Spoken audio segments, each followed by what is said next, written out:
The Ethics of Confucius. By Miles Menander Dawson. Foreword. When Confucius died, it is recorded that his last words were regrets that none among the rulers then living possessed the sagacity requisite to a proper appreciation of his ethical philosophy and teachings. He died unhonored, died in his 73rd year, 479 BC. Feeling in the flickering beats of his failing heart that his inspiring pleas for truth and justice, industry and self-denial, moderation and public duty, though then without having awakened men's impulses, would yet stir the depths of the social life of his land. Only the future will tell how far his staunch guide ropes to correct conduct will be extended within China, and even be threaded through the dark and dangerous passages of existence in the lands of the Occident to lead humanity safely to that elevated plane which the lofty ideals of the philosopher aimed at establishing.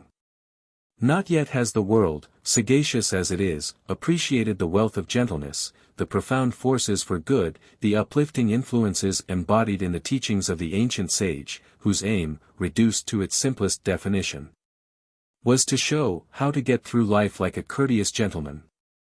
A great step forward in the dissemination of the doctrine in foreign lands is taken in The Superior Man. Lofty as appear the ideals, in the usual translations, they lose the effect on the average reader that the application which Mr. Dawson has now given them must create. Driving home the principles by careful compilation under different headings, the author causes the scheme of ethical conduct to attract and appeal. And the blessings it has bestowed in the vast expanses of China may yet give comfort to many people in many other lands. Confucius strove to make the human being good, a good father, a good mother, a good son, a good daughter, a good friend, a good citizen.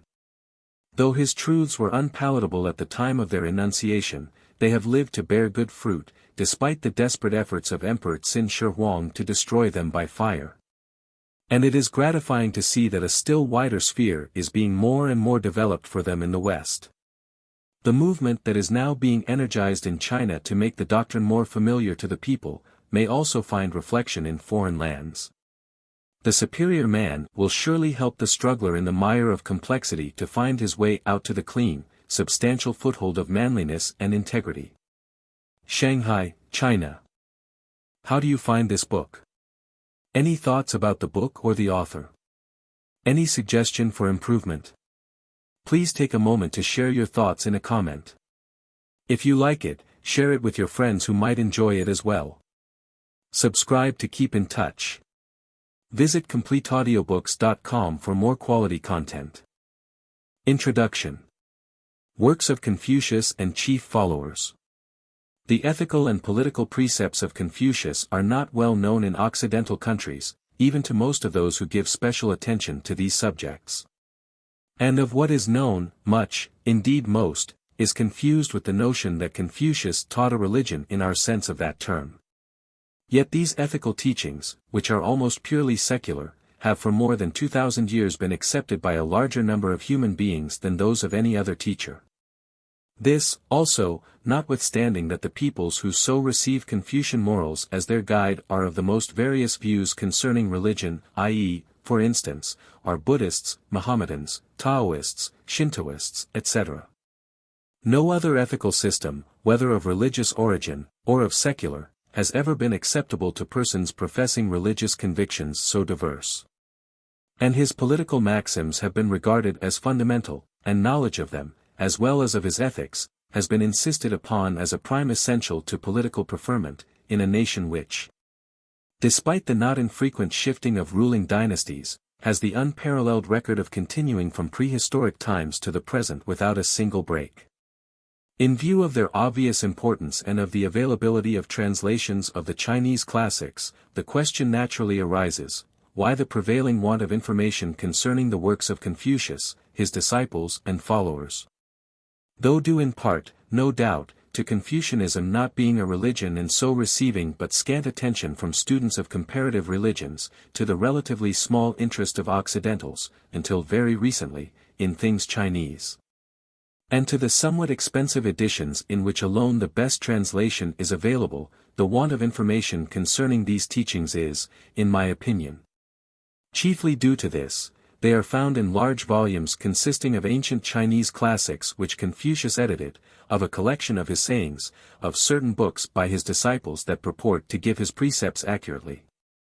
In one book by his great apostle, Mencius, one who more than a century later led the revival of Confucian ethics which has continued to this day, and in certain books by later followers. And these books consist, in varying proportions, ranging from a minimum of more than half to a maximum of at least 19/20ths, of discourses upon ceremonies, customs, and the like, possibly of great interest to dwellers in China or Japan, but almost absolutely devoid of interest to most Occidentals. These ceremonies and customs, already firmly entrenched when Confucius was born, doubtless constitute a very rich and expressive language, crystallized into conduct. But it is one which is wholly unintelligible and even repellent to persons of Western origin. The only form, other than this, in which the ethical teachings of Confucius and his followers have been presented, is through books about these teachings, i.e., presenting, in the language of these modern authors, what they consider Confucius and his followers have taught. The aim in preparing this book is to put before Occidental readers, in the words of the Chinese sage and his followers, as translated, everything concerning ethics and statecraft contained in the Confucian classics which is likely to interest them, omitting nothing of importance. This has been undertaken in the following fashion. Every such passage has been extracted from all the works comprising the Confucian classics and several from the more important works of early Confucian scholars. These have been arranged by topics in accordance with a scheme laid down as that of Confucius himself in The Great Learning. The passages, so quoted, have been thrown into the order deemed most effective to demonstrate and illustrate the doctrine of Confucius. To sustain the interest unbroken, the passages quoted are connected by a running narrative, showing briefly the relationship of one with the other, stating from what book taken and by whom enunciated, and most sparingly accompanied by quotations from other moralists, ancient or modern.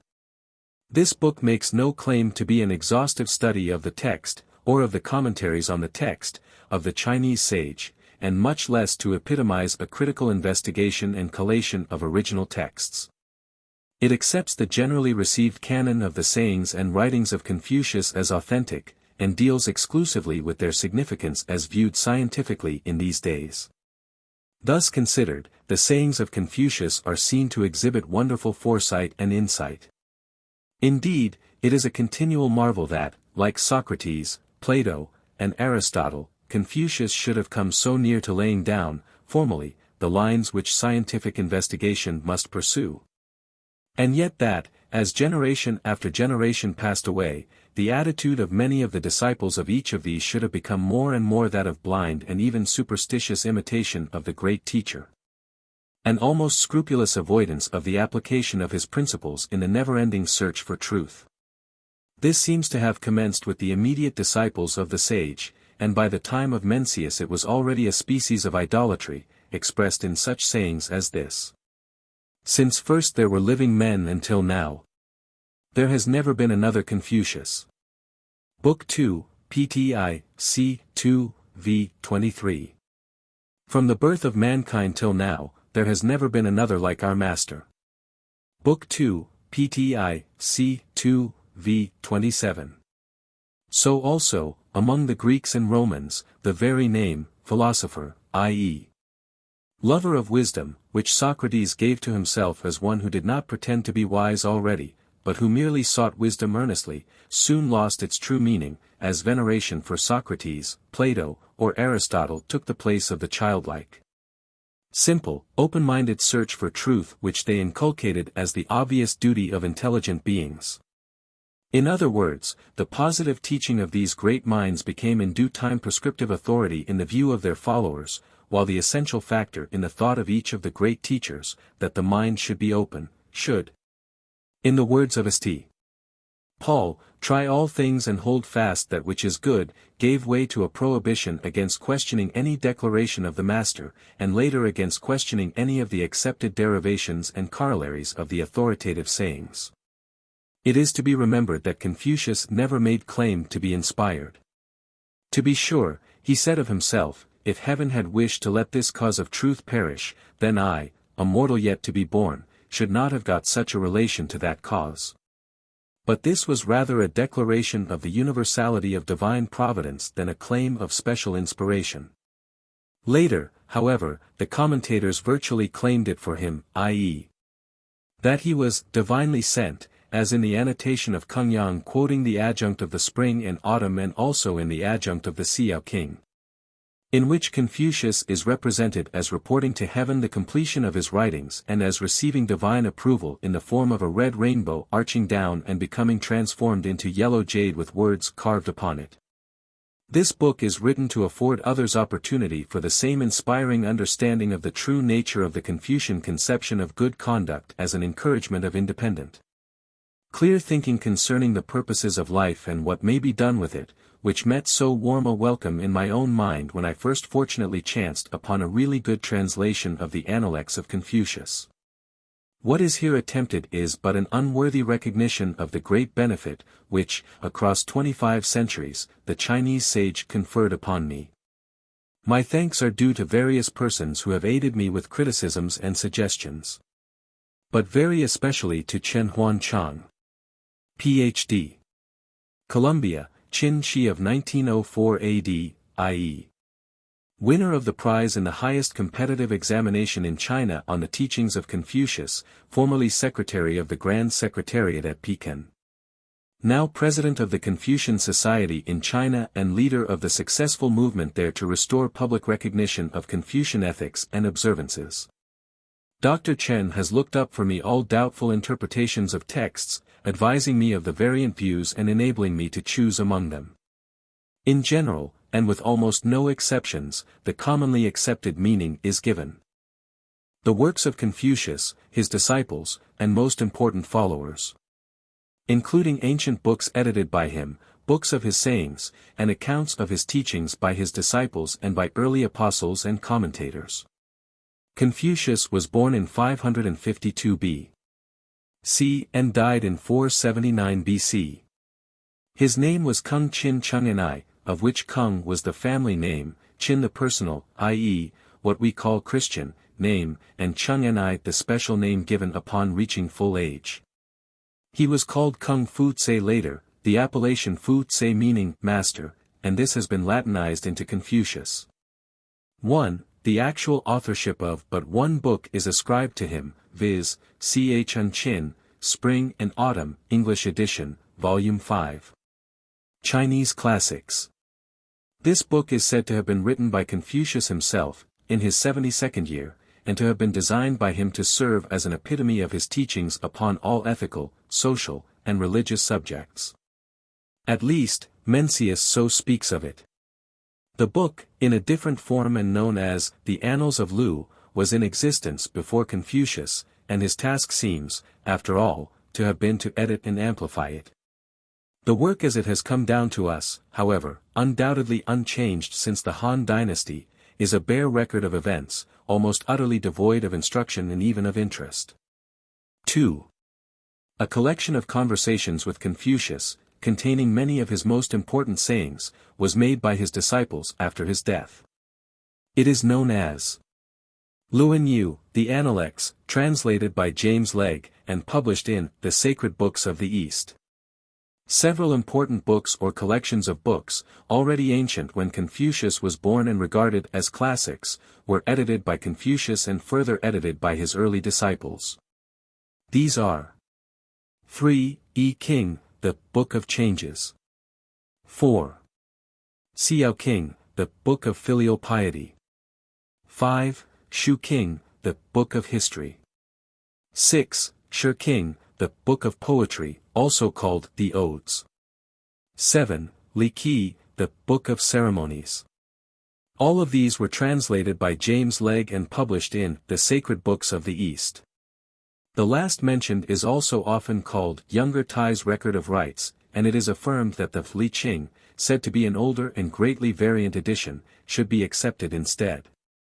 In this book or collection of books are comprised two of very special importance. 8. The Great Learning, said to have been committed to writing by Tse, the grandson of Confucius, from his recollections of the teachings of his grandfather and from reports of the same by his father and other disciples of Confucius. His text is elucidated by commentaries in the Li. This book has also come down separately. 9. The Doctrine of the Mean, also the work of disciples of Confucius and their early successors. This has also come down separately. There is also the very valuable volume of the sayings of Meng Tse, the great apostle of Confucianism in the 2nd century later, whose name is Latinized into 10. Mencius. This book of Mencius was also translated by James Legge and is published in The Sacred Books of the East. The 4 books, meaning thereby the elements and very core of Confucian doctrine, is the name given to the Analects, the Great Learning, the Doctrine of the Mean, and Mencius. The 5 classics, or the 5 canons, is the name applied to the Yi King, Xiao King, Shu King, Shi King, and Xie Chun, or Qin King, collectively. The word king means classic or canon.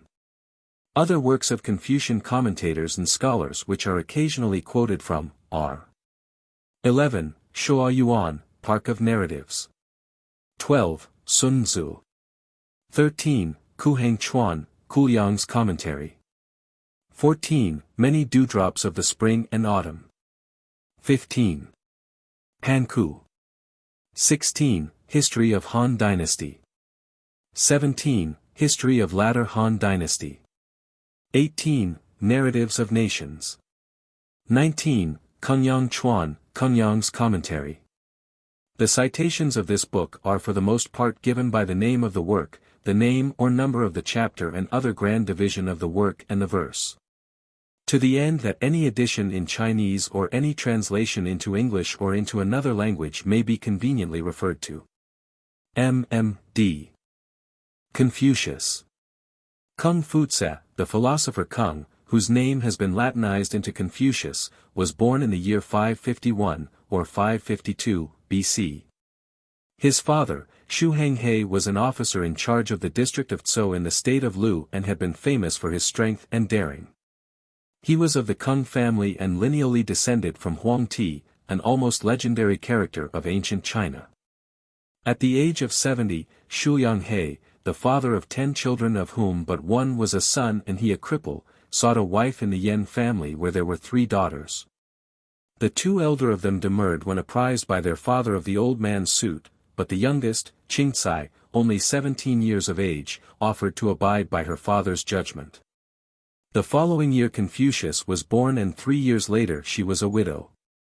Confucius was married, in accordance with Chinese custom, at 19 and accepted public employment as a keeper of stores and later as superintendent of parks and herds. At 22, however, he commenced his life work as a teacher, and gradually a group of students, eager to be instructed in the classics and in conduct and government, gathered about him. He was a contemporary of Lao Tse, the founder of Taoism, who, however, was of the next previous generation. Confucius is said to have had several interviews with him about 517 BC. Up to the age of 52, he was not much in public life. He was then made chief magistrate of the city of Chengtu, which so thrived and improved under his care, that the Duke of Lu appointed him minister of crime, which resulted in a great reduction of wrongdoing. The Duke accepting a present of female musicians and giving himself over to dissipation, Confucius withdrew and wandered among the various states, giving instruction as opportunity offered. His disciples during his lifetime rose to 3,000 and of these some 70 or 80 were highly esteemed by him. Confucius when he set forth on his wanderings was 56, it was 13 years before he returned to Lu. In 482 BC. He lost his only son, in 481 BC, his favorite student, Yan Wei, and in 478 BC Tse Lu, another of his favorites, passed away, and the same year Confucius himself died at the age of 72, or 73. He was buried in the Kung Cemetery outside the gates of Caiyufao, where most of his descendants, said to number more than 40,000, still live. His tomb is yet preserved and is annually visited by vast numbers of his followers. Chapter 1. What constitutes the superior man? The central idea of Confucius is that every normal human being cherishes the aspiration to become a superior man, superior to his fellows, if possible, but surely superior to his own past and present self. This does not more than hint at perfection as a goal, and it is said of him that one of the subjects concerning which the master rarely spoke, was perfect virtue. Appendix, Book 9, c.I. He also said, "They who know virtue, are few," Appendix, Book 15, c.3, and was far from teaching a perfectionist doctrine. It refers rather to the perpetually relative, the condition of being superior to that to which one may be superior, be it high or low, that hopeful possibility which has ever lured mankind toward higher things. This accords well with the ameliorating and progressive principle of evolution which in these days offers a substantial reward, both for a man and for his progeny, if he will but cultivate higher and more useful traits and qualities. The aim to excel, if respected of all, approved and accepted by common consent, would appeal to every child and, logically presented to its mind and enforced by universal recognition of its validity, would become a conviction and a scheme for the art of living, of transforming power and compelling vigor. In various sayings Confucius, his disciples, and Mencius present the attributes of the superior man, whom the sage adjures his disciples to admire without ceasing, to emulate without turning, and to imitate without let or hindrance. These are some of them. Purpose: the superior man learns in order to attain to the utmost of his principles. Appendix, Book 19, c. 7. Poise: the superior man in his thought does not go out of his place. Appendix, Book 14, c. 28. Self-sufficiency: what the superior man seeks, is in himself, what the ordinary man seeks, is in others. Appendix, Book 15, c. XX. Earnestness: the superior man in everything puts forth his utmost endeavors. Great learning, 2:4. Thoroughness: the superior man bends his attention to what is radical. That being established, all practical courses naturally grow up. Appendix, BKI, c. 2, v. 2. Sincerity: the superior man must make his thoughts sincere. Great learning, 6:4. Is it not his absolute sincerity which distinguishes a superior man? Doctrine of the Mean, c. 13:4. Truthfulness: what the superior man requires is that in what he says there may be nothing inaccurate. Appendix, Book 13, c. 3, v. 7. Purity of thought and action: the superior man must be watchful over himself when alone. Great learning, 6:2. Love of truth: the object of the superior man is truth. Appendix, Book 15, c. 31. The superior man is anxious lest he should not get truth, he is not anxious lest poverty come upon him. Appendix, Book 15, c. 31. Mental hospitality: the superior man is Catholic and not partisan. The ordinary man is partisan and not Catholic. Appendix, Book 2, c. 14. The superior man in the world does not set his mind either for anything or against anything, what is right, he will follow. Appendix, Book 4, c. X. Rectitude: the superior man thinks of virtue, the ordinary man thinks of comfort. Appendix, Book 4, c. 11. The mind of the superior man is conversant with righteousness, the mind of the ordinary man is conversant with gain. Appendix, BK. 4, c. 21. The superior man in all things considers righteousness essential. Appendix, Book 15, c. 17. Prudence: the superior man wishes to be slow in his words and earnest in his conduct. Appendix, Book 4, c. 24. Composure: the superior man is satisfied and composed, the ordinary man is always full of distress. Appendix, Book 7, c. 36. The superior man may indeed have to endure want. But the ordinary man, when he is in want, gives way to unbridled license. Appendix, Book 15, c. I, v. 3. Fearlessness, the superior man has neither anxiety nor fear. Analects, Book 12, c. 4, v.i. When internal examination discovers nothing wrong, what is there to be anxious about, what is there to fear? Analects, Book 11, c. 4, v. 3. They sought to act virtuously and they did so, and what was there for them to repine about? Analects, Book 7, c. 14, v. 2. Ease and dignity, the superior man has dignified ease without pride, the ordinary man has pride without dignified ease. Analects, Book 13, c. 26. The superior man is dignified and does not wrangle. Analects, Book 15, c. 21. Firmness, refusing to surrender their wills or to submit to any taint to their persons. Analects, Book 18, c. 8, v. 2. The superior man is correctly firm and not merely firm.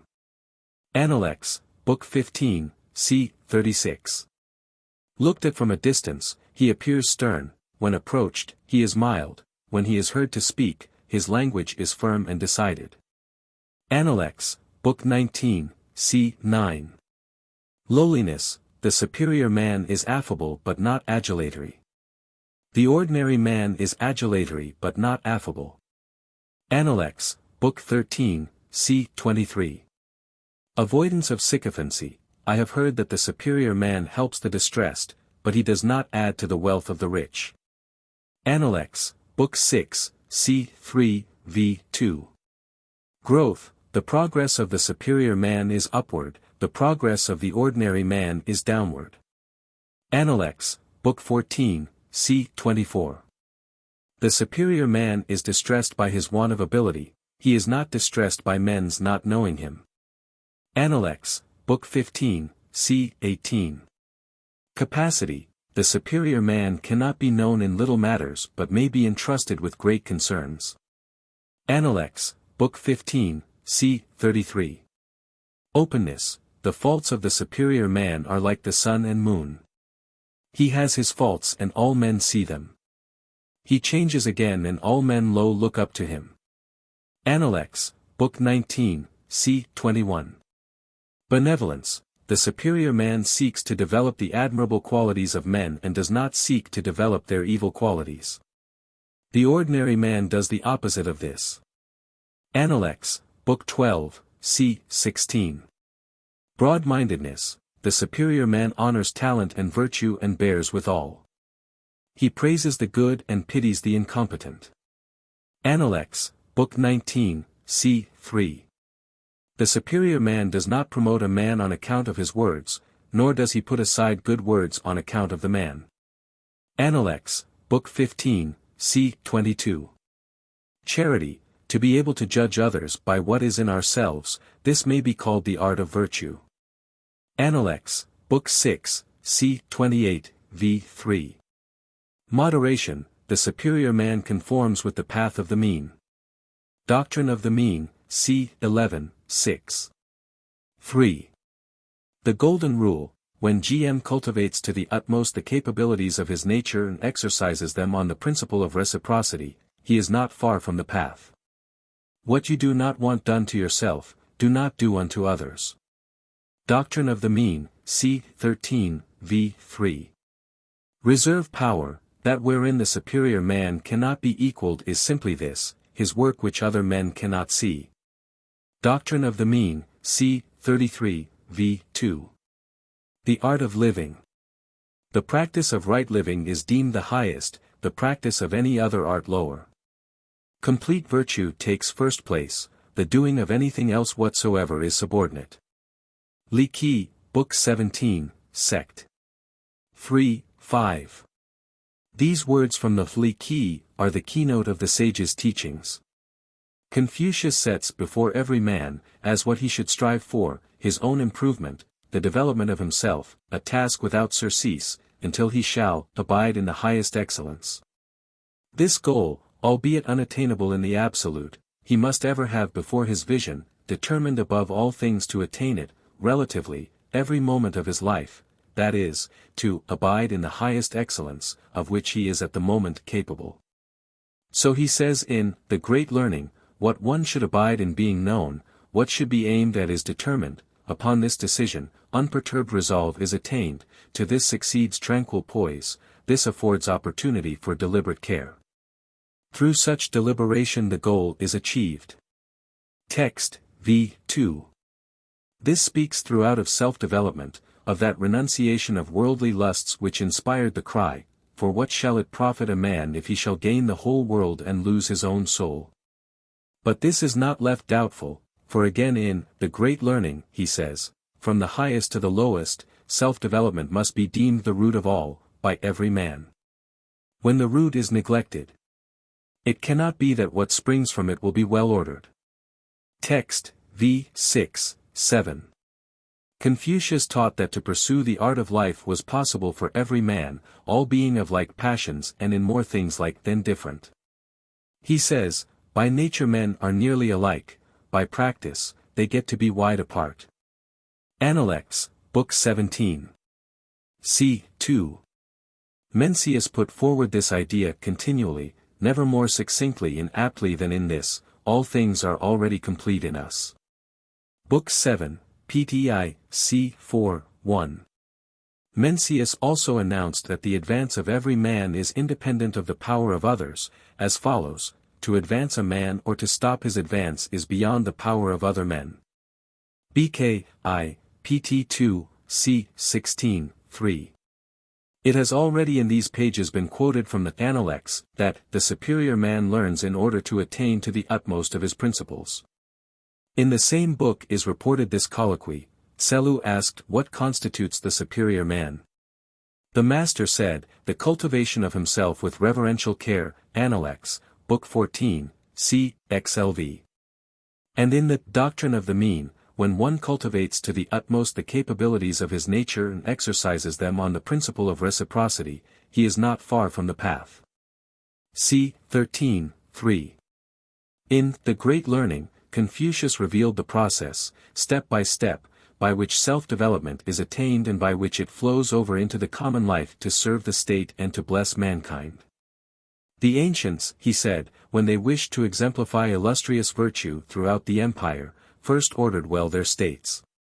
Desiring to order well their states, they first regulated their families. Wishing to regulate their families, they first cultivated themselves. Wishing to cultivate themselves, they first rectified their purposes. Wishing to rectify their purposes, they first sought to think sincerely. Wishing to think sincerely, they first extended their knowledge as widely as possible. This they did by investigation of things. By investigation of things, their knowledge became extensive. Their knowledge being extensive, their thoughts became sincere, their thoughts being sincere, their purposes were rectified, their purposes being rectified, they cultivated themselves, they being cultivated, their families were regulated. Their families being regulated, their states were rightly governed, their states being rightly governed, the empire was thereby tranquil and prosperous. Text, 4, 5. Lest there be misunderstanding, it should be said that mere wealth is not to be considered the prosperity of which he speaks, but rather plenty and right living. For there is the saying, in a state, gain is not to be considered prosperity, but prosperity is found in righteousness. Great Learning, X. 23. The distribution of wealth into mere livelihoods among the people is urged by Confucius as an essential to good government, for it is said in The Great Learning, the concentration of wealth is the way to disperse the people. Distributing it among them is the way to collect the people. X. 9. The order of development, therefore, Confucius set forth as follows. Investigation of phenomena. Learning. Sincerity. Rectitude of purpose. Self-development. Family discipline. Local self-government. Universal self-government. The rules of conduct, mental, spiritual, in one's inner life, in the family, in the state, and in society at large, which will lead to this self-development and beyond it, Confucius conceived to be of universal application. For it is said in the Doctrine of the Mean, c. 28, v. 3. Now throughout the empire carriages all have wheels with the same tread, all writing is with the same characters, and for conduct there are the same rules. How this may be, is set forth in the same book, c. 12, v. 1, 2. The path which the superior man follows extends far and wide, and yet is secret. Ordinary men and women, however ignorant, may meddle with the knowledge of it, yet, in its utmost reaches, there is that which even the sage does not discern. Ordinary men and women, however below the average standard of ability, can carry it into practice, yet, in its utmost reaches, there is that which even the sage is not able to carry into practice. It is, indeed, a true art of living which is thus presented, a scheme of adaptation of means to ends, of causes to produce their appropriate consequences, with clear and noble purposes in view, both as regards one's own development and man's. Both as regards one's own weal and the common weal.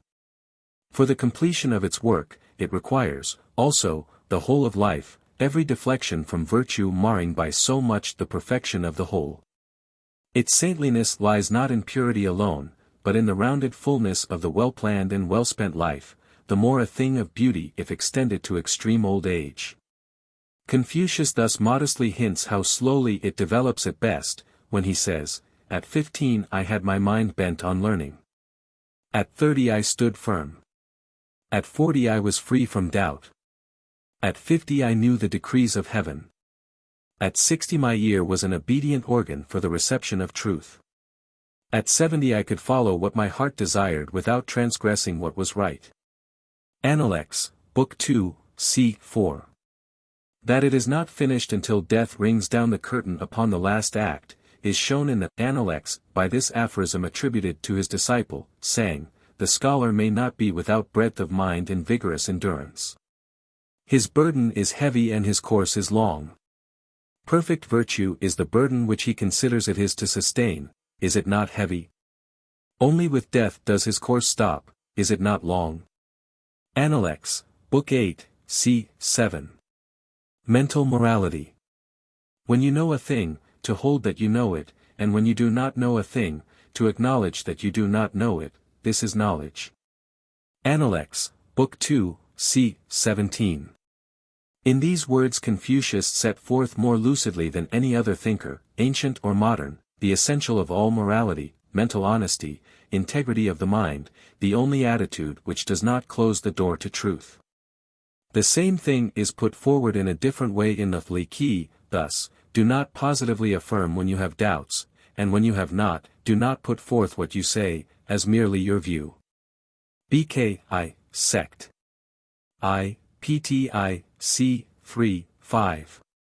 The Chinese sage had no delusions about the real nature of the art of living, the rules of human conduct.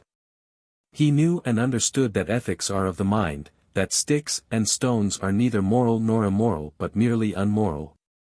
And that the possibilities of good and evil choices come only when the intelligence dawns which alone can choose between them. Mencius considerably extended this view, starting from the position, if men do what is not good, the blame cannot be imputed to their natural powers. Book 11, PTI, c. 6, v. 6. Not that he did not recognize the perils of unrestrained animal passions, ministered to, instead of guided and controlled by, a human mind which accordingly becomes their slave instead of master.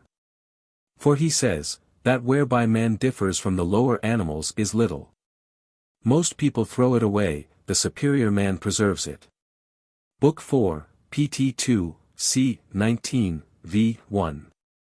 And again he refers to this inexcusable reversal of the natural order, thus, when a man's finger is deformed, he knows enough to be dissatisfied, but if his mind be deformed, he does not know that he should be dissatisfied.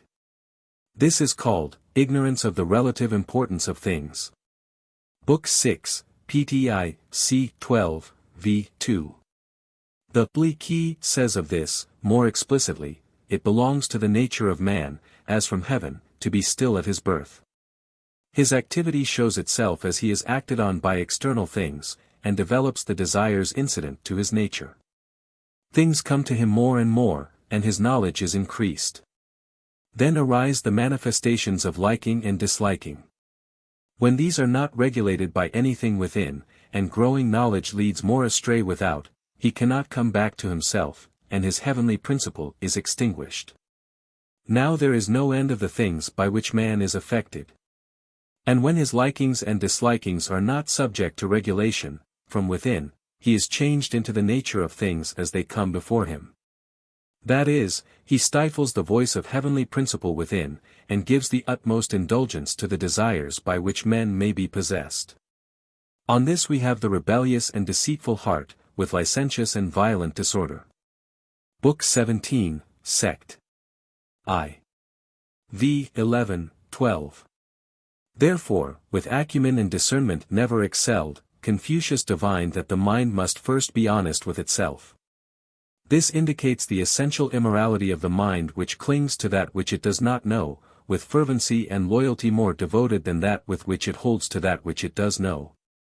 That one should not be swayed by what he prefers to believe, is again asserted in these words of the Shu King, ascribed to Ian, pt. 4, BKV, Sect. 3, v. 2. When you hear words that are distasteful to your mind, you must inquire whether they be not right. When you hear words that accord with your own views, you must inquire whether they be not contrary to right. It is consonant with the spirit and teaching of Confucius that the philosopher Qing should have said of the doctrine of the mean, this work contains the law of the mind which was handed down from one to another. And that Confucius himself has said, in the book of poetry are 300 pieces, but the design of them all may be embraced in one sentence, have no depraved thoughts. Appendix, Book 2, c. 2. It was thus that Confucius conceived the art of living, as a thing thought out, a response purposive, instead of automatic, to every impulse from without. He says of himself, meaning thereby to instruct his disciples and inspire them to emulation, I have no course for which I am predetermined and no course against which I am predetermined. Appendix, Book 18, c. 8, v. 5. And, as already quoted, these are among his most striking attributes of the superior man. The superior man is Catholic and not partisan, the ordinary man is partisan and not Catholic. Appendix, Book 2, c. 14. The superior man in the world does not set his mind either for anything or against anything, what is right, he will follow. Appendix, Book 4, c. x. The superior man is anxious lest he should not get truth. He is not anxious lest poverty should come upon him. Appendix, Book 15, c. 31. In yet more glowing and enthusiastic terms he sang the praises of the open mind, its need, its utility, its essential beauty and sure promise, saying, they who know the truth are not equal to them that love it. And they who love it are not equal to them that find pleasure in it. Appendix, Book 6, c. 18. Socrates said something akin to this when he rebuked the sophists, i.e., the wise, and modestly called himself philosophus, i.e., only a lover of wisdom and one who devoutly wishes to learn. Confucius sets before his disciples the apprehension and ascertainment of the bald truth concerning the phenomena of nature, as the thing first to be desired, for he says, the object of the superior man is truth. Appendix, Book 15, c. 31. Of himself, his disciples present this portrayal, there were 4 things from which the master was entirely free, he had no foregone conclusions, no arbitrary predeterminations, no obstinacy, and no egoism. Appendix, Book 9, c. 4. The investigation of phenomena. Wishing to think sincerely, they first extended their knowledge. This they did by investigation of things. By investigation of things, their knowledge became extensive. Their knowledge being extensive, their thoughts became sincere. These words from The Great Learning, text, v. 4, 5, are meant to show how the mind, holding itself in resolution, its conclusions ready to take whatever form the compelling logic of the ascertained facts may require, must, as an essential prerequisite of a normal and well-rounded life, investigate the phenomena which are around it. These are its world, with which it must cope, and which, in order that it may cope therewith, it must also understand. Confucius says, to this attainment, i.e., Perfect sincerity, there are requisite extensive study of what is good, accurate inquiry into it, careful consideration of it, clear distinguishing about it, and earnest practical application of it. Doctrine of the Mean, c. XX, v. 19. That there must be this ardent spirit of inquiry, this insatiable thirst after knowledge, or the man is lost, is indicated by Confucius in many sayings. One of the aptest of these is, when a man says not, "What shall I think of this? What shall I think of this? I can indeed do nothing with him." Appendix, Book 15, c. 15. On another occasion he announced, "I do not reveal the truth to one who is not eager to get knowledge, nor assist anyone who is not himself anxious to explain." Appendix, Book 7, c. 8. The apprehension that effect follows cause, was rightly regarded by him the first office of the human mind and the primary moral act of an intelligent being. This was made the foundation of the great learning, text, v. 3. Things have their root and their fruition. Affairs have their end and their beginning. To know what goes first and what comes after, is near to what is taught in the great learning. As the followers of Socrates, Plato, and Aristotle soon lost the real point of view of the great lover of wisdom, by reason of their devotion to what they understood to be the positive teaching of himself and his disciples, and built up a system of prescriptive and authoritative learning which in fact stifled original investigation of phenomena, while encouraging mere speculation and dialectics, so in like manner the investigation of phenomena, enjoined by Confucius, soon degenerated into scholasticism, and the mere conning and memorizing of texts. The neglect of the true significance of his injunction was so complete that, though apparently no other sentences are missing, the chapter of the Great Learning, in which was given the early author's version of what is meant by investigation of things, is lost. Only these words are still extant. This is called knowing the root. This is called the perfecting of knowledge. Views, ascribed to the commentator Ching, are usually supplied to fill this hiatus. They are here quoted to show how the true function of investigation, which is not the duty merely of the young and untutored mind but yet more the duty of the trained and experienced, was distorted into something altogether contrary. By passing through the intellect of the adoring scholiast, the meaning of the expression, the perfecting of knowledge depends upon the investigation of things is this: if we wish to carry our knowledge to the utmost, we must investigate the principles of all things we come into contact with.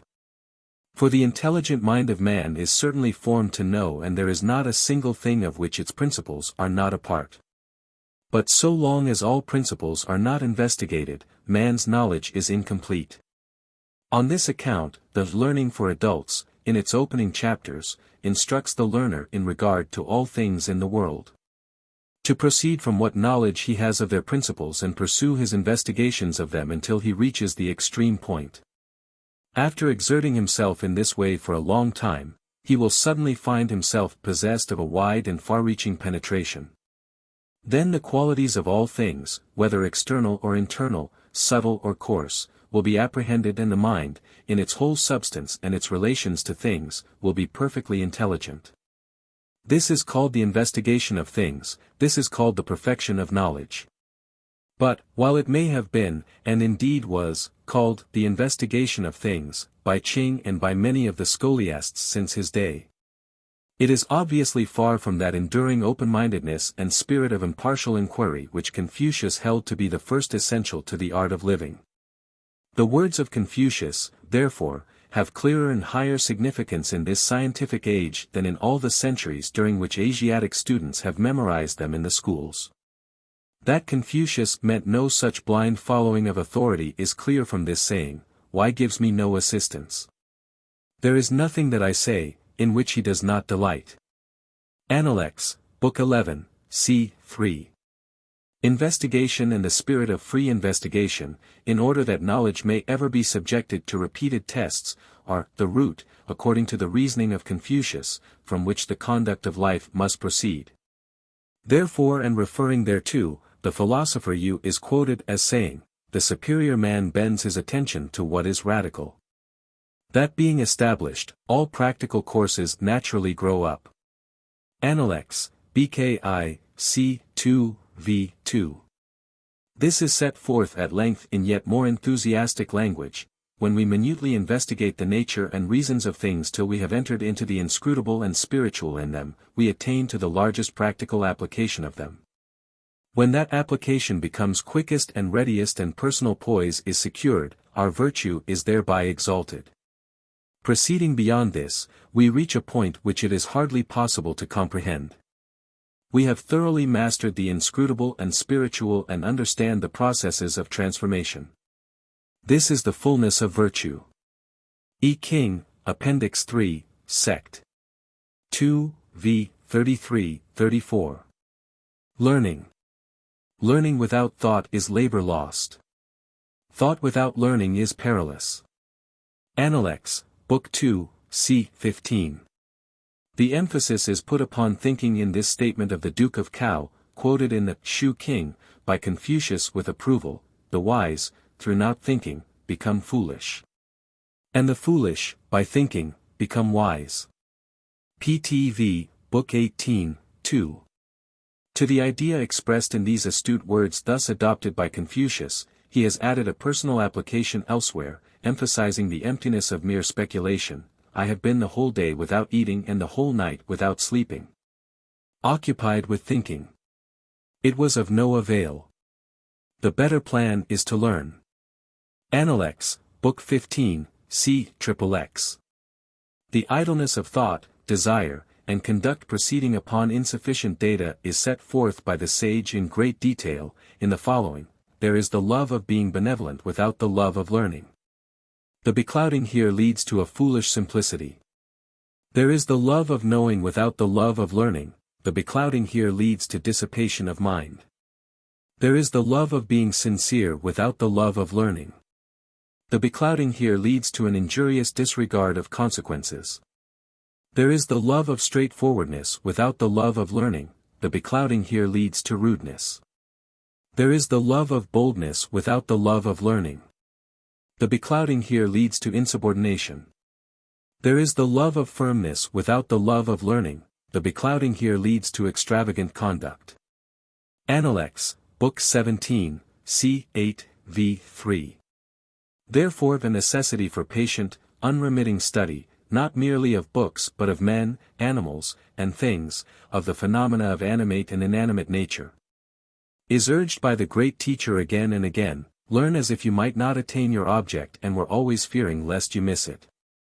Appendix, Book 8, c. 17. Is it not pleasant to learn with constant perseverance and application? Appendix, BKI, c. v. 1. In this regard, he leaves this picture of himself, in words which he spoke to one of his disciples. The Duke of Shi asked Tsze-lu about Confucius and Tsze-lu did not answer him. The master said, "Why did you not say to him, he is simply a man who in his eager pursuit of knowledge forgets his food, who in the joy of attaining it forgets his sorrows, and who does not perceive that old age is coming on."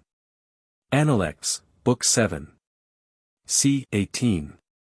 And this is also declared to be an essential characteristic of the superior man. The superior man learns and accumulates the results of his learning, puts questions and discriminates among those results, dwells magnanimously and unambitiously in what he has attained to, and carries it into practice with benevolence. E. King, Appendix 4, c. 6, v. 31. That one must be modest as to his ability in acquirements, in order to learn, was as obvious to the mind of Confucius, as to that of Socrates. These words of you in the Shu King, are illustrative of this. In learning there should be a humble mind and a maintenance of constant earnestness. PT 4, Book 8, Sector 3, I. And these are the words of Sang, referring to his friend, Yen Yuan, gifted with ability and yet putting questions to those who were not so, possessed of much and yet putting questions to those possessed of little, having, as though he had not, full, and yet counting himself as empty, offended against, and yet entering into no altercation. Appendix, Book 8, c. v.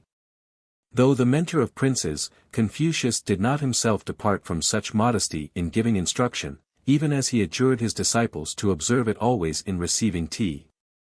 For he gives this testimony concerning his course: from the man bringing his bundle of dried flesh upwards, I have never refused instruction to any one. Analects, Book 7, c. 7. There comes before the mind of the modern student of Confucius, therefore, the same picture of humble companionship with the lowly as with the great, which the sojourn of Jesus, of Socrates, or of Epictetus among men also conjures forth.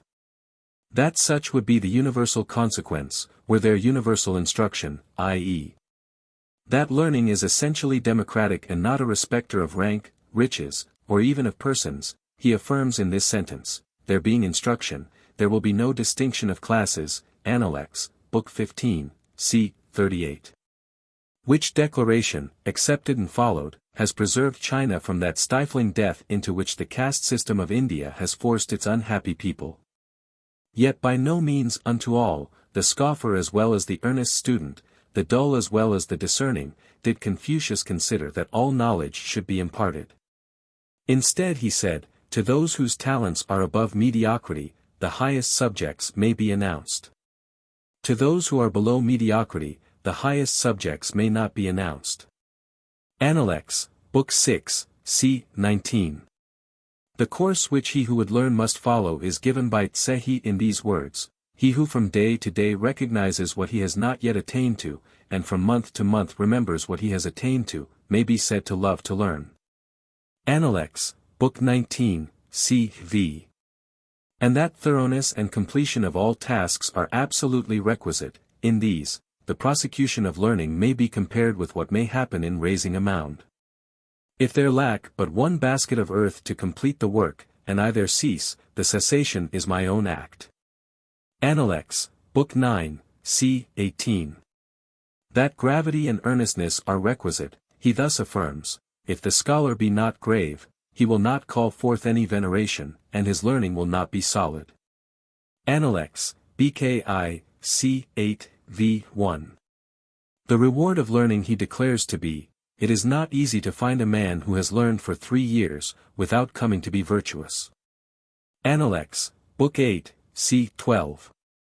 If observation in these 20th century days does not confirm this, is it not because of this, that investigation and study are but too often undertaken only in support of propositions to which the students are already committed, or, to put it otherwise, that such are rather the labors of the special advocate to establish his cause than of the impartial seeker after truth? And, if so, how could the result be as Confucius said? Moreover, in which of our schools are the rules of mental ethics, of correct study and thought, imparted? Is not the fault rather that education is not what it should be, than that there is education? One of the disciples of Confucius testified concerning his instruction, he enlarged my mind with learning and taught me the restraints of propriety, Analects, Book 9, c. x. v. 2, by which is meant the rules of conduct, mental and within one's self, as well as mental though outwardly expressed. Another disciple said, there are learning extensively and having a firm and sincere aim, inquiring with earnestness, and reflecting with self-application, virtue is in such a course. Analects, Book 19, c. 6. Confucius himself remarked, by extensively studying all learning and keeping himself under the restraint of the rules of propriety, one may thus likewise not err from what is right. Analects, Book 12, c. 15. And in the Li this is found, to acquire extensive information and remember retentively while yet modest, to do earnestly what is good and not become weary in so doing, these are characteristics of him whom we call the superior man. BK, I. Sect. I, pt 4, v. 27. By emphasizing that learning should be extensive, he did not mean to advise serious study of every idle speculation which the invention and ingenuity of human intellects can produce. Instead, the course which he marked out is that of close and careful observation of facts and painstaking, cautious reasoning about them. Of the perils of the other, he says, the study of strange doctrines is injurious indeed. Analects, Book 2. c. 16. Notwithstanding this, he did not subordinate, and much less did he eliminate the need for, attention to the broad conception of the universe, while keeping one's eye upon the particle of dead matter or the infinitesimal forms of life. That the laws which operate in the phenomena of nature are the very laws of God, was ever present in his mind, and that narrow views of these phenomena, as if they were unrelated and independent, are not and cannot be true knowledge. Therefore is it, as he said, that, in order to know men, one may not dispense with a knowledge of heaven. Doctrine of the Mean, cxx, v. 7. That everything cognizable is the field of learning is suggested in the words. Accordingly, the sage, looking up, contemplates the brilliant phenomena of the heavens and, looking down, examines the definite arrangements of the earth. Thus he knows the causes of darkness and of light. He traces things to their beginning and follows them to their end, thus he knows what can be said about death and life. E. King, Appendix 3, c. 4, v. 21. The great utility to him who would round out his own life by knowledge of the achievements of ancient worthies was enforced as follows: the scholar lives and associates with men of his own dime. But the men of antiquity are the subjects of his study. Li Qi, Book 38, v. 2. The great, the all-important place of learning, so defined as a moving force in the scheme of life, and, within the measure of his capacity, its claim upon every human being, he thus affirmed: knowledge, magnanimity, and energy. These three are the virtues which are universally binding. Doctrine of the Mean, cxx, v. 8. The union of a sublime trust and an earnest struggle to learn is thus praised by the sage himself. With sincere trust he unites the love of learning. Holding firm unto death, he is perfecting the excellence of his course. Analects, Book 8, c. 13, v. I. Genius and inspiration. It is characteristic of Confucius that, where he did not know, he did not affirm. His saying, when you do not know a thing, to acknowledge that you do not know it, is knowledge. Analects, Book 2, c. 17, is far from being, if you do not know a thing, affirm that it is not true. Therefore, especially since, as all candid souls must ever have been, he was impressed with the marvelous insight which the minds of some of earth's children had shown, he was not a doctrinaire concerning the possibility of quicker, surer, and deeper discernment of facts and truths than that of which ordinary human beings are capable. Accordingly he says of this: those who are born in the possession of knowledge, are the highest class of men. Those who learn and so acquire knowledge, are next. The dull and stupid who yet achieve knowledge, are a class next to these. Those who are dull and stupid and yet do not learn, are the lowest of the people. Analects, Book 16, c. 9. Though he is now reverenced by millions in the Asiatic world as the greatest mind that has been incarnate among them, Confucius makes no claim to such inspiration and internal perception of knowledge without external observation, for himself.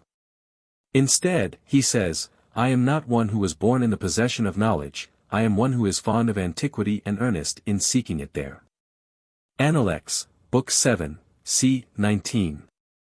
In view of the fact that others were not able in his day to find what he set forth, in the archives of mankind or even in the contemplation of nature, and the further undeniable fact of his wonderful penetration and clarity, it may be questioned whether, in addition to his tireless industry, there was not present also the full measure of illumination from without and, let us reverently say, from above, which has attended others of the world's great moral teachers and leaders in all time. That it was not all pure grind, nay, more, that it should never be all pure grind, but, instead, the organic absorption of knowledge into himself and as inherent parts of himself, blending into a harmonious, developed whole. These words indicate, the master asked, Tse, you think, I suppose, that I am one who learns many things and keeps them in his memory? Sekung replied, yes, but perhaps it is not so. No, was the answer, I seek unity, all-pervading. Analects, Book 15, c. 2. That there might not be foolish reliance upon internal light as a means of escaping the onerous labor of learning, he spoke this parable: the mechanic who wishes to do his work well must first sharpen his tools. Analects, Book 15, c. 9. Preparation for the practice of the art of living, he taught, is necessary unto all men, saying, let every man consider virtue as what devolves upon himself. he may not yield the performance of it even to his teacher. Appendix, Book 15, c. 35, and also that perfection is a plant of slow growth, matured only by steady progress in development. In this saying as in many others, I saw his constant advance. I never saw him halt in his progress. Appendix, Book 9, c. xx. Sincerity. Their knowledge being extensive, their thoughts became sincere. The foregoing from the Great Learning text, v. 5, is challenged more frequently, perhaps, than any other of its propositions. For the mind immediately recurs to the remembrance of many Machiavellian characters who were well-informed, even erudite, and yet insincere. And, although Confucius here speaks of sincerity within a man's self and toward himself, as counter-distinguished from sincere speech and action, yet, notwithstanding that one cannot read the inmost thoughts and purposes of another. Few there are who have pondered deeply and observed widely and closely, that do not know that sincerity of thought must itself be cultivated or at least be preserved. Confucius had no mind to say otherwise, for he puts it thus in The Great Learning, at the very outset, wishing to think sincerely, they first extended their knowledge as widely as possible. This they did by the investigation of things. And he himself says, elsewhere, leaving virtue without proper cultivation, not thoroughly discussing what is learned, not being able to move toward righteousness of which knowledge has been gained, and not being able to change what is not good, these are the things which occasion me solicitude.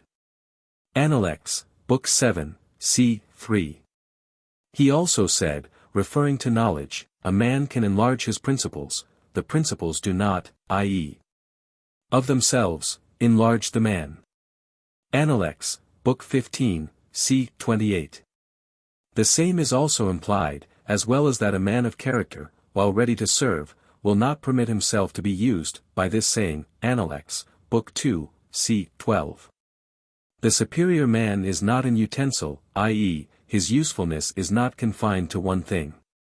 Therefore, not to one who must as a matter of mere consequence comply, but to one who may exercise a choice whether to obey or not, learned though he may be. He directs this injunction, hold faithfulness and sincerity as first principles and be moving continually toward what is right. Appendix, Book 12, c. x. Mencius puts it, beautifully, thus, there is no greater delight than to be conscious of sincerity upon self-examination. Book 7, pti, c. 4, v. 2. In the Doctrine of the Mean, Confucius says, is it not just entire sincerity which marks the superior man? C. 13, v. 4, and in The Great Learning, the superior man must make his thoughts sincere. C. 6, 4. The same idea Mencius presents in this pleasing trope, the great man is he who does not lose his child's heart. Book 4, pt 2, c. 12. This sincerity of thought, as of action, Confucius included among the 5 qualities essential to perfect virtue, saying, to be able to practice 5 things everywhere under heaven constitutes perfect virtue: gravity, magnanimity, sincerity, earnestness, and kindness. Appendix, Book 17, c. 6. That it should not be found in every man, however imperfect and however unstable, was incomprehensible to him, since to his view it is the very breath of life for an intelligent being. This he declares in these terms: ardent and yet not upright, stupid and yet not attentive, simple and yet not sincere, such persons I do not understand. Appendix, Book 8, c. 16. Yet that he did not expect those who were uninstructed to be sincere, is plain from this expression in the Doctrine of the Mean: if a man do not understand what is good, he will not attain sincerity in himself. C. 19, v. 17. This is but a negative statement of what has already been quoted, Doctrine of the Mean, c. xx, v. 19. To this attainment, i.e., of sincerity, there are requisite extensive study of what is good, accurate inquiry concerning it, careful consideration of it, clear distinguishing about it, and earnest practical application of it, many things, in short.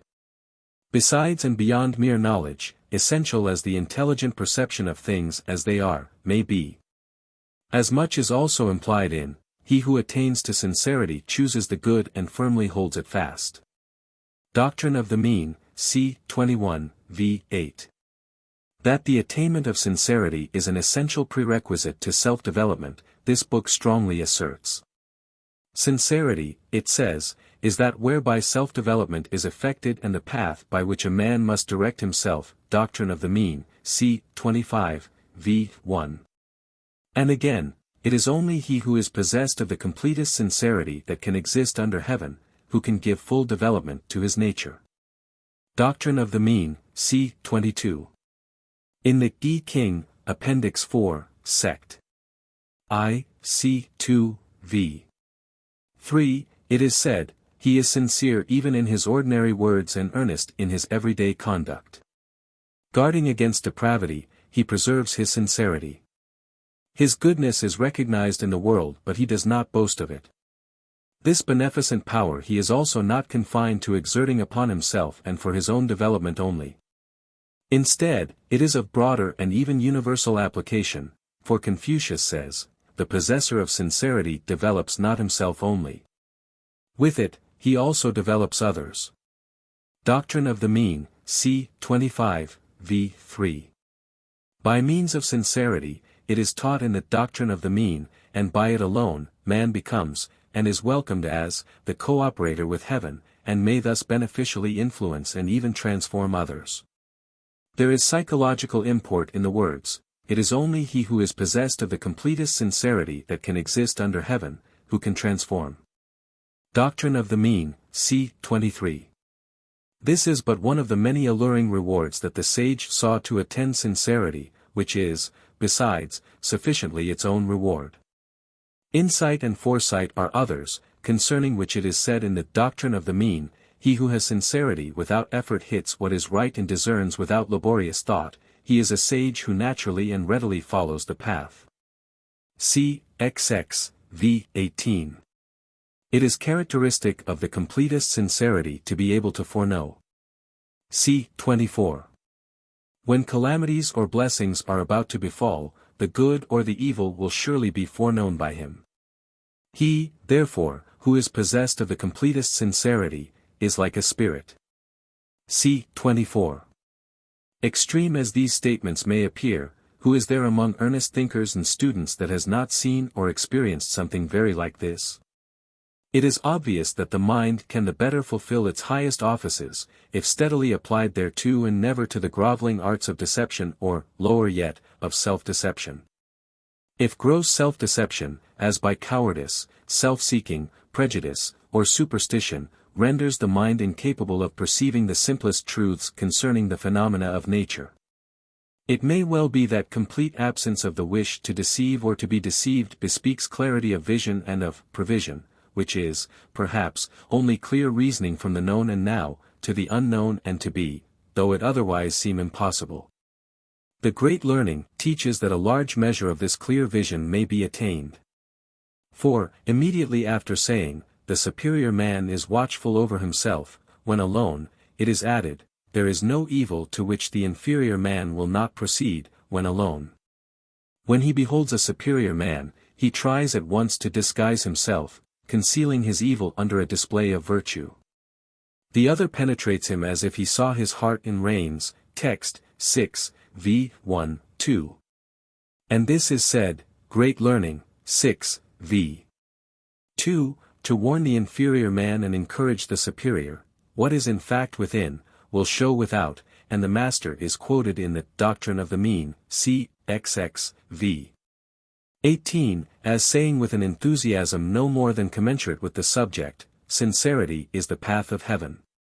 The attainment of sincerity is the path for men, and the Doctrine of the Mean adds yet more rapturously in its praise, sincerity is the end and the beginning of all things, without sincerity, there is nothing. Therefore, the superior man regards the attainment of sincerity the highest excellence. C. 25, v. 2. This eloquent passage in the Shu King, PTV, Book 9, v. 2, is evidently at one with the view of Confucius, awful though heaven be, it yet helps the sincere. Rectification of purpose. Their thoughts being sincere, their purposes were rectified. In The Great Learning, from which this is taken, text, v5, the following brief explanation of it is given. This is meant by self-development depends upon rectifying one's purposes. If a man be swayed by passion, his conduct will be wrong. And so also if he be swayed by terror, by fondness, by sorrow, by distress. When the mind is not dominant, we look but see not, we hear but comprehend not, we eat but taste not. C. 7, v. 1, 2. The same thought Confucius expresses at another time when addressing one of his disciples. Chang is under the influence of his passions, how can he be pronounced firm and unbending? Appendix, BKV, CX. Rarely in any of the books edited by Confucius, composed of his sayings or purporting to set forth his views, is anything advanced as the very word of God. Yet upon this topic the following is found in the Shi King, Major Odes, Decade I. Ode 7, God said to King Wan, be not like them who reject this and cling to that. Be not like them who are ruled by their likes and desires. And in the Li Qi is found this account of the methods and purposes of the ancient kings, already once quoted. It belongs to the nature of man, as from heaven, to be still at his birth. His activity shows itself as he is acted on by external things, and develops the desires incident to his nature. Things come to him more and more, and his knowledge is increased. Then arise the manifestations of liking and disliking.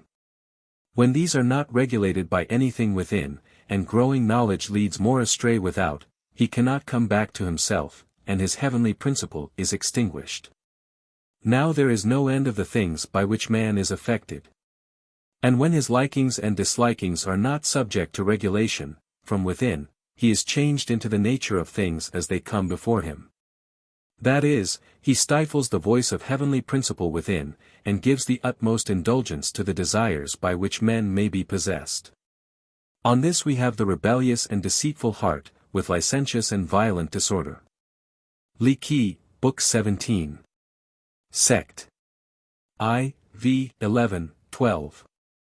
The starting point for such rectification is vividly portrayed by the sage in the following passage, also from the Li Qi, Book 7, Sect.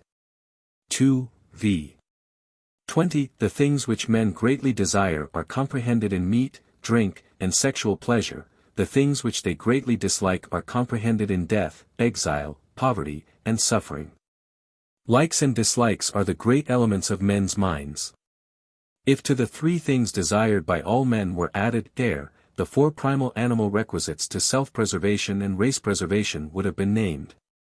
Each good and well adapted for its own purposes and not one of them subject to any abuses by the unthinking beast. That the mind of man, in possessing which he differs from his brother animals, should fail to subordinate each of these and at the same time more perfectly and accurately to adapt it to its own purposes, constitutes abandonment by him of his highest heritage. And such abuses of normal appetites as are involved in feasting, drinking, abandoned venery, or snuff-taking, or tobacco or opium smoking. Each an exercise in an abnormal way of a special function for its own sake and without design that the consequences of its healthful exercise should follow. Obviously are perversions of the mind and well illustrate that saying of the sage, the progress of the superior man is upward. The progress of the ordinary man is downward. Appendix, Book 14, c. 24. The destructive results of setting the heart upon blind indulgence in these refinements of sensual pleasure were sung in the Odes by one of the ancient bards. He who loves hunting and women abandons his state to ruin. Li Qi, BK. 9, Sect. 2, v. 12. And this bald fact, abundantly shown in this age by the vital statistics of every country, was spoken by the Duke of Cao and handed down in the Shi King, PTV, Book 15, v. 2. They sought for nothing but excessive pleasure and so not one of them had long life. The greater longevity of men who were earnest students and vigorous, forceful thinkers, not given to dissipation of their energies in any of the ways described, had already been remarked, indeed, centuries before the time of Confucius. Yet he had more respect for misguided seekers after pleasure, at bottom, than for the smug lovers of safe comfort. The former at least lived, however mistaken their view of life's true aim, the strenuous existence, making sacrifices to obtain that which they desired. He would not have been ready to go so far, perhaps, as Ibsen who says through the lips of Brand. Let be, ye are the serfs of pleasure. Be such, then, with no let nor measure. Not one thing merely for today. And quite another thing tomorrow. The backchants were ideal. They kept up a constant round of revel. The sot who swings twixt drink and sorrow is but a pitiable devil. Silenus was a fine figure. The tippler but his caricature. But much more clearly than any of the other great ethical teachers of ancient times, Confucius recognizes the true opposite of lofty purpose when he puts the contrast thus: the superior man thinks of virtue, the ordinary man thinks of comfort. Analects, Book 4, c. 11. He thus sets one against the other the highest and the lowest aims of which man is capable. For all other low aims involve at least some sacrifice, while he who seeks comfort only, thinks that he would be happier as a mere parasite. Of such, Confucius says, hard is the case of him who will stuff himself with food the whole day, without applying his mind to anything. Are there not gamesters and chess players? Even to be one of these would be better than doing nothing at all. Analects, Book 17, c. 22. In this age, when comfort is the sole god of the many, who also deem themselves good and virtuous and even superior, surely these truths need to be held before all men without surcease. Lest the race degenerate and perish, degenerate because of low aim and its successful attainment, and perish because they whose god is comfort tend to cease to propagate. Was it not to this the sage referred when he said, "Your good, careful people of the villages are the thieves of virtue," Analects, Book 17, c. 13. And, as quoted by Mencius, "I hate your good, careful men of the villages, lest they be confounded with the virtuous." Book 7, pt 2, c. 36, v. 12. The Duke of Cao is represented in the Shu King, pt.v, Book 15, v. 1, to have said of old, the superior man rests in this, that he will indulge in no injurious ease. Confucius was ever insistent upon contrasting the love of virtue with the love of comfort, as in these sayings, the scholar who cherishes the love of comfort is not fit to be deemed a scholar. Analects, Book 14, c. 3. A scholar, whose mind is set on truth and who is ashamed of poor clothes and poor food, is not fit to be discoursed with. Analects, Book 4, c. 9. Scarcely less apposite to the conditions of the present day is this contrast which he makes: the mind of the superior man is conversant with righteousness, the mind of the ordinary man is conversant with gain. Analects, Book 4, c. 21. Yet he holds that one may receive and welcome his reward, albeit that to secure it should not be his purpose in doing an excellent thing or service. Indeed, one must not even set before him the purpose to secure rewards which are real, though not material, such as fame or even success and self-approbation.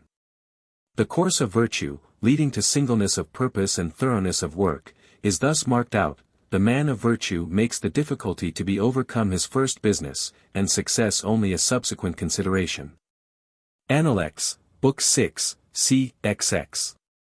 This he adverts to again, saying, if doing what is to be done be made the first business, and success a secondary consideration, is not this the way to exalt virtue? Analects, Book 12, c. 21, v. 3. And repeatedly in the Li this idea is presented in such varied and beautiful forms as these: the master said, the superior man will decline a position of high honor, but not one that is mean, will decline riches, but not poverty. The superior man, rather than be rewarded beyond his desert, will have his desert greater than the reward. Book 27, v. 7. The master said, there is only now and then a man under heaven who loves what is right without expectation of reward, or hates what is wrong without fear of consequences. Book 29, v. 13. A superior man will not for counsel of little value accept a great reward, nor for counsel of great value a small reward. Book 29, v. 36. Yet more reprehensible, if possible, he deems it that in learning the purpose be not solely the attainment of truth and the acquisition of knowledge, but also or even exclusively the praise or favors of others. For he says, in ancient times men learned with a view to their own improvement. Nowadays men learn with a view to the approbation of others. Appendix, Book 14, c. 25. From the Book of Mencius the following is taken, Yang Hu said, "He who seeks to be rich will not be benevolent, he who seeks to be benevolent will not be rich." Book 2, PTI, c. 3, v. 5. The following inspiring saying from the Li Qi, Book 29, v. 27, points out the goal to attain which the sincere mind must perforce direct all its power. The services of Hao Qi were the most meritorious of all under heaven. But all he longed for was that his actions should be better than the fame of them, and so he said of himself that he was simply a man who is useful to others. Mencius supplies these infallible indications that one's purpose is not unmixed with selfish designs, and therefore that it requires careful scrutiny and rectification, if a man love others and that love is not returned. Let him examine himself as to his love of others. If he rules others but his government is not successful, let him examine himself as to wisdom. If he is polite to others but they impolite to him, let him examine himself as to real respect for them. When by what we do not achieve our aim, we must examine ourselves at every point. When a man is right, the whole empire will turn to him. Book 4, PTI, c. 4, v. 1, 2. Rectified purpose. Exalted merit depends on high aim. This precept, taken from the Shu King, PTV, Book 21, v. 4, in altered form and otherwise applied, runs through these sentences of Confucius: do not be desirous of having things done quickly. Do not look at small advantages. Desire to have things done quickly prevents their being done thoroughly. Looking at small advantages prevents great affairs from being accomplished. Appendix, Book 13, c. 17. Stern self-examination is inculcated in the Li Qi as the first duty of him who aspires to be of service, or who assumes responsibilities, for one who wished to serve his ruler. The rule was first to measure his abilities and duties and then enter upon the responsibilities. He did not first enter and then measure. The same rule applied when one begged or borrowed from others or sought to enter their service. Book 15, v. 19. And yet more pointedly in this from the Shi King, Major Odes, Decade 3. Ode 6, he was always anxious lest he should not be equal to his task. Thoroughness, continuity of purpose and persistence are strongly urged. But, above all things, that rigorous judgment of a man's self which alone can keep his effort directed toward the goal. On this point, Confucius sadly and repeatedly warns his disciples against overconfidence that these things will come of themselves, saying, "I have not seen one who loves virtue as he loves beauty." Appendix, Book 9, c. 17, Book 15, c. 12. And again, "I have not yet seen one who could perceive his faults and inwardly accuse himself." Appendix, BKV, c. 26. Nevertheless the necessity for constant self-inspection was held before his disciples, as in this parable, Great Learning, c. 2. On the bathtub of Tang the following words were engraved: "If you can purify yourself a single day, do so every day. Let no day pass without purification." And the same he said, even more vigorously, thus: "To assail one's own wickedness and not assail that of others, is this not the way to correct cherished evil?" Appendix, Book 12, c. 21, v. 3. On another occasion Confucius illustrated it by referring to archery and saying, "In archery, we have something like the way of the superior man. When the archer misses the center of the target, he turns around and seeks the cause of his failure within himself." Doctrine of the Mean, c. 14, v. 5. His disciple, Sang, thus describes the scrutiny to which he habitually and daily submitted his own thoughts and conduct: I daily examine myself on 3 points, whether, in transacting business for others I may not have been faithful.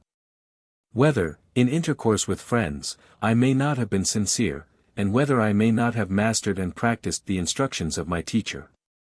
Appendix, BKI, c. 4.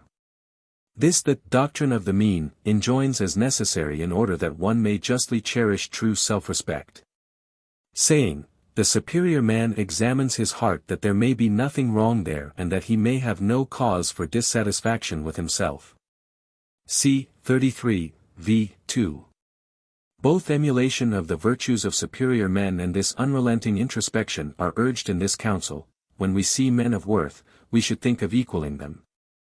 When we see men of the contrary character, we should turn inwards and examine ourselves. Appendix, Book 4, c. 17. Mencius illustrates this and enlarges upon it thus: to support the resolution, there is nothing better than to make the desires few. Here is a man whose desires are few. In some things he may not be able to maintain his resolution, but they will be few. Here is a man whose desires are many. In some things he may be able to maintain his resolution, but they will be few. Book 7, pt 2, c. 35. The emphasis which the sage thus puts upon desire and purpose, does not imply that he deems the act good or bad, only according as the motive is virtuous or evil.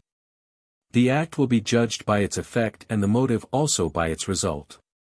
The act may affect for weal or woe the man or others or both, entirely independently of the purpose, but the wish and intention immediately affect the development of the man himself, and make him more or less a man. Therefore is it that from earliest youth one must be careful about that which he most earnestly desires, not because he will not obtain it, but because he will, to his making or his undoing. And the teachers of the young have greater reason to direct with care their wishes, longings, and ambitions than merely their present application to study and work. Mencius refers to this when he aptly says, "Let a man stand fast in the nobler part of himself and the meaner part will not be able to take it from him." Book 6, pti, c. 15, v. 2. He also points out how men are distinguished by the loftiness or lowness of their purposes. Thus, those who follow that part of themselves which is great, are great men, those who follow that part of themselves which is little, are little men. Book 6, pti, c. 15, v. 1. The intimate and immediate connection between sincerity and purity of purpose is self-evident. Only by the most searching sincerity can the human intellect be prevented from deceiving itself, where elemental appetites, useful for the purposes for which they exist but destructive if unrestrained, plead for freedom from restraint and even for stimulation as ends in themselves and not in furtherance of the cosmic purposes of self-preservation and race preservation for which they were given. This glorious picture of achievement Confucius puts before those of his disciples who will preserve in thought and action unswerving integrity of purpose and of aim, contemplating good and pursuing it as if they could not attain to it. Contemplating evil and shrinking from it as they would from thrusting the hand into boiling water. I have seen such men as I have heard such words. Appendix, Book 16, c. 11, v. 1. There may, then, be such men. No impossible standard is here set up. Confucius had long held his conduct up to it and says of himself, "With coarse rice to eat, with water to drink and my bended arm for a pillow, I still have joy in the midst of these things. Riches and honors, acquired by unrighteousness, are to me as a floating cloud." Appendix, Book 7, c. 15. Chapter 2. Self-Development. The characteristics of the superior man having been presented, it is in logical order to examine the faculties and qualities which Confucius would have one cultivate to attain this ideal state. First in importance is the will. The will. Their purposes being rectified, they cultivated themselves. By these words in The Great Learning, text, v.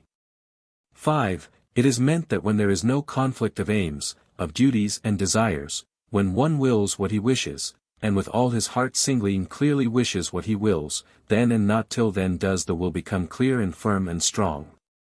The man is his will, back of his will is his purpose, and back of his purpose, his desire.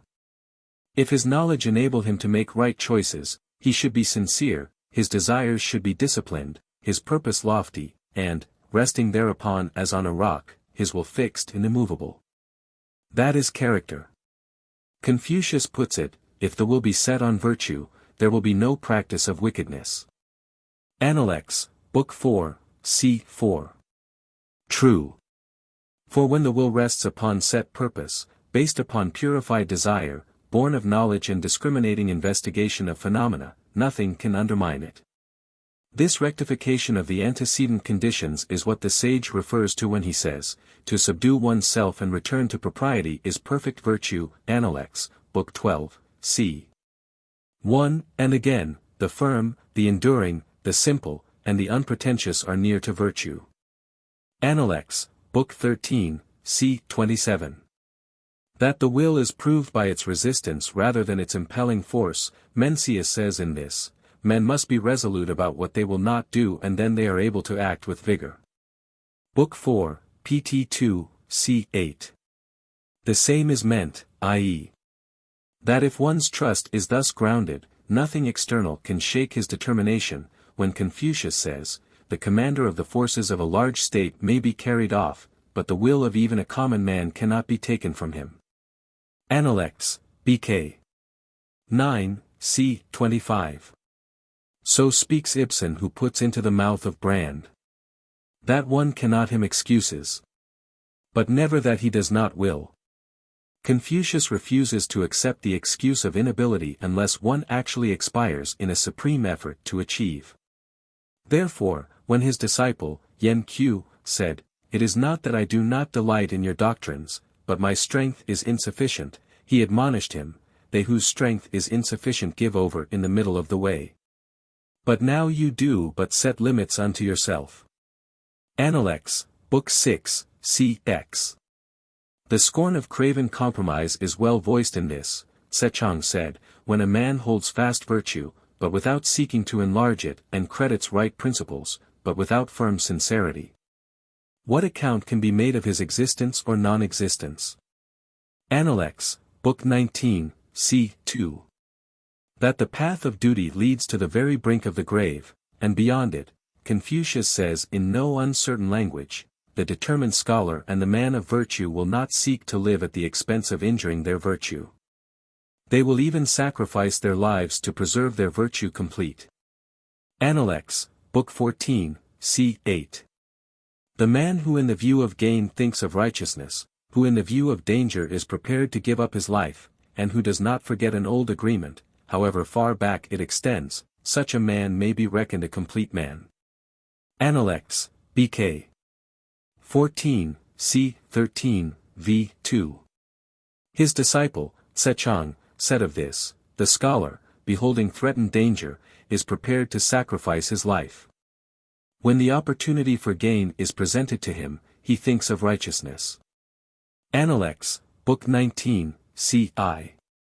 This picture, which to uninstructed mortals may seem dark and forbidding, it should not seem so, since to die is before every man and few can hope to have so noble an end. Confucius did not always hold before the eyes of his disciples, however. But on the contrary justly declared, in the face of their craven dread, virtue is more to man than either fire or water. I have seen men die by treading upon fire or water, but I have never seen a man die by treading the path of virtue. Appendix, Book 15, c. 34. It costs really nothing to will that which is good and beneficial. The cost is all on the other side. That one sacrifices, is pure delusion, the pleasure as well as the solid benefit is to be found where the enlightened will would bear us. Such conduct is heroic to contemplate. But it is simple truth and not merely personal praise which Confucius spake of another, with a single bamboo dish of rice, a single gourd dish of drink, and living in a mean, narrow lane, while others could not have endured the distress. He did not allow his joy to be affected by it. Appendix, Book 6, c. 9. It might, indeed it ought and would, be true of any other, if unspoiled, and, as he has well said, for a morning's anger, to wreck one's life and involve the lives of his parents, is not this a case of delusion? Appendix, Book 12, c. 21, v. 3. And, while not so strikingly and obviously true, this statement holds for every aberration from the path of duty, into which one may believe himself led by reason of the greater pleasure and satisfaction that it seems to offer, be it what it may. The beauty, the compensations and relaxations of the upward course are thus set forth by the sage. Let the will be set on the path of duty. Let every attainment of what is good be firmly grasped. Let perfect virtue be emulated. Let relaxation and enjoyment be found in the polite arts. Appendix, Book 7, c. 6. To the instructed mind there is nothing uninviting in this prospect. And low and mind-destroying pleasures and comforts which are in fact, though not apparently, lower and more destructive are well abandoned for these higher, simpler, keener, and more abiding satisfactions. Confucius puts it also more explicitly thus: to find enjoyment in the discriminating study of ceremonies and music, to find enjoyment in speaking of the goodness of others, to find enjoyment in having many worthy friends, these are advantageous. To find enjoyment in extravagant pleasures, to find enjoyment in idleness and sauntering, to find enjoyment in the pleasures of feasting, these are injurious. Appendix, Book 16, c. v. Even reverses and hardships have their lesson and reward if one but meet them with resolution. For as Mencius says, when heaven is about to confer a great office on any man, it first disciplines his mind with suffering and his bones and sinews with toil. It exposes him to want and subjects him to extreme poverty. It confounds his undertakings. By all these methods it stimulates his mind, hardens him, and supplies his shortcomings.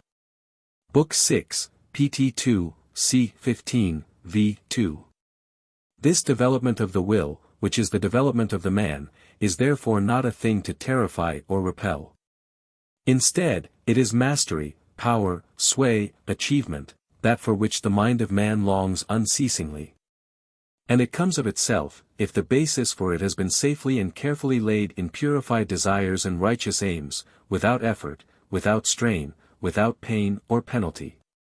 Is virtue a thing remote? Asked the sage. And answered, I wish to be virtuous, and lo, virtue is at hand. Appendix, Book 7, c. 29. What, then, is this will? What, this virtue? The disciples of Confucius handed the secret of it down from one to another, in these words: the doctrine of our master is to be true to the principles of our nature and the benevolent exercise of them to others. Appendix, Book 4, c. 15, v. 2.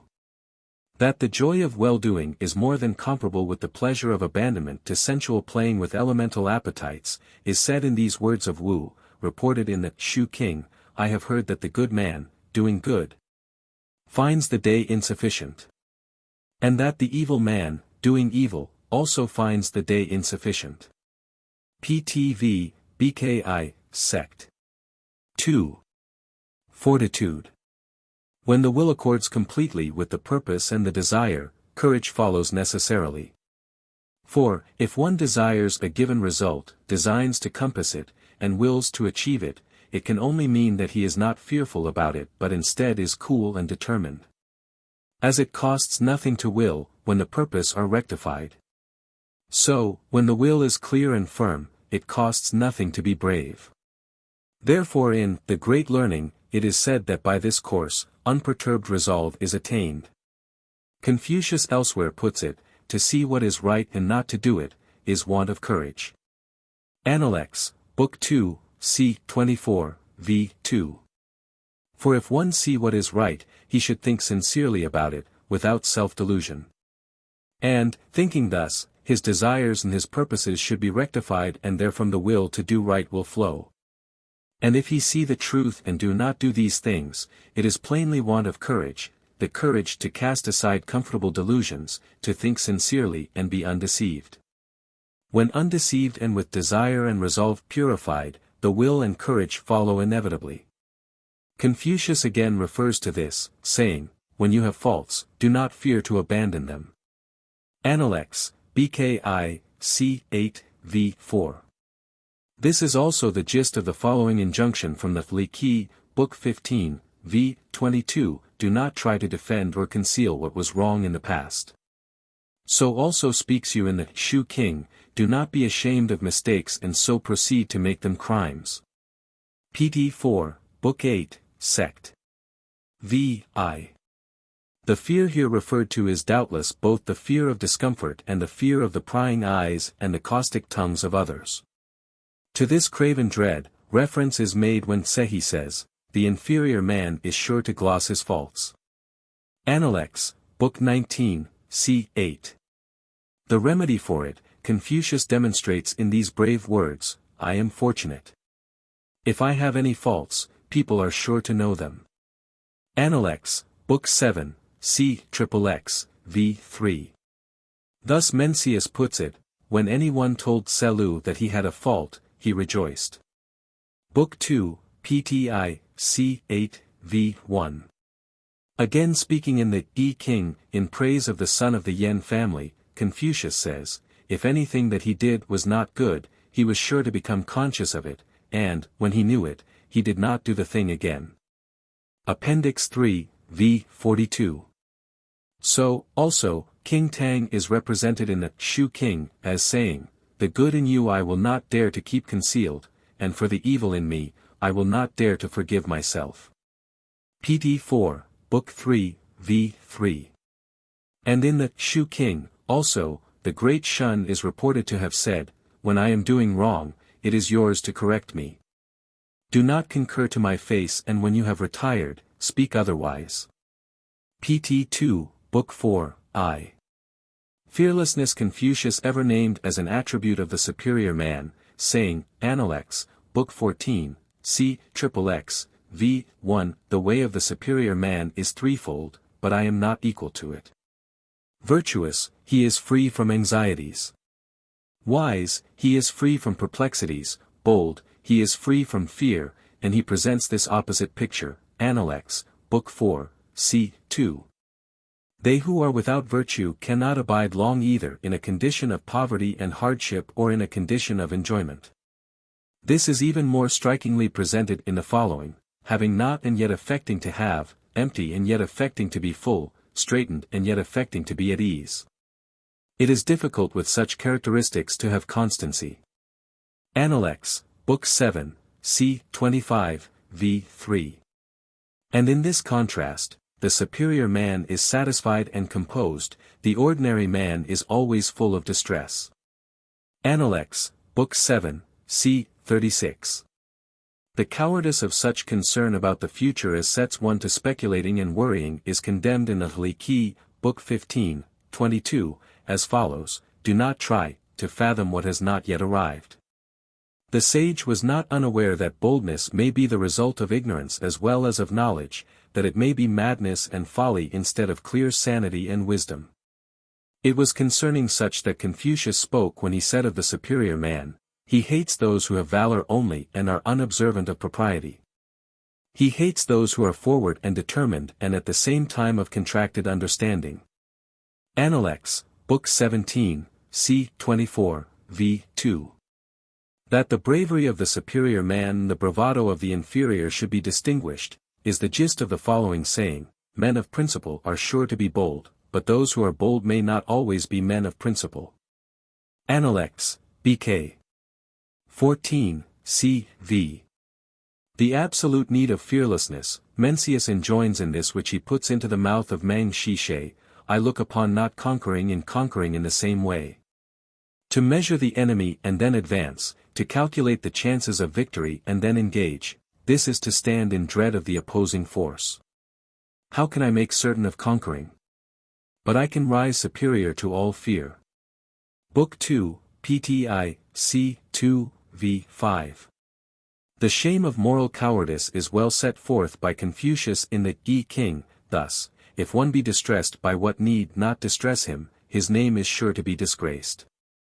Appendix 3, Sect. 2, c. v. What, then, may the superior man fear? The answer, disclosing that upon which the courage of the superior man rests securely, is in this query, they sought to act virtuously and they did so, and what was there for them to repine about? Analects, Book 7, c. 14, v. 2. The freedom from fear which is here referred to costs no effort.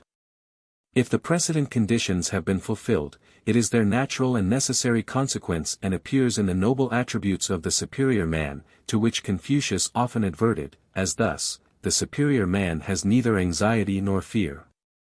Appendix, Book 12, c. 4, v. t. When internal examination discovers nothing wrong, what is there to be anxious about, what is there to fear? Appendix, Book 12, c. 4, v. 3. Poise. To this, i.e., to unperturbed calm, succeeds tranquil poise. In this poise is found deliberation. This passage from The Great Learning, text v. 2, aims to enforce that it is not enough that one should be resolute and composed in the presence of danger. He must ever be calm and resolute. Thus the sage has said, what the superior man seeks, is in himself, what the ordinary man seeks, is in others. Appendix, Book 14, c. 28. And his disciple, Sang, says, the superior man in his thoughts does not go out of his place. Appendix, Book 14, c. 28. In the Yi King, Appendix 2, c. 3. It is put thus, the superior man does not in his thoughts go beyond the position in which he is. And thus, also, the influence of the world would make no change in him, he would do nothing merely to secure fame. He can live withdrawn from the world without regret, he can experience disapproval without a troubled mind. He is not to be torn from his root. Appendix 4, c. 2, v. 41. In the Li Qi, this is much expatiated upon, in part only as follows, the scholar keeps himself free from all stain. He does not go among those who are low, to make himself seem high, nor set himself among those who are foolish, to make himself seem wise, he does not approve those who think as he, nor condemn those who think differently. Thus he takes his stand alone and pursues his course, unattended. Book 38, v. 15. The reward for this attainment of perfect poise is described in the Yi King, Appendix 3, Sect. I, c. I, v. 8. In these words, with the attainment of such ease and such freedom from laborious effort, the mastery is had of all principles under the sky. And the mode and manner of it are portrayed in the same book, Appendix 3, Sect. 2, c. v. v. 44. By this saying attributed to Confucius, the superior man composes himself before trying to move others, makes his mind at rest and easy, before he opens his mouth. Determines upon his method of intercourse with others, before he seeks anything of them.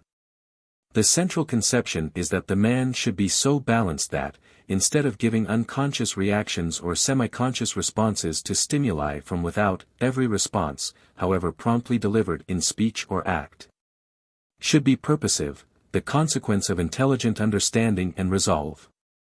Mencius said of himself, Book 2, Pti, c. 2, v. 1, at 40 I attained to an unperturbed mind, and Confucius of himself, Appendix, Book 6, c. 27, there may be those who do this or that, without knowing why.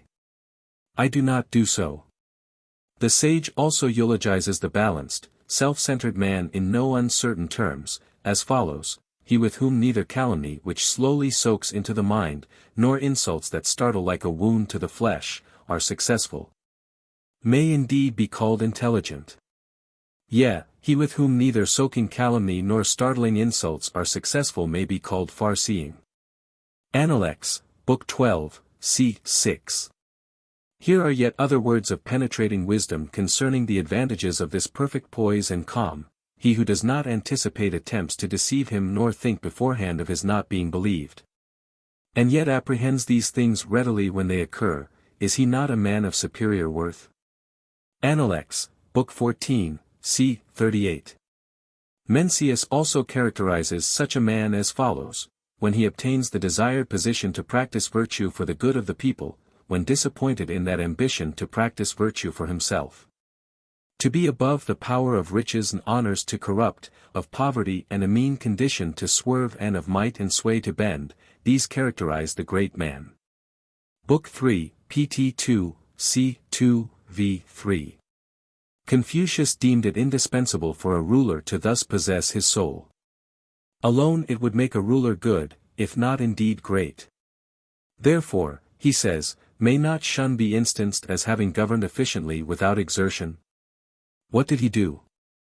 He did nothing but gravely and reverently occupy his imperial seat. Appendix, Book 15, c. 4. And again in these enthusiastic words, how majestic was the manner in which Shun and you held possession of the empire, as if it were nothing to them. Appendix, Book 8, c. 18. How this singleness of purpose and this perfect poise of soul, unsuspected during an uneventful life, when great occasion arises, stand forth and reveal the man. Is the burden of this saying, the superior man cannot be known in little matters but he may be entrusted with great concerns. Appendix, Book 15, c. 33. Self-control. Want of forbearance in small matters confounds great plans. Appendix, Book 15, c. 26. The need for constancy in self-control is often urged by the sage, as thus, inconstant in his virtue, he will be visited with disgrace. Appendix, Book 13, c. 22, v. 2. In the Shu King, Yin is represented as expressing this sentiment: be careful to strive after the virtue of self-restraint and to cherish far-reaching plans. pt 4, BKV, Sect. 1, 2.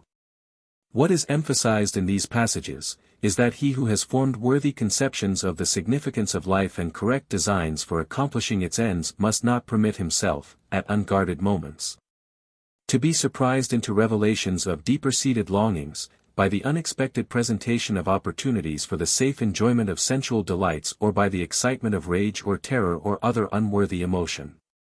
It is well said in the Shu King, Minor Odes of the Kingdom, Decade v. Ode 2, men who are grave and wise, though they drink, are masters of themselves. Men who are benighted and ignorant become slaves of drink and more so, daily. Be careful, each of you, of your conduct. What heaven confers, when once lost, will not be regained. The necessity for reflection and consideration, though it be but momentary, before responding to any impulse from without, either in speech or in action, instead of the automatic, animal response of a curse or a blow, a smile or a caress, or whatever it may be when one is played upon, is always present in the mind of the sage. It is significantly expressed thus: Ko Wanzu thought thrice and then acted. When the master was informed of it, he said, twice may do. Appendix, BKV, c. 19. That even greater prudence in speech is desirable, is indicated by this reply to the inquiry of Tsekung, what constitutes the superior man? He acts before he speaks and afterwards speaks in accordance with his act. Appendix, Book 2, c. 13. Reasons for reticence are given in several passages, from which these are culled. The master said, the superior man is modest in his speech but exceeds in his actions. Appendix, Book 14, c. 29. This man seldom speaks. When he does, he is sure to hit the point. Appendix, Book 11, c. 13, v. 3. When a man feels the difficulty of doing, can he be otherwise than cautious and slow in speaking? Appendix, Book 12, c. 3, v. 3. The reason why the ancients did not readily give utterance to their words was because they feared lest their deeds should not come up to them. Appendix, Book 4, c. 22. The prudence of this course is illustrated in the Shu King, Major Odes, Decade 3, Ode 2, by this apt comparison: a flaw in a mace of white jade may be ground away, but a word spoken amiss cannot be mended.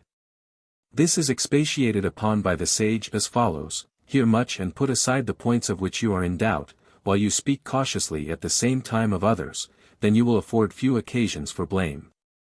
See much and put aside the things which seem perilous, while you are cautious at the same time in carrying the others into practice, then you will have few occasions for repentance.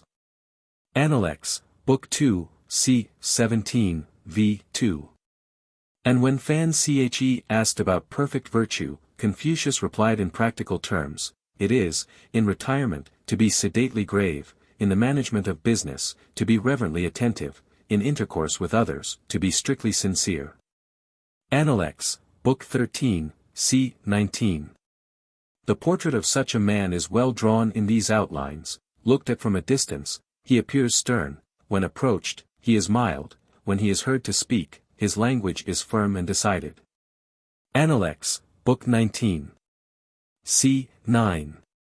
By this is not meant mere obstinacy, but firmness, based upon resolve, resting in turn on rectified purpose, that in turn upon clarified and illuminated desire, and all upon intelligent investigation and determination of facts.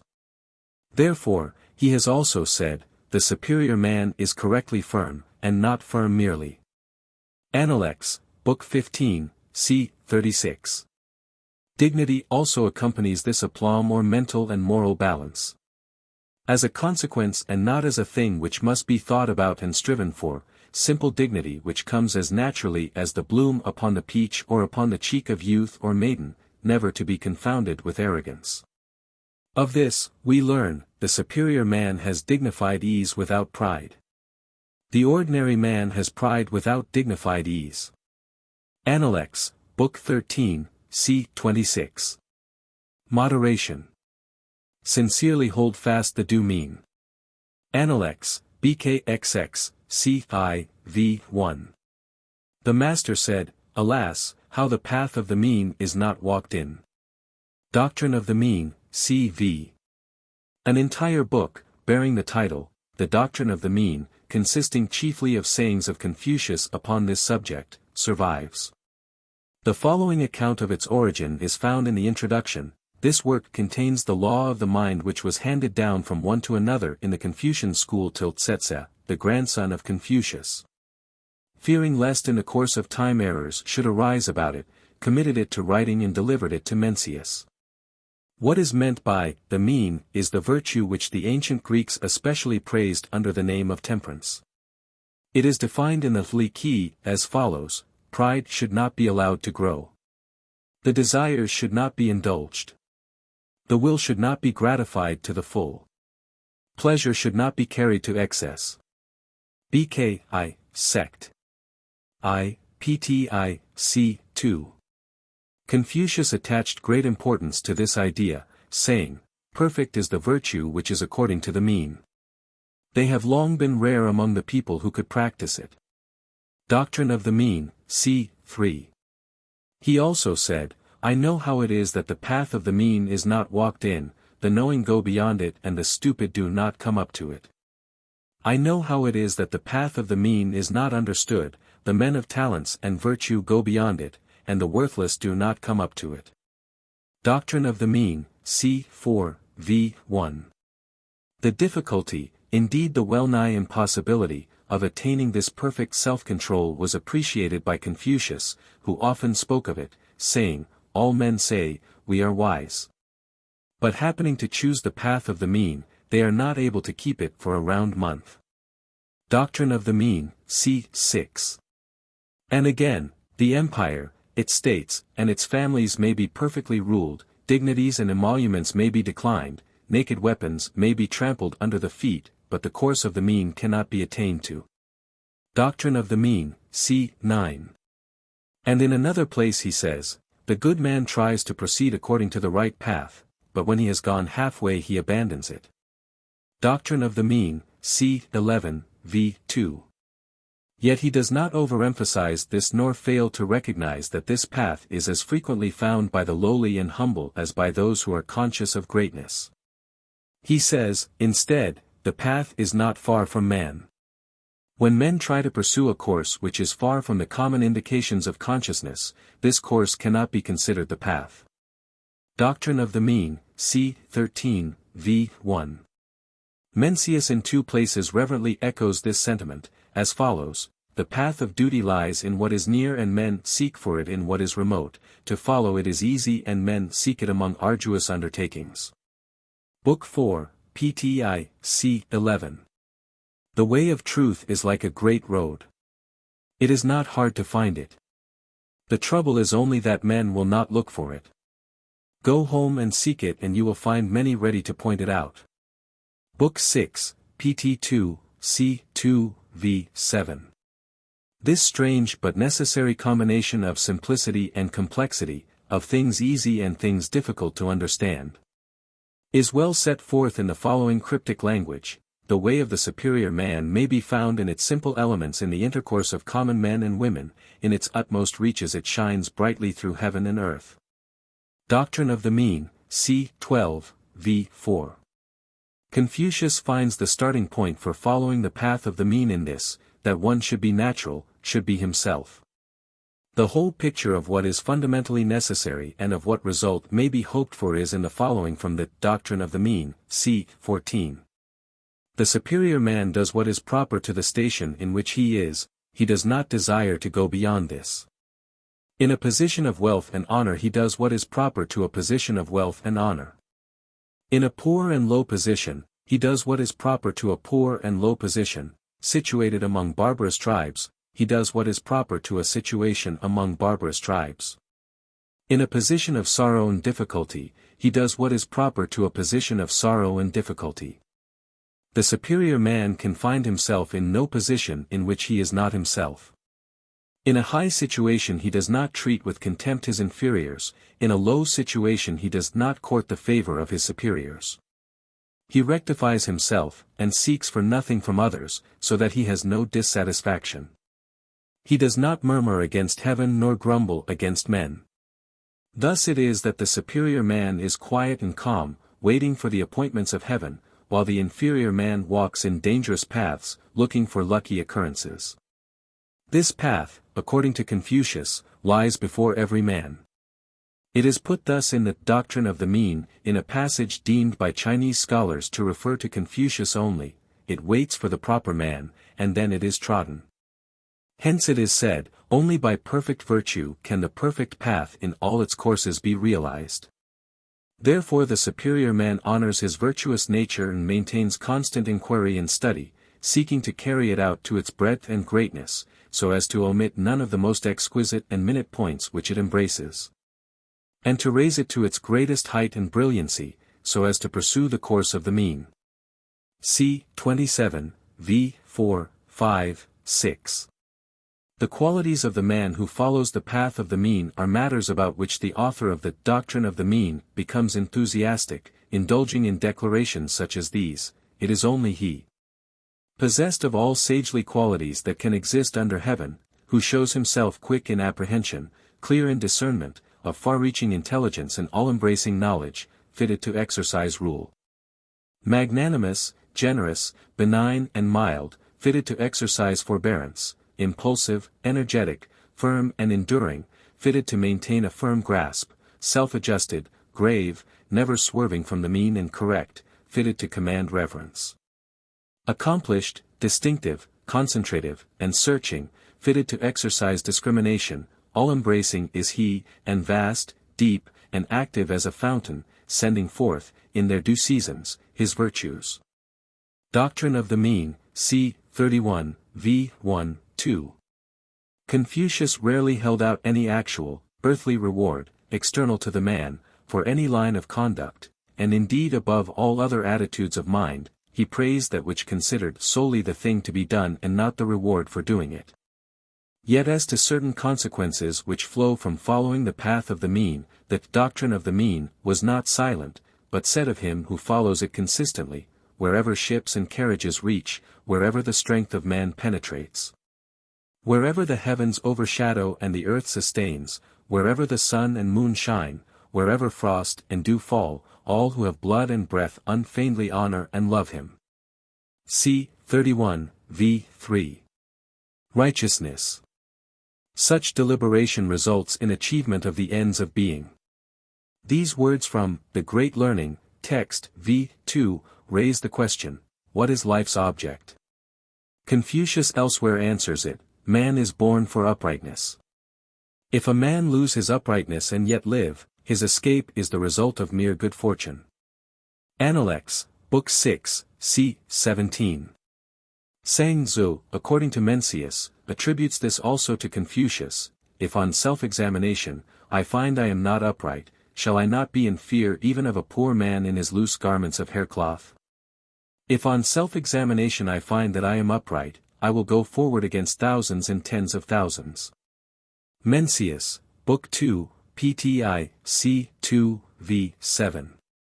It is to this, also, that Confucius refers when he says, "Let every man consider virtue as what devolves upon himself, he may not yield the performance of it even to his teacher." Appendix, Book 15, c. 35. That it comes naturally and easily if the purpose has been rectified and the will is clear and strong, he says in these words, "If the will be set on virtue, there will be no practice of wickedness." Appendix, Book 4, c. 4. The life which is devoid of purity and rectitude, he regards as thrown away. Righteousness should reign in men's hearts and in their lives. Its name and how desirable a thing it is should be upon their lips every day. For of this he speaks as follows: when a number of people are together for a whole day without their conversation turning on righteousness, and when they are fond of carrying out a narrow shrewdness, theirs is indeed a hard case. Appendix, BK 15, c. 16. Cunning shrewdness he regarded as utterly inconsistent with rectitude, saying, "Who says of Wei Chong Kao that he is upright?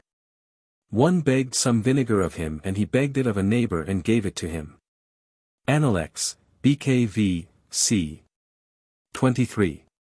That righteousness is of the man and not only of his deed, Mencius thus affirms, Cao Tzu has never understood righteousness. He makes it a thing external. Book 2, PTI, c. 2, v. 15. The attainment of righteousness of thought and conduct, then, is the aim of all who wish, in conformity with the art of living, to achieve a well-spent life. Perfect and complete rectitude is, of course, not a sine qua non in order that one should be a superior man, for the word superior is relative. Confucius says, superior men, and yet not always virtuous, there have been, alas. But there has never been an inferior man who was at the same time virtuous. Appendix, Book 14, c. 7. Among the descriptions of the superior man, we find these which bear upon the same subject. For the most part they have already been quoted, but it is necessary to reconsider them here. The superior man thinks of virtue, the ordinary man thinks of comfort. The superior man thinks of sanctions of law, the ordinary man of favors. Appendix, Book 4, c. 11. The mind of the superior man is conversant with righteousness, the mind of the ordinary man is conversant with gain. Appendix, Book 4, c. 16. The superior man holds righteousness to be of the highest importance. Appendix, Book 17, c. 23. The superior man in all things considers righteousness essential. Appendix, Book 15, c. 17. Mencius thus identifies righteousness as the normal attribute of man, benevolence is the tranquil habitation of man and righteousness his straight path. Alas for them who leave the tranquil habitation tenantless and dwell not therein and who turn away from the straight path and pursue it not. Book 4, PTI, C. X, v. 2, 3. 9 things, as regards which one must keep watch over himself, are enumerated by Confucius as follows. The superior man has 9 things which are subjects with him of thoughtful consideration. In regard to the use of his eyes, he is anxious to see clearly. In regard to the use of his ears, he is anxious to hear distinctly. In regard to his countenance, he is anxious that it should be benign. In regard to his demeanor, he is anxious that it should be respectful. In regard to his speech, he is anxious that it should be sincere. In regard to his doing of business, he is anxious that it should be reverently careful. In regard to what he doubts about, he is anxious to question others. When he is angry, he thinks of the difficulties his anger may involve him in. When he sees gain to be got, he thinks of righteousness. Appendix, Book 16, c. X. Some of the qualities which go to make up rectitude of demeanor and conduct are recorded in this passage, with appropriate statements as to their advantages. If you are grave, you will not be treated with disrespect. If you are generous, you will win all. If you are sincere, people will repose trust in you. If you are earnest, you will accomplish much. If you are kind, this will enable you to employ the services of others. Appendix, Book 17, c. 6. And in the Li Qi, Book 7, Sect. 2, 19, the following are given as essentials of right living. What are the things which men consider right? Kindness in a father, filial piety in a son, gentleness in an elder brother, obedience in a younger. Righteousness in a husband, submission in a wife, kindness in elders, deference in juniors, benevolence in a ruler, loyalty in a minister. These 10 are things which men consider right. To speak the truth and work for harmony are what are called things advantageous to men. To quarrel, plunder, and murder are things disastrous to men. The philosophy, the sequence, even the causation of it are contained in this, from the same book. He who knows how to exemplify what a son should be, can afterwards exemplify what a father should be. He who knows how to exemplify what a minister should be, can afterwards exemplify what a ruler should be. He who knows how to serve others, can afterwards employ them. Book 6, Sect. I, 20. Perhaps there are traces of an ancient Freemasonry, or did they merely presage the newer symbolism, in this, from the I King, Appendix 4, Sect. 2, c. 2, 6, the plum signifies correctness, the square, righteousness. There are several such passages in the ancient books of the Chinese.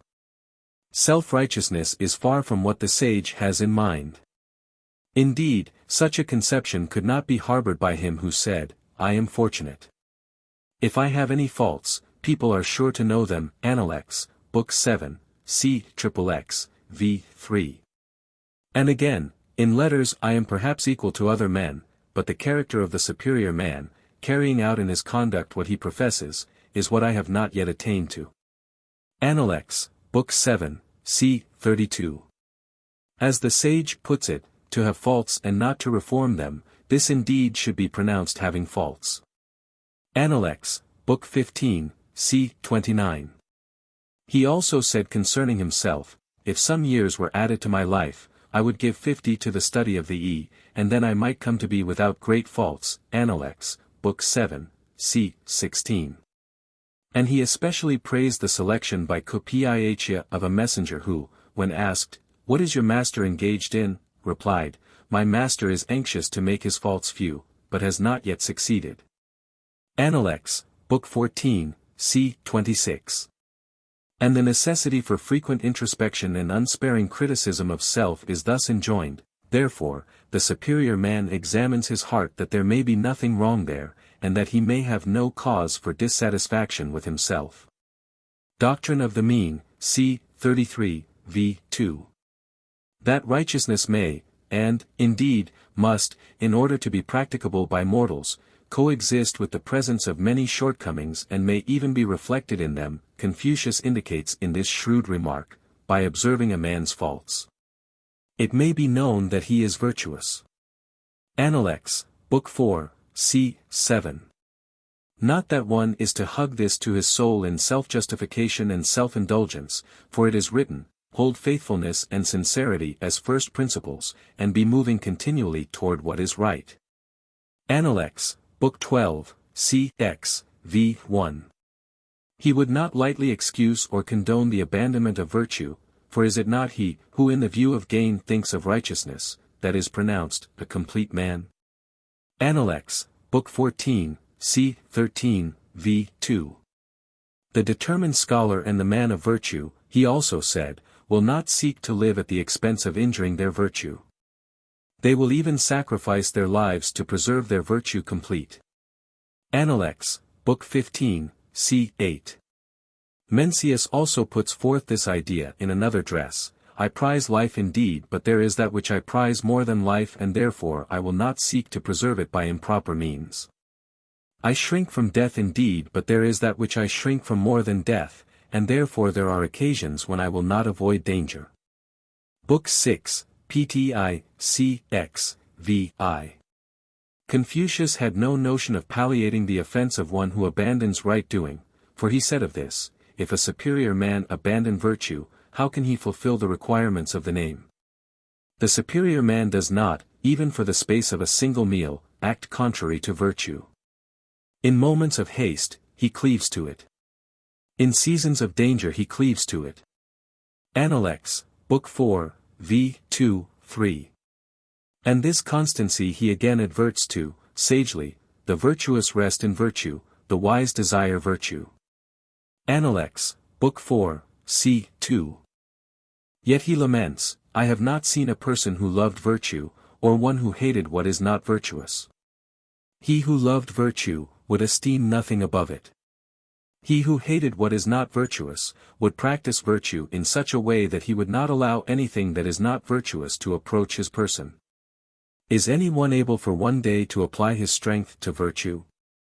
I have not seen the case in which his strength would be insufficient. Should there possibly be such a case, I have not seen it. Appendix, Book 4, c. 6. Yet he despairs of constant righteousness, for he says elsewhere, to subdue oneself and return to propriety is perfect virtue. If a man for one day subdue himself and return to propriety, all under heaven will ascribe perfect virtue to him. Appendix, Book 12, c. I, v. 1. And likewise, if a man in the morning hear the right way, he may die in the evening without regret. Appendix, Book 4, c. 8. Earnestness. Wheresoever you go, go with all your heart. Shu King, PTV, BK. 9, 2. These words are ascribed to the illustrious Wu or to Kang, his son. The injunction which Ibsen puts into the mouth of Brand. Be what thou art, with all thy heart. Not piecemeal, only, and in part. Seems but a modern echo, or reaffirmation, of this sentiment of thousands of years ago. In the Shu King, also, Ayin is made to say, what attainment can be made without anxious thought? What achievement without earnest effort? PT 4, BK. 6, Sect. 3, 2. Mencius puts it strongly thus, now chess-playing is but a small art, but without giving his whole mind to it and bending his will to it, a man cannot excel in it. Book 6, PTI, c. 9, v. 3. The absolute sincerity of thought which has been found prerequisite to the acquisition of sound learning, the formation of right desires, and the planning of the art of life, must ripen into earnestness in conduct and candor of speech. Else were it fruitless and unavailing. As much is embraced in this primary injunction of Confucius, hold faithfulness and sincerity as first principles. Appendix, BKI, c. 8, v. 2. Among the 9 things which are with the superior man's subjects, of thoughtful consideration, he includes these: in regard to his speech, he is anxious that it be sincere. In regard to his doing of business, he is anxious that it should be reverently careful. Appendix, Book 16, c. X. These resulting virtues of speech and action were 2 of the 4 things which the Master taught: letters, ethics, devotion of spirit, and truthfulness. Appendix, Book 7, c. 24. And urgently did he enjoin each of his disciples, to give oneself earnestly to the duties due to men. Appendix, Book 6, c. XX. That this should come naturally and easily, without strain or striving, Mencius says in this, the great man does not think beforehand of his words that they may be sincere nor of his actions that they may be resolute. He simply speaks and does what is right. Book 4, pt 2, c. 11. The opposite Mencius finds in this, the disease of men is this, that they neglect their own fields and go to weed the fields of others, and that what they require from others is great, while what they lay upon themselves is light. Book 7, point 2, c. 32, v. 3. The evil results of uninstructed earnestness in conduct, i.e. earnestness unaccompanied by clear knowledge of what is aimed at, of consequences and causes and of the means by which one's real ends may be furthered, are set forth in this. There is the love of being sincere without the love of learning. The beclouding here leads to an injurious disregard of consequences. Appendix, Book 17, c. 8, v. 3. Notwithstanding these obvious limitations, none of which goes to the root and all of which have to do only with what should accompany earnestness and candor, Confucius enjoins both, upon the young as upon the old, as absolutely essential to right living. Thus of the youth, he says, he should be earnest and truthful, Appendix, BKI, c. 6, and of the superior man, he who aims at complete virtue is earnest in what he is doing and careful in his speech. Appendix, BKI, c. 14. The superior man wishes to be slow in speech and earnest in conduct. Appendix, Book 4, c. 24.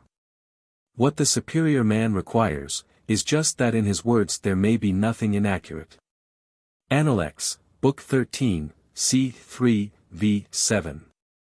Twice in the Appendix, although Confucius spoke seldom about perfect virtue, he referred, when replying to inquiries on this important subject, especially to sincerity of speech and faithfulness of conduct. The first time briefly thus, Fan Che asked about perfect virtue. The master said, "It is in retirement to be sedately grave, in the management of business, to be reverently attentive, in intercourse with others, to be strictly sincere." Appendix, Book 13, c. 19. The second time, he did not content himself with mere categorical mention, but proceeded to expatiate upon the beneficent results of these virtues. In the following, Sechong asked Confucius about perfect virtue. Confucius said, to be able to practice 5 things everywhere under heaven constitutes perfect virtue. He begged to inquire what they were, and was told, gravity, generosity, sincerity, earnestness, and kindness. If you are grave, you will not be treated with disrespect. If you are generous, you will win all. If you are sincere, people will repose trust in you. If you are earnest, you will accomplish much. If you are kind, this will enable you to employ the services of others. Appendix, Book 17, c. 6. These results, he further taught, are independent of time and place and of the state of civilization of those among whom these virtues are practiced, for he says, let his words be sincere and truthful, and his actions honorable and careful. Such conduct may be practiced among the rude tribes of the south or of the north. If his words be not sincere and truthful, and his actions not honorable and careful, will he, with such conduct, be appreciated, even in his own neighborhood? Appendix, Book 15, c. v. 2. Humility. I am not concerned that I have no place, I am concerned how I may fit myself for one. I am not concerned that I am not known, I seek to be worthy to be known. Appendix, Book 4, c. 14. I will not be afflicted that men do not know me, I will be afflicted that I do not know men. Appendix, BKI, c. 16. I will not be concerned at men's not knowing me, I will be concerned at my own want of ability. Appendix, Book 14, c. 32. The superior man is distressed by his want of ability, he is not distressed by men's not knowing him. Appendix, Book 15, c. 17. These are but a few of the many expressions in the Appendix of the spirit of humility which is essential to true self-development. It is not want of self-respect that is here inculcated, but, instead, that poise which demands not the acclaim of others. In the Yi King, Appendix 2, Sect. I, c. 28, it is put thus, the superior man stands alone and has no fear, and keeps retired from the world without regret. Yet it is also far from encouraging the progress-destroying self-sufficiency of one who disregards others' opinions because placing too high an estimate upon his own. For in the Shu King, pt. 4, Book 6. 4, the earnest injunction is found, accredited to Ian, do not think yourself so large as to deem others small. And this, also, is found in the Shu King, pt. 4, Book 2, for he who says that others are not equal to himself, comes to ruin. And in the same book, pt. 4, Book 8, Sect. 2, 1, the illustrious Yu is reported to have said, indulging the consciousness of being good is the way to lose that goodness, being vain of one's ability is the way to lose it. And in its pages also, PTV, Book 26. King Mu is made to say of himself, in all humility, I rise at midnight and think how I can avoid falling into errors. The Duke of Qin, also in the Shu King, PTV, BKXXX. Thus describes how difficult, albeit salutary, it is to receive, welcome, and apply the reproof of others. Reproving others is easy, but to receive reproof and allow it free course is difficult. And in the Li Qi, Book 2, Sect. 2, pt 3. 17, the ruinous consequences of false pride are depicted by means of a clever parable, as follows, It is because I would not eat, poor man, come here, food that I am come to this state. In the same book, Li Qi, Book 27. 9, it is related of Confucius, the master said, the superior man exalts others and abases himself, he gives the first place to others and takes the last himself. Mencius applied this to himself in this famous colloquy. The officer Choo said, Master, the king sent persons to spy out whether you were really different from other men. Mencius said, How should I be different from other men? Yao and Shun were the same as other men. Book 4, pt 2, c. 32. This also does Confucius teach, that with admiration and appreciation a man should look upon superior men, rejoicing in their virtue, and emulating them. And that, on the contrary, when beholding persons with grave and glaring faults, he is not to rejoice that he is not like unto them, but instead, with deep humility, to search his own heart with microscopic care and remorseless earnestness. Lest these very faults or errors be hiding there. Thus he says, when we see men of worth, we should think of equaling them, when we see men of contrary character, we should turn inward and examine ourselves. Appendix, Book 4, c. 17. The difficulty of doing this, however, he did not minimize, knowing full well how prone the human mind is to justify its own aberrations. Indeed, he more than once complained with sadness, I have not yet seen one who could perceive his faults and inwardly accuse himself. Appendix, BKV, c. 26. He counseled the greatest possible avoidance of the thought of personal success as a prime consideration of conduct, and inculcated the truth that unless the mind is devotedly bent to the achievement of its own purpose, to the accomplishment of the thing which it designs, the man's work will not be that which he desired to do but will merely be done in order that men might acclaim him. He often emphasized even to a superlative degree the obstacles in the way of the formation of character and of living a well-spent and therefore successful life.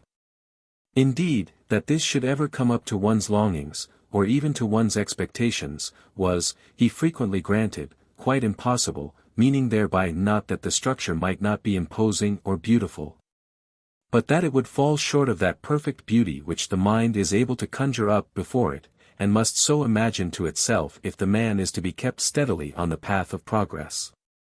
It is true that in all this there is no departure from the notion that the man should be in fact self-sufficient. It is not the idea of the sage that he should abandon himself to despair but that his mind, beholding clearly and courageously the perfection that he cannot hope to equal, should do all that lies in its power to mold itself after that vision of beauty, which after all is but an imperfect attempt to reconstruct within itself the glories which it cannot fully apprehend. Thus he teaches that one should be at ease about himself, even though others should hold him of no account.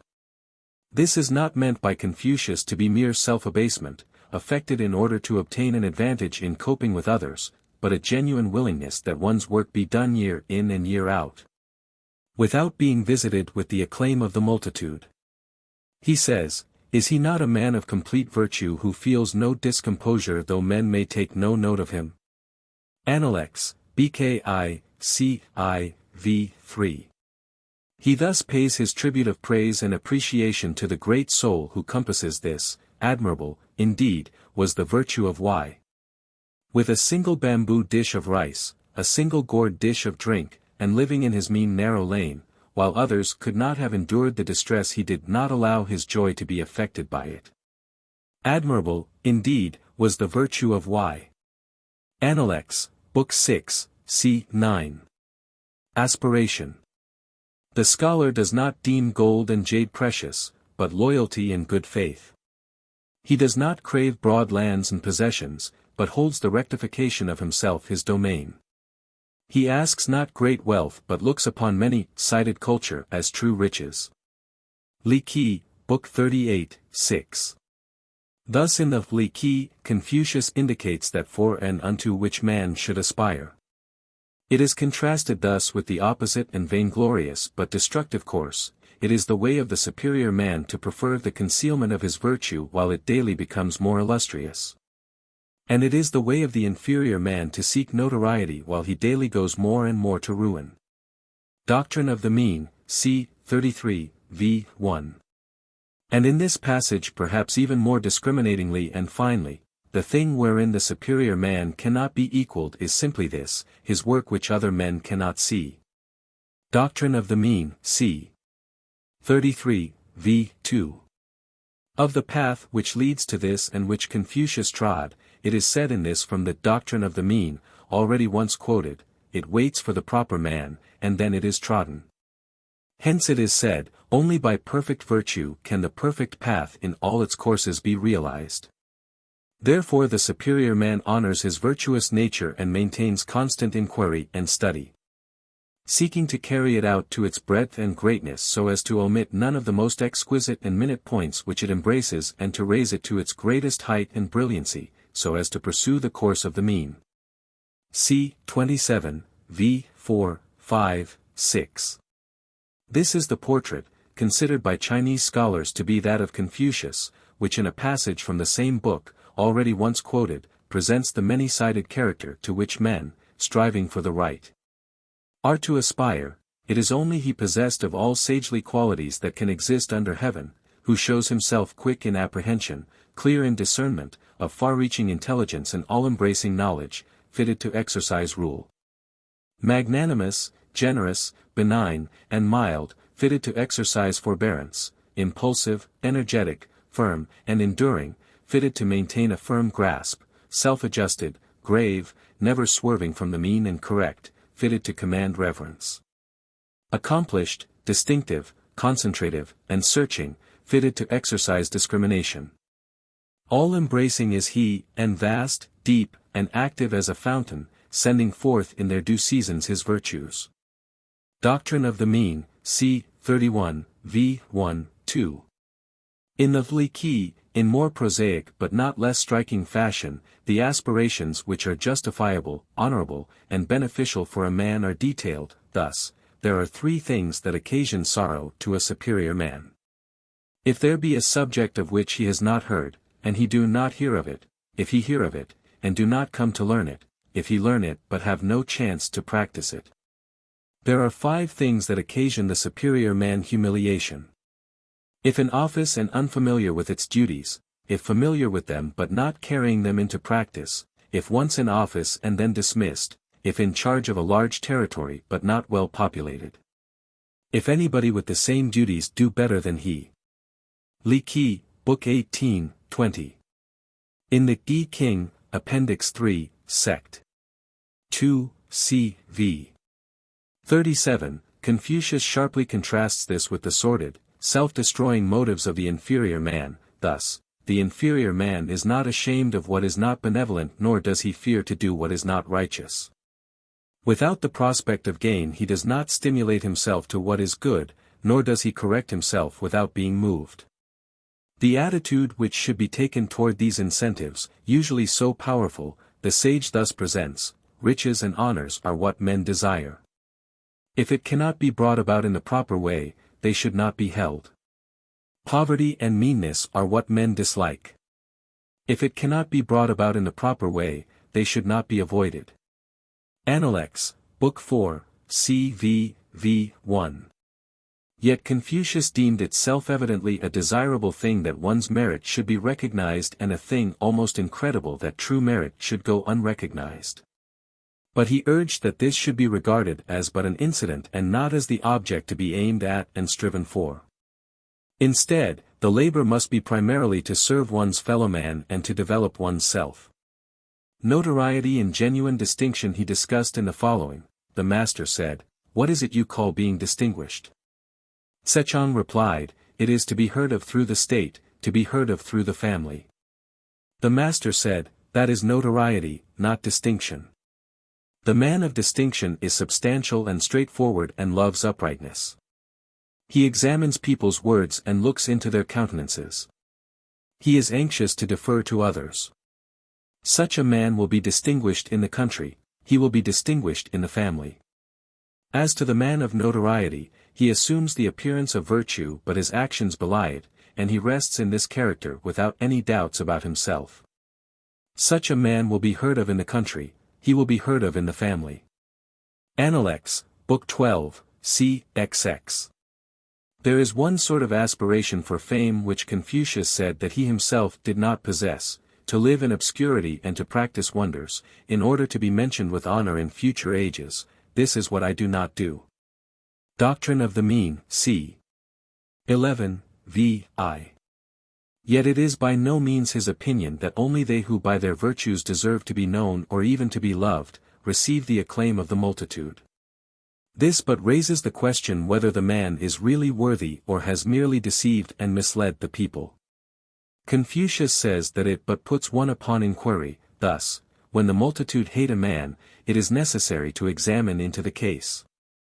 When the multitude like a man, it is necessary to examine into the case. Appendix, Book 15, c. 27. This he explains more fully at another time in the following colloquy. Sechong asked, saying, what do you say of a man who is loved by all the people of his village? The master replied, we may not for that accord our approval of him. And what do you say of him who is hated by all the people of his village? The master said, we may not for that conclude that he is bad. It is better than either of these cases that the good in the village love him, and the bad hate him. Appendix, Book 13, c. 24. Confucius could not enough condemn the doing of any act for the mere purpose of obtaining the approval of men or of winning the laurels of fame. The aim must be the accomplishment of the work or service, itself. This he has said in many passages, among them these, if doing what is to be done be made the first business and success a secondary consideration, is not this the way to exalt virtue? Appendix, Book 12, c. 21, v. 3. In ancient times men learned with a view to their own improvement. Nowadays, men learn with a view to the approbation of others. Appendix, Book 14, c. 25. The man of virtue makes the difficulty to be overcome his first business and success only a subsequent consideration. Appendix, Book 6, c. XX. The true spirit of the man with an exalted aim he thus depicts, though he may be all unknown, unregarded by the world, he feels no regret. Doctrine of the Mean, c. 11, v. 3. In the Yi King, Appendix 4, Sect. I, c. 2. 6, Confucius recurs to it thus, he occupies a high position without pride and a low position without anxiety. And in the Li Qi, with greater circumstantiality the indifference and unconcern of the superior man toward mere worldly rewards or failure to obtain them, and his complete immunity from evil result of either of these things, are thus portrayed. The scholar is not cast down or uprooted by poverty and a mean condition. He is not elated or enervated by riches and an exalted condition. Book 38, 19. Yet, not utterly is ambition for worldly honors discouraged.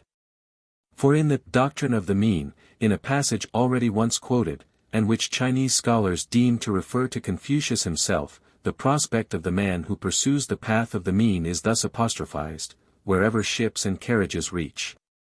Wherever the strength of man penetrates, wherever the heavens overshadow and the earth sustains, wherever the sun and moon shine, wherever frosts and dews fall, all who have blood and breath unfeignedly honor and love him.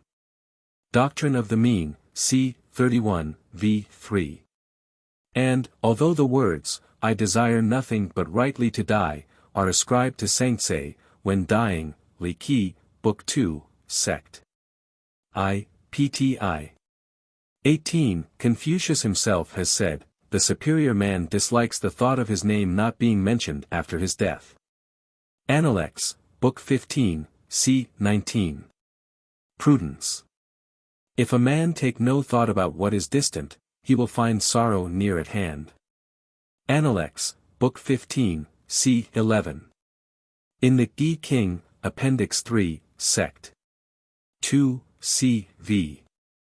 39, the wisdom of prudence and of foresight, thus vividly presented in the Appendix, is enforced by the master in these maxims: he who keeps danger in mind, is he who will rest safe in his seat. He who keeps ruin in mind, is he who will preserve his interests secure. He who sets the danger of disorder before him, is he who will maintain order.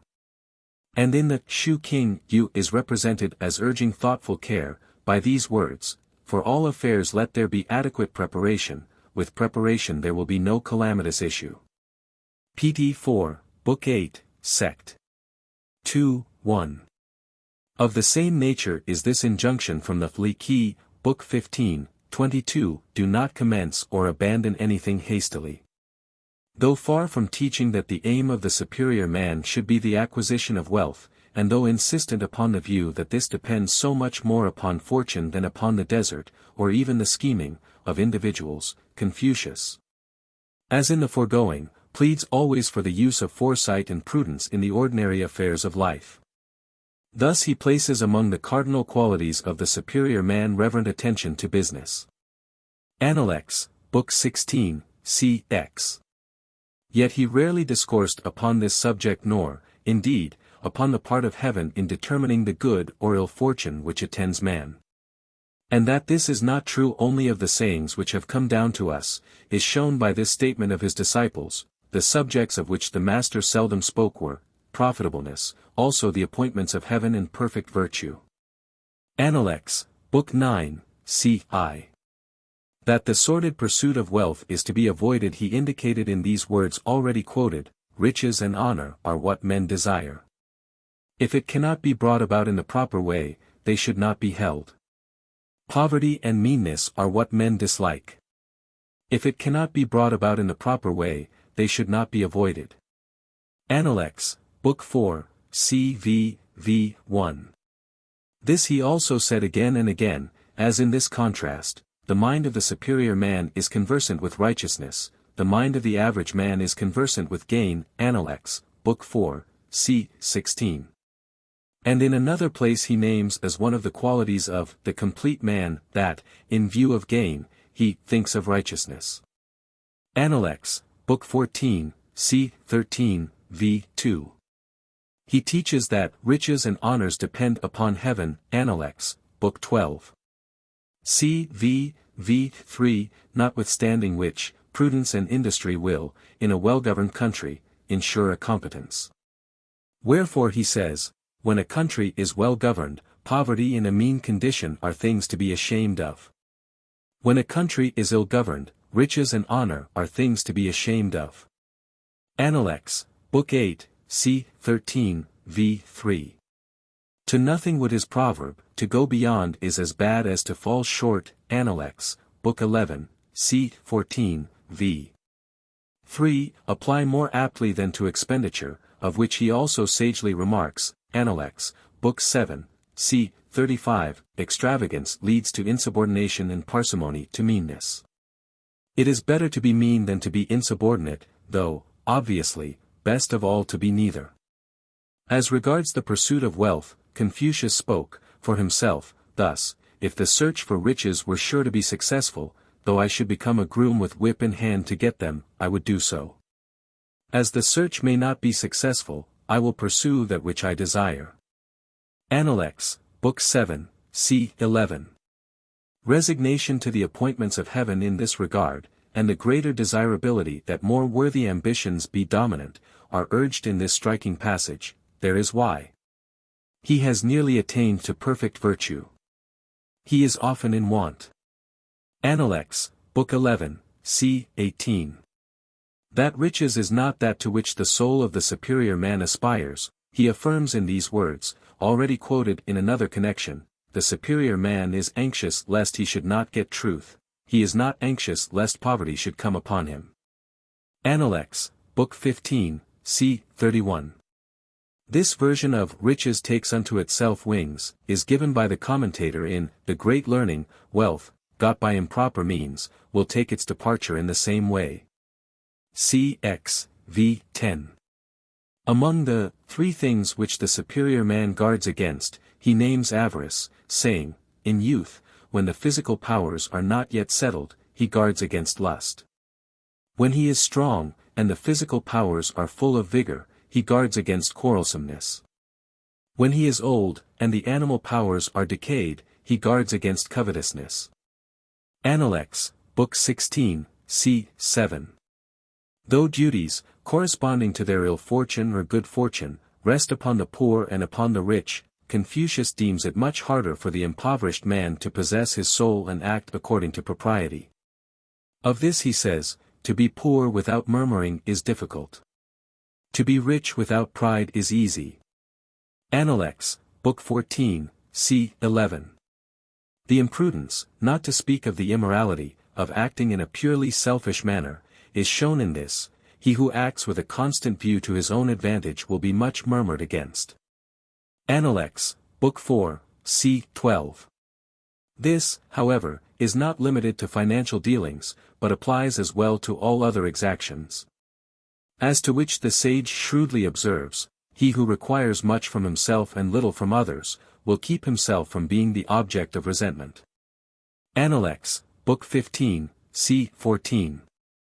It is also the part of prudence as early as possible to guard against speech and conduct which cause dislike, for, as the sage somewhat sweepingly asserts, when a man at 40 is the object of dislike, he will always continue what he is. Analects, Book 17, c. 26. The same idea, but a different application of it, is presented in this wise saying from the Shu King, PTV, Book 21, 2, attributed to King Kang: seek not every quality in one individual. And this vivid picture of the foredoomed failure of the ambitious but imprudent man Confucius gives in the Yi King, Appendix 3, Sect. 2, c. v. 40, virtue small and office high, wisdom small and plans great. Strength small and burden heavy, where such conditions exist, it is seldom they do not end in evil. The necessity for unflinching self-examination before engaging in any important undertaking or assuming any heavy obligation, not merely as a matter of personal honesty, but also as a matter of prudence, is thus enjoined in the Li Qi, in a passage already quoted. For one who wished to serve his ruler, the rule was first to measure his abilities and duties and then enter on the responsibilities. He did not first enter and then measure. The same rule applied when one begged or borrowed from others or sought to enter their service. Book 15, 19. And in the Yi King, Appendix 2, c. 33, v. 4, this caution and this self-restraint are thus appreciated: a superior man retires, notwithstanding his likings, an average man cannot attain to it. This sketch of the superior man is elaborated further in the following passage in the Analects: he who aims to be a man of complete virtue, in his food does not seek to gratify his appetite. Nor in his dwelling place does he seek the appliances of ease. He is earnest in what he is doing, and careful in his speech. He frequents the company of men of principle that he may be rectified. Analects, BKI, c. 14. Prudence is, of course, merely the application of the same calm clear-sightedness and study of cause and effect, which the sage enjoins as the very foundation of the investigation of phenomena, upon which in turn the entire superstructure of the art of life rests. To what advantage does one refuse to recognize the stubborn facts, whether as regards himself or as regards others? Or as the sage phrases it, who can go out but by the door? How is it that men will not walk according to these ways? Analects, BK 6, c. 15. The need of patience and thoroughness he also repeatedly inculcates, as in this: do not be desirous of having things done quickly, do not look at small advantages. Desire to have things done quickly prevents their being done thoroughly. Looking at small advantages prevents great things being accomplished. Analects, Book 13, c. 17. And the slow but solid achievement which attends this course is thus portrayed: the way of the superior man may be compared with what takes place in traveling. When to go to a distance we must first traverse the space that is near, and when in ascending a height we must first begin from the lower ground. Doctrine of the Mean, c. 15, v. 1. Chapter 3. General Human Relations. After instruction in self-development, men need to know their relation to their fellows. First in importance of our social duties, and intimately connected with individual character, Confucius placed propriety. The rules of propriety. Let the superior man never fail reverentially to order his own conduct, and let him be respectful to others and observant of propriety. Then all within the 4 C's will be his brothers. Appendix, Book 12, CV, v. 4. Thus Confucius in the Appendix emphasizes the importance of the due observance of propriety. The rules of propriety were, in the mind of the sage, of much the same order as the positive commands which make up the ordinary man's only system of morality. They were the things enjoined, which the superior man must observe, not in order to become or even to be a superior man, however, but because he is such. Therefore it is said, if a man be without the virtues proper to humanity, what has he to do with the rights of propriety? Appendix, Book 3, c. 3. Yet propriety has its office, also, and that not a small one, albeit the real character, the open mind, sincerity, purity of purpose, will, courage, poise, and all the rest, must first have been attained. Else mere outward conformity with propriety is nothing. Its office is thus described: it is by the rules of propriety that the character is established. Appendix, Book 8, c. 8, v. 2. Without an acquaintance with the rules of propriety, it is impossible for the character to be established. Appendix, BKXX, c. 3, v. 3. This is indeed sufficiently obvious upon consideration, since character can be evinced only in speech, conduct, deportment, and demeanor, each of which must have its own canons of propriety. The utility of these rules in this respect is adverted to in the Three. Thus, the rules of propriety serve as instruments to form men's characters. They remove from a man all perversity and increase what is beautiful in his nature.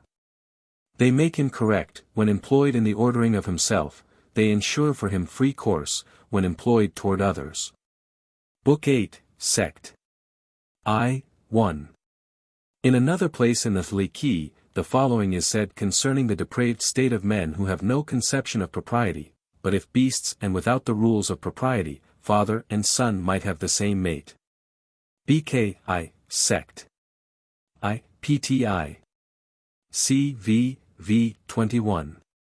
And in yet another place in that book the following tribute to the superlative utility of propriety and especially to its usefulness in forming character appears: therefore the rules of propriety are for man what the yeast is for liquor. By the use of them the superior man becomes better and greater. The inferior man by neglect of them becomes smaller and poorer. Book 7, Sect. 4, v. 7. Mencius thus laid bare the very foundation for the sense of propriety. The sense of shame is of great importance to man. Book 7, PTI, c. 7, v. I. The Chinese tradition was that the rules of propriety had been established by the ancient kings and embodied their conception of right. The following account, also in the Three, which is devoted to a discussion of these rules, is given, both of their origin and of their construction. The rules as instituted by the ancient kings had their radical element and their outward elegant form. A true heart and good faith are their radical element. The characteristics of each according to the idea of what is right in it are its outward, elegant form. Without the radical element, they could not have been established. Without the elegant form, they could not have been put in practice. Book 8, Sect. I, v. 2. That an observance is to be judged, not only by its general acceptance as good form, but also and, if need be, exclusively by what is right, is urged in this passage from the same book. Rules of ceremony are the embodied expression of what is right. If an observance stand the test of being judged by the standard of what is right, although it may not have been among the usages of the ancient kings, it may be adopted on the ground of its being right. Book 7, Sect. 4, v. 9. Mencius thus rebuked the notion, yet prevalent in more than one quarter, that mere good form is propriety, although it be the cover for wanton cruelty and wrong, acts of propriety which are not proper and deeds of righteousness that are not righteous, the great man does not do. Book 4, pt 2, c. 6. The untoward consequences, if the rights of propriety are neglected, are strikingly set forth by Confucius in these words: respectfulness, without the rules of propriety, becomes laborious bustle. Carefulness, without the rules of propriety, becomes timidity. Boldness, without the rules of propriety, becomes insubordination. Straightforwardness, without the rules of propriety, becomes rudeness. Appendix, Book 8, c. 2, v. 1. Several of the 9 things which he names as worthy of thoughtful consideration, are of this nature.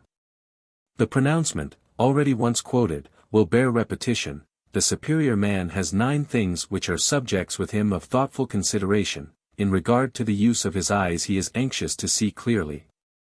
In regard to the use of his ears he is anxious to hear distinctly. In regard to his countenance he is anxious that it should be benign. In regard to his demeanor he is anxious that it should be respectful. In regard to his speech he is anxious that it should be sincere.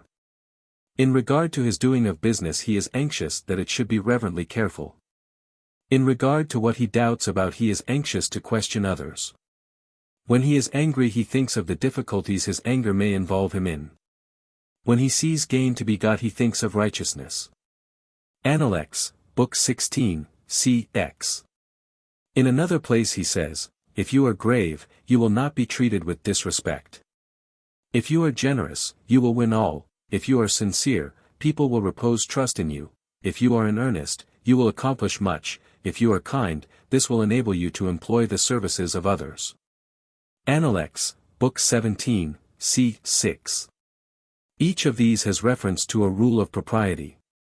Again, when asked what constitutes perfect virtue, he said, it is in retirement to be sedately grave, in the management of business to be reverently attentive, in intercourse with others to be strictly sincere.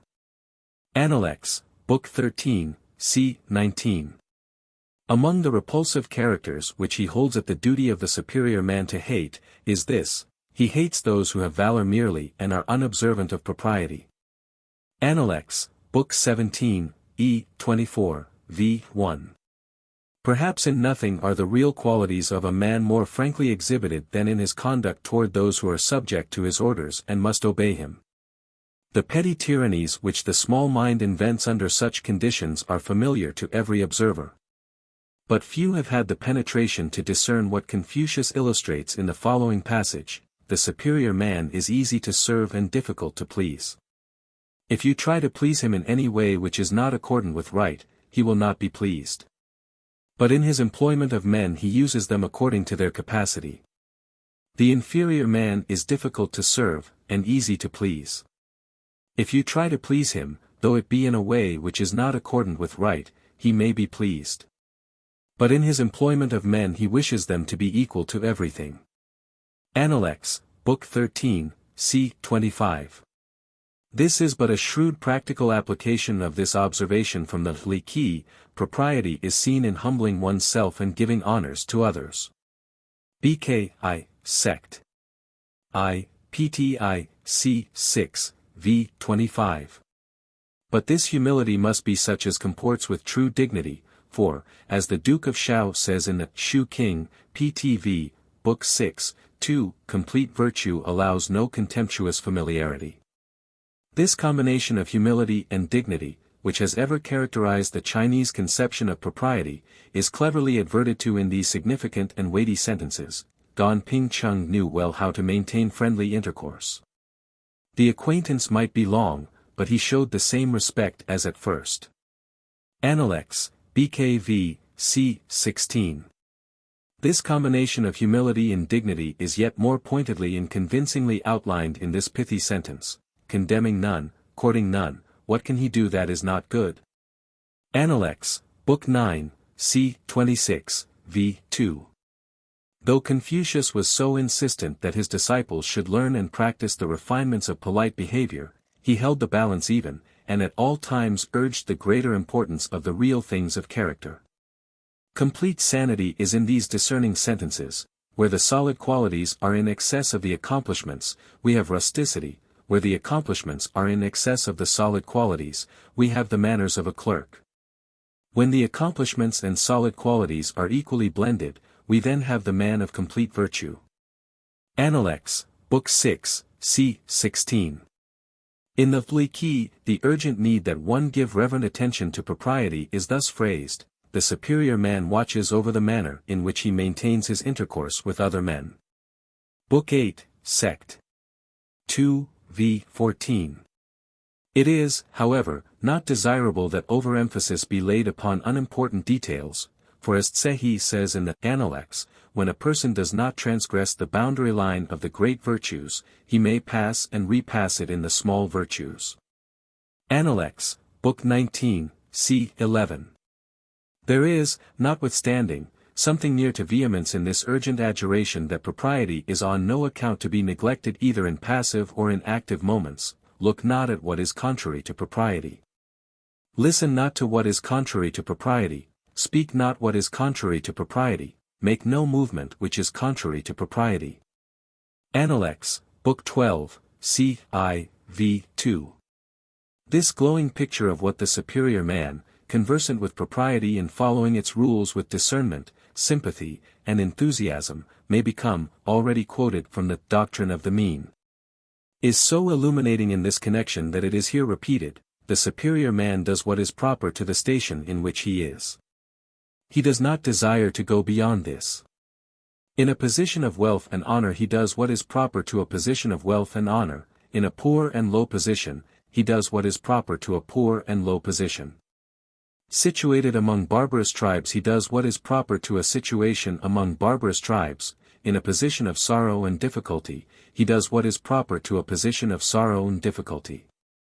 The superior man can find himself in no position in which he is not himself.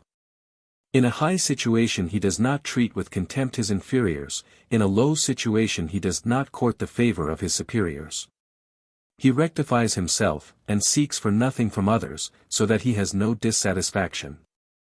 Doctrine of the Mean, c. 14. The influence and the value of such a man to his community he thus rates: when told that the tribes of the East, with whom he purposes to live, are rude, if a superior man lived among them, what rudeness would there be? Analects, Book 9, c. 13, v. 2. Propriety of demeanor. Always and in everything let there be reverence, with the demeanor grave as when one is thinking deeply and with speech composed and definite. Li, Bki, Sect. I, Pti, Ci. If the heart be for a moment without the feeling of harmony and joy, meanness and deceitfulness enter it. If the outward demeanor be for a moment without gravity and reverence, indifference and rudeness show themselves. Li, Book 21, Sect. 2, 8. These two passages from the Li illustrate the high estimate which the Chinese justly placed upon the value of grave demeanor. The idea is that between two superior men there is a communion of souls and a commerce one with another which results inevitably from virtuous purposes, high resolves, and the reflection of these in the attitude of one toward the other. This association the superior man values not merely for the opportunities for benevolence and influence which it affords, but also for that which it means for himself as well. It was not for nothing that the Greek poets located the gods aloof from one another on the peaks of mountains, silent for the most part though in communion each with the others, and breaking the silence only when concerns of great import called for expression. It is something like this which Confucius sets before the superior man, as the ideal. It is for this reason that he strongly affirms that the superior man should be grave and serious. Of this he says, if the scholar be not grave, he will not call forth veneration, and his learning will not be solid. Analects, Bki, c. 8. By manners, it is almost needless to say, he did not mean anything at all similar to the mere gloss of one who is conversant with the rules of social behavior, and who adroitly manipulates them to please this person or vent his spite on that. For one of his obtuous texts runs, "Fine words and an insinuating appearance are seldom associated with true virtue." Analects, BKI, c. 3. Mencius thus illustrates the reward for frank demeanor and the sure detection of the contrary. Of all the parts of a man's body there is none more excellent than the pupil of the eye. The pupil cannot hide a man's wickedness. If within the breast all be correct, the pupil is bright. If within the breast all be not correct, the pupil is dull. Listen to a man's words and look at the pupil of his eye. How can a man conceal his character? Book 4, PTI, c. 15. This concerning the demeanor of Confucius is related in the Analects. The master was mild but dignified, commanding but not fierce, respectful but easy. Analects, Book 7, c. 37. Sehi in the Analects thus depicts the demeanor of the superior man. Looked at from a distance, he appears stern; when approached, he is mild; when he is heard to speak, his language is firm and decided. Analects, Book 19, c. 9. In another place Confucius contrasts the poise of the superior man with the pose of the man with low ideals, the one dignified without being conscious of it, the other constantly striving to show that control over himself and confidence in himself which he really does not possess. But the idea is better apprehended from the sage's own words: the superior man has dignified ease without pride, the ordinary man has pride without dignified ease. Analects, Book 13, c. 26. Propriety of deportment. It is virtuous manners which constitute the excellence of a neighborhood. If a man in selecting a residence do not fix upon one where such prevail, how can he be wise? Analects, Book 4, c. I. These words of the sage, taken from the Analects, are characteristic. Confucius is more frequently accused of paying too much attention to propriety in manners than too little. Undoubtedly, he did place great stress both upon ceremonies and upon manners, but more upon the spirit that should inform them. How significant the ceremonies may have been in view of the traditions and customs of the people, it is impossible for men of this age living in Western countries to divine. But the canons of good manners which Confucius set up, although subjected to most critical examination, are found to be universal in scope and quite as valid today and in Western countries as in his day and in the East. How universal and permanent they are, may be seen from this, taken from the Li Qi: do not listen with head inclined on one side or answer with a loud, sharp voice, nor look with a dissolute leer nor keep the body in a slouching position. Do not saunter about with a haughty gait nor stand with one foot raised. Do not sit with your knees wide apart nor lie face down. BKI, Sect. I, PT 3, C 4. This from the same book is so advanced that even in these modern days men in civilized Occidental countries have barely commenced to apprehend it, when he intends to go to an inn. Let it not be with the feeling that he must have whatever he asks for. BKI, Sect. I, PT 2, C V V 2, 3.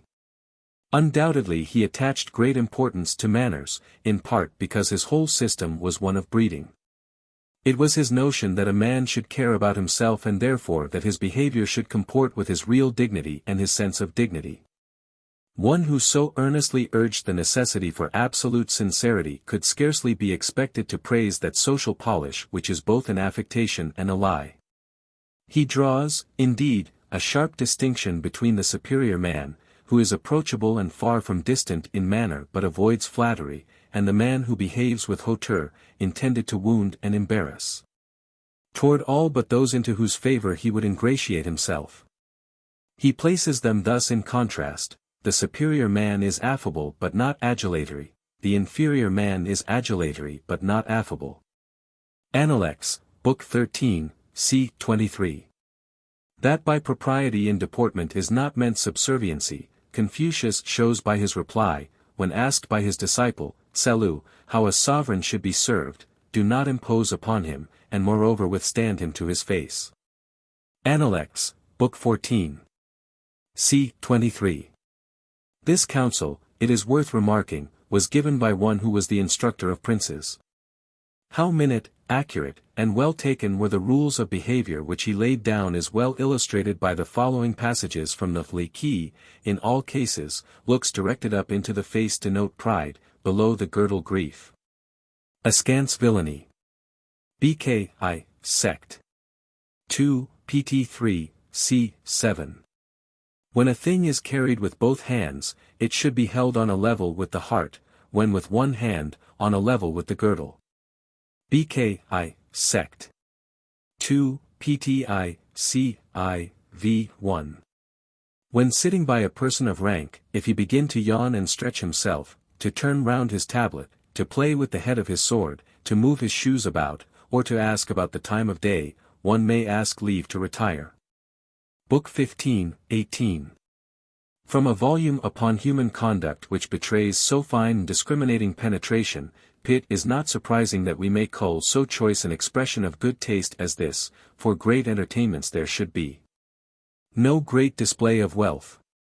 BKI, sect. 2, pt 3, c. 9. This acute perception of the most delicate distinctions was evidenced no more strongly, perhaps, in any of the marvelous sentences which have come down to this generation than in the following: of all people, girls and servants are the most difficult to behave to. If you are familiar with them, they lose their humility; if you maintain a reserve toward them, they are discontented. Appendix, Book 17, c. 25. That youth, or rather childhood, is the period when development of character and therefore of deportment should commence, is ever in his thought. That the son should admire and imitate his father, and the father should make of himself a human being whom the son, without surrendering his power to see things as they are, might admire and imitate, was fundamental in the Confucian conception of the art of living. Whatever indicated the contrary of admiration and respect of a son for his father was to him as to all right-minded men offensive and disgusting.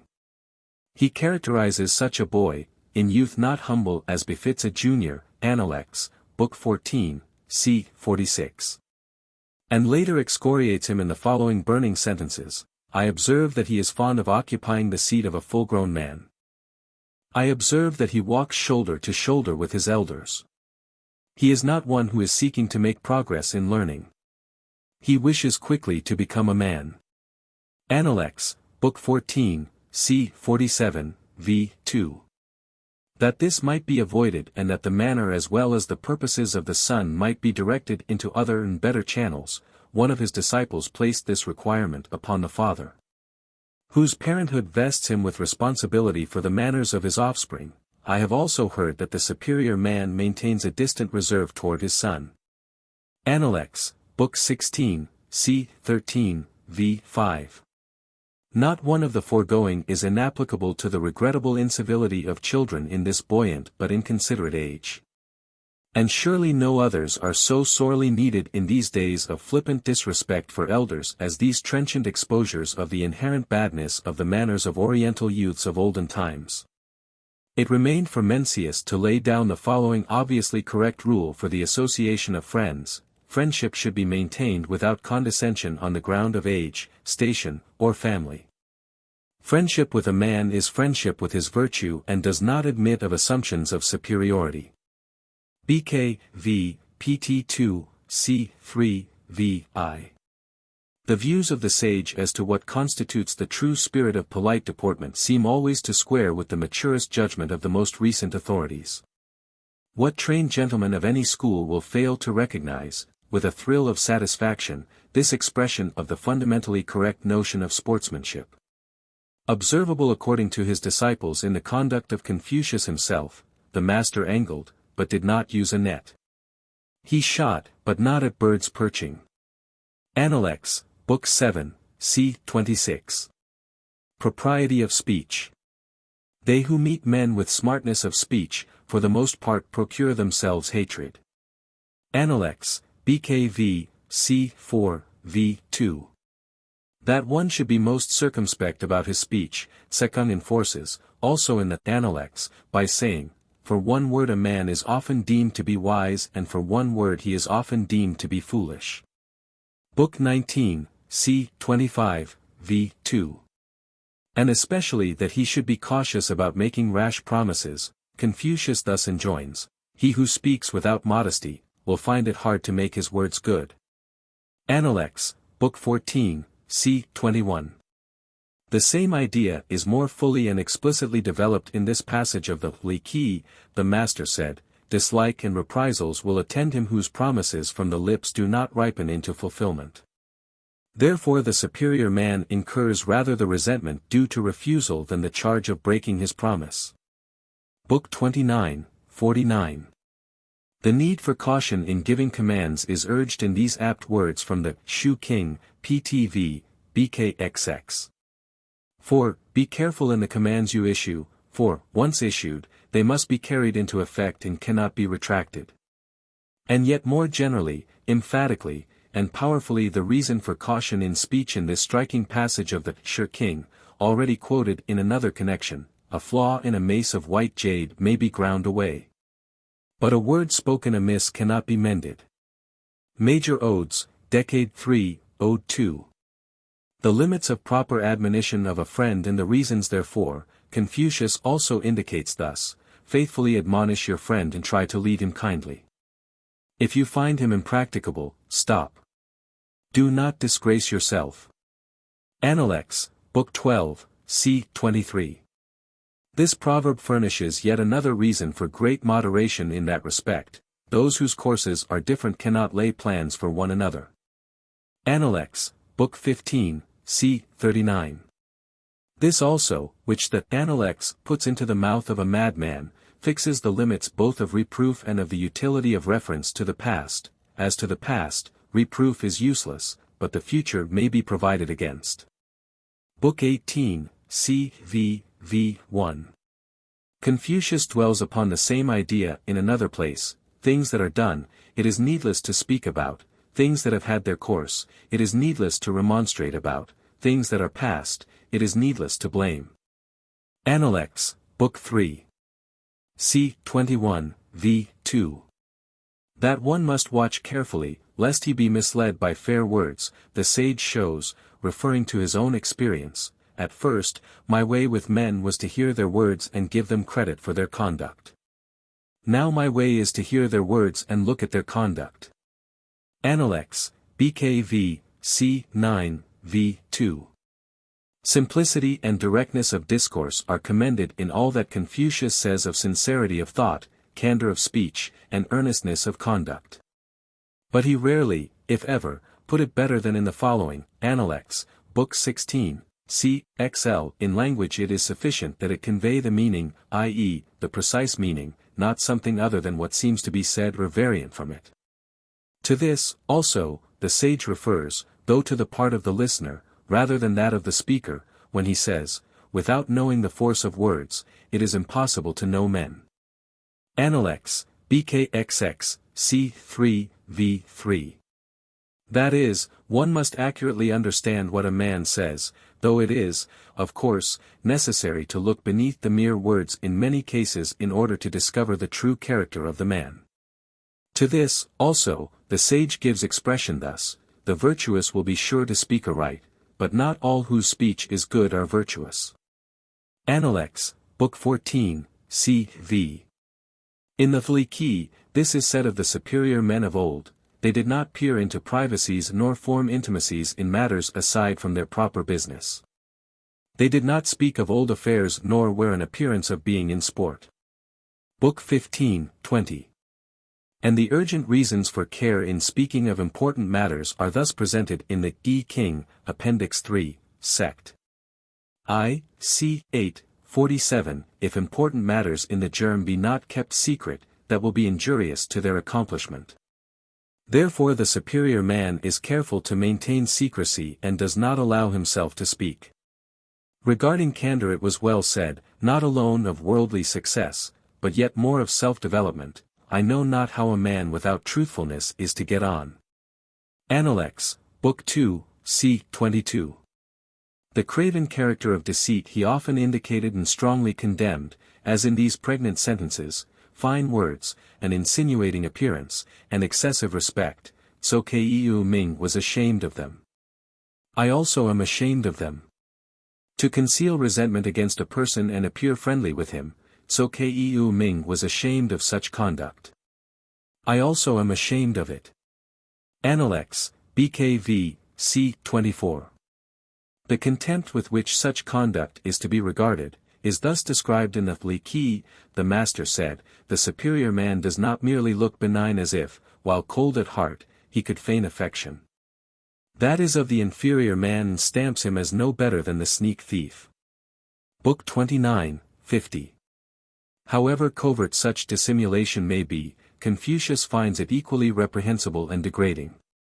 Thus, again in the Li Qi, it is written, the master said, when on light grounds a man breaks off his friendship with the poor, and only on weighty grounds with the rich and influential. His love of merit must be small and his contempt for meanness is not seen. BK, XXX, 21. And in the same book the more elusive hypocrisy of decrying what a man himself indulges in, is discovered and condemned, thus, to disapprove of the conduct of another and yet to do the same himself, is contrary to the rule of instruction. BK 22, 12. Here is yet another unflattering picture, taken from the Analects, of the unhappy and most undesirable state of the dissembler who is keeping up appearances, having not and yet affecting to have, empty and yet affecting to be full.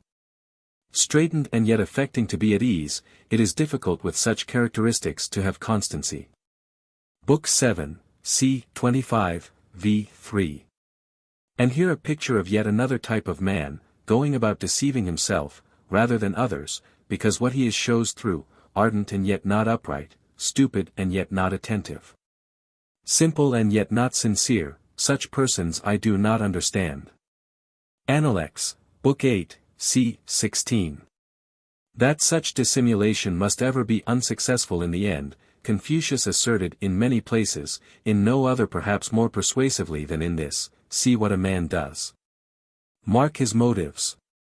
Examine in what things he rests. How can a man conceal his character? Analects, Book 2, c. x. Or in this from, The Great Learning, c. 6, v. 2, there is no evil to which the inferior man, dwelling retired, will not proceed. But when he sees a superior man, he instantly tries to disguise himself, concealing his evil and displaying what is good. The other beholds him, as if he saw his heart and reins, of what use is his disguise? This is an instance of that saying, what truly is within will be manifested without. That without being continually on his guard and therefore constantly the slave of suspicion, the superior man, with his own mind open and sincere, should readily detect the attempt to delude him, however cleverly designed and executed. Confucius advanced as follows, he who does not anticipate attempts to deceive him, nor think beforehand of his not being believed, and yet apprehends these things readily when they occur, is he not a man of superior worth? Analects, Book 14, c. 33. That the chief peril is to him who would deceive others, that is, that he will himself deceive, Confucius says in this, specious words confound virtue. Analects, Book 15, c. 26. Precisely as in all else, none the less, it is in earnestness and candor possible to go to excess, in this as in everything, to go too far is as bad as to fall short. Thus there are hidden things of life, intimate relations, tender ties, too private and sacred to be talked of. Of such, it is said, I hate those who make secrets known and think that they are straightforward. Analects, Book 17, c. 24. Candor may thus degenerate into indiscreet chattering. Obviously, when directed at the faults of others, it may also become incivility, unless tempered by considerate goodwill and training in deportment. They, for instance, who would push their requirements as to frankness to a prohibition of the polite evasion, Mr. So-and-so is not at home, will find little encouragement in the following revelations as to the ancient custom upon similar occasions, with which Confucius complied, as with all other ceremonies. Such constituting a language of their own, Ju Pei wished to see Confucius, but Confucius declined to see him on the ground of being ill. When the bearer of this message went out at the door, he took the harpsichord and sang to it, in order that Pei might hear him. Analects, Book 17. C. XX. Mencius thus characterizes both the impropriety and the injudiciousness of over-candor. What future misery do they have and ought they to have, who talk of what is not good in others? Book 4, pt 2, c. 9. Confucius puts this in two ways, each illustrative of something which is wanting when such takes place. There is the love of straightforwardness without the love of learning, the beclouding here leads to rudeness. Analects, Book 17, c. 8. v. 3.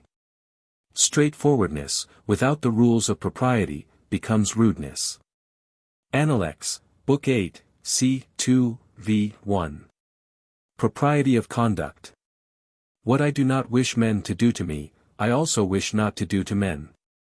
Analects, BKV, c. 11. This text from the Analects of Confucius is more widely known among English-speaking people than is any other, and is very generally understood to be a merely colorless, negative phase of the Golden Rule. But even in the days of Confucius it had developed into a standard for human conduct, broad and of general application. Thus, when Sekung asked, "Is there any one word which may serve as a rule of practice for all one's life?" the master replied, "Is not reciprocity such a word? What you do not want done to yourself, do not do to others." Analects, Book 15, c. 23. This is far indeed from being all that Confucius says upon the subject. For in The Great Learning, c. x. v. 10, is found this extended and thorough exposition of his views. What a man dislikes in those who are over him, let him not display toward those who are under him. What he dislikes in those who are under him, let him not display toward those who are over him. What he hates in those who are ahead of him, let him not therewith precede those who are behind him. And what he hates in those who are behind him, let him not therewith pursue those who are ahead of him. What he hates to receive upon the right, let him not bestow upon the left. And what he hates to receive upon the left, let him not bestow upon the right. This is called the standard, by which, as by a measuring square, to regulate one's conduct. Confucius, indeed, put the performance of the duties due to one's fellow man above all other duties, except that of self-development, with which he found it to be in no way inconsistent. Thus he placed it far above the duty of ancestor communion, miscalled worship by Occidentals, then as now the prevailing religious ceremony in China. In a memorable colloquy with one of his disciples, Kolu asked about serving the spirits of the dead. The master said, "While you are not able to serve men, how can you serve spirits?" Analects, Book 11, c. 11. The same, in a slightly different form, he repeated at another time, saying, "To give oneself earnestly to the duties due to men, and, while respecting spiritual beings, to keep aloof from them, may be called wisdom." Analects, Book 6, c. XX. The philosophy of human service and of duty to others, as a necessary means of self-development, was surely never better expressed than in these words: "Now the man of perfect virtue, wishing to be confirmed himself, confirms others. Wishing to be enlarged himself, enlarges others." Analects, Book 6, c. 28, v. 2. The contrast between this obviously correct rule of human conduct and the unedifying spectacle of the brutal struggle for success which marks and mars the picture of modern business and social life, renders this moral enlightenment of the highest importance to men of the here and now. Confucius phrases it, however, even more beautifully and with added meaning, thus: "The superior man seeks to develop the admirable qualities of men and does not seek to develop their evil qualities. The inferior man does the opposite of this." Analects, Book 12, c. 16. In the Li Qi, Sangtse is represented as saying with his failing breath, when death had come upon him, "The superior man loves on grounds of virtue, the inferior man's love appears in his indulgence." Book 2. Sect. I, pti, 18. Mencius indicates, however, the limitations of this, namely, that one should not be urging that excellence of conduct upon others which he indulgently neglects himself, the evil of men is that they like to be teachers of others. Book 4, PTI. C. 23. The discriminating and judicial character of the superior man's respect and regard for others is well put in the Thliki, thus, men of talents and virtue can be familiar with others and yet respect them. Can stand in awe of others and yet love them. They can love others and yet recognize the evil that is in them. BKI, Sect. I, PTI, C. 3. And Confucius has said in the Analects, Pihe and Shutse did not keep the former wickedness of men in mind, and hence the resentments directed towards them were few. Analects, BKV, C. 22. The same sentiment of broad charity the sage displays in this declaration of his own personal policy: if a man purify himself to wait upon me, I receive him, so purified, without endorsing his past conduct. Analects, Book 7, C. 28, v. 2. Confucius did not, however, concur in the view that charity should be so all-embracing as utterly to lose sight of distinctions between men. On the contrary, he sturdily reprobated that notion. He often urged the recognition of the special ties of kinship and of friendship, as thus in the Thliki, I have heard that relatives should not forget their relationship nor friends their friendship. Book 2, Sect. 2, pt 3, 24. And in the Yi King, Appendix 3, Sect. I, c. 8, v. 43, appears this beautiful tribute to friendship by Confucius. This in public office toils. That at home the time beguiles. One his lips with silence seals. One his inmost soul reveals. But when two are one at heart, bolts will not keep them apart. Words they in communion use. Orchids' fragrance is diffuse. In the time of Confucius, the religious teacher, Lao Tse, was laying the foundations of Taoism, the most widely resorted to of all the forms of worship of Chinese origin other than reverence for and communion with departed ancestors. Lao Tse urged the validity of the rule of conduct, love thine enemies. Inquiry was made of Confucius regarding this, resulting in the following dialogue. Someone said, "What do you say concerning the principle that injury should be recompensed with kindness?" The master said, "With what then will you recompense kindness?" "Recompense injury with justice and recompense kindness with kindness." Analects, Book 14, c. 36. Confucius also went much further than this. For he taught that there is a duty to hate men who evince certain evil traits of character, wherever found, and that this duty is as binding as the other. He says, Analects, Book 4, c. 3. It is only the truly virtuous man who can love, or who can hate, others, by which it is understood that he who is not of virtuous purpose loves only in order that he may selfishly enjoy, and hates on personal grounds. While the virtuous man loves because he finds that which should be loved, and in order to bless, and also hates that which is worthy of hate and not because of any personal offense. In the following colloquy are a few specimens of the courses of conduct which one is privileged to hate, as Confucius sees it. Tsekung said, "Has the superior man his hatreds also?" The master said, "He has his hatreds. He hates those who proclaim evil in others. He hates the man who, being of a low station, slanders his superiors. He hates those who have valor merely and are unobservant of the rules of propriety. He hates those who are forward and determined and, at the same time, of contracted understanding." The master then inquired, "Tse, have you also your hatreds?" Tsekung replied, "I hate those who pry out matters and ascribe the knowledge to their wisdom. I hate those who are only not modest and think that they are brave. I hate those who reveal secrets and think that they are straightforward." Analects, Book 17, c. 24. In another place, he has said, "I hate those who with their sharp tongues overthrow kingdoms and families." Analects, Book 17, c. 18. Yet Confucius said that a youth should overflow with love for all. Analects, BKI, c. 6. The policy, even the necessity, for this course is thus indicated in the Shu King, to evoke love, one must love; to evoke respect, one must respect. Pt. 4, Book 4, 2.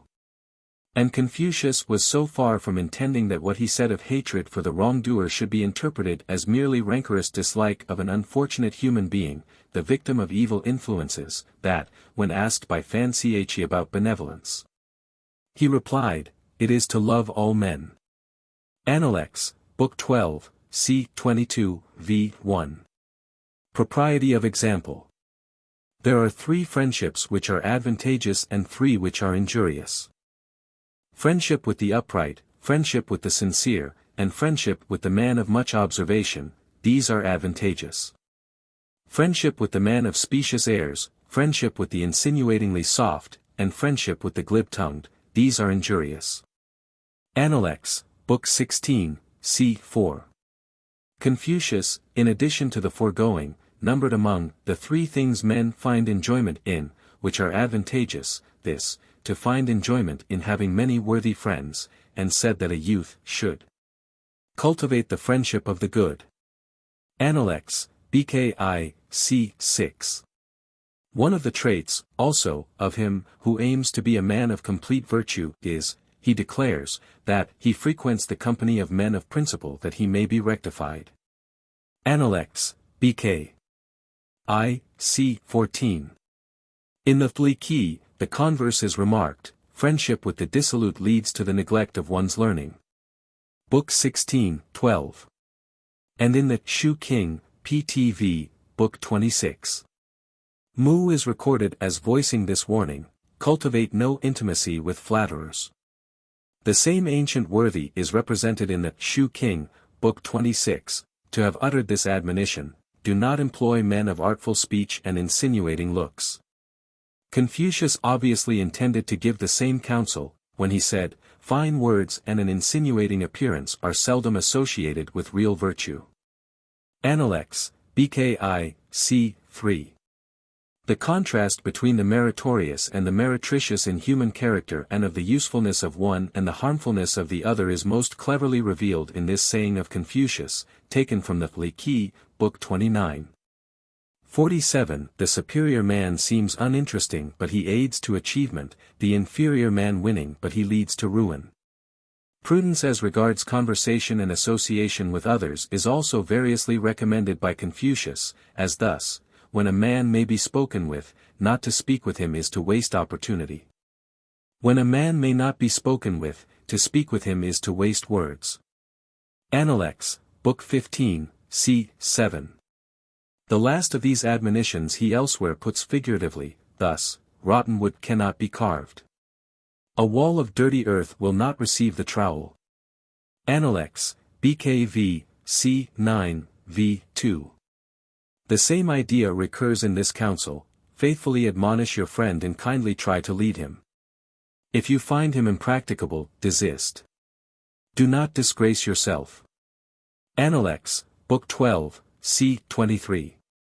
Also in this warning against unnecessary admonitions, in serving a prince, frequent remonstrances lead to disgrace. Between friends, frequent reproofs make the friendship distant. Appendix, Book 4, c. 26.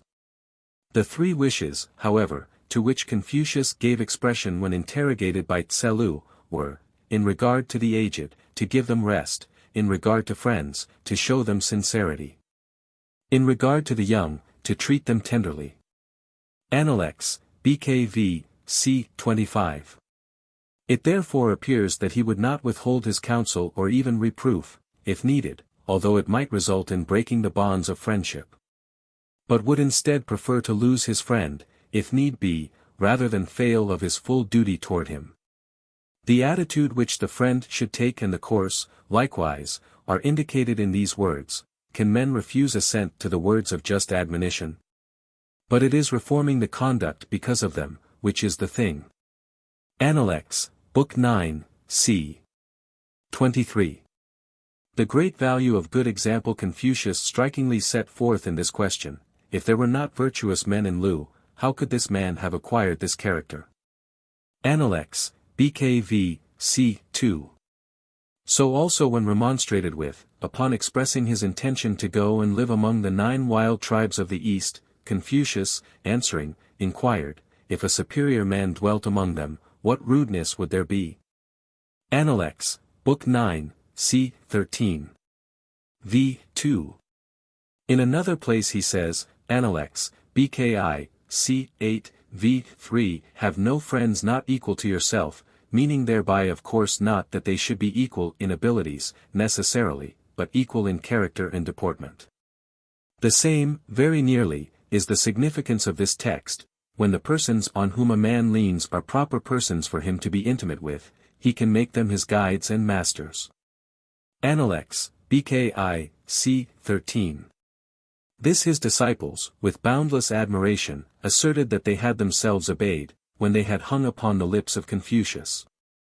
For they leave this panegyric of their teacher, our master cannot be attained to, precisely as the heavens cannot be scaled by the steps of a ladder. Analects, Book 19, c. 25, v. 2. That the wisdom of this counsel is not confined to the case of a single associate, but instead extends to all associations both individual and communal, is shown by this additional text. Already quoted in another connection, it is virtuous manners which constitute the excellence of a neighborhood. If a man in selecting a residence do not fix on one where such prevail, how can he be wise? Analects, Book 4, c. I. Yet the evil in man is useful for instruction, as well as the good.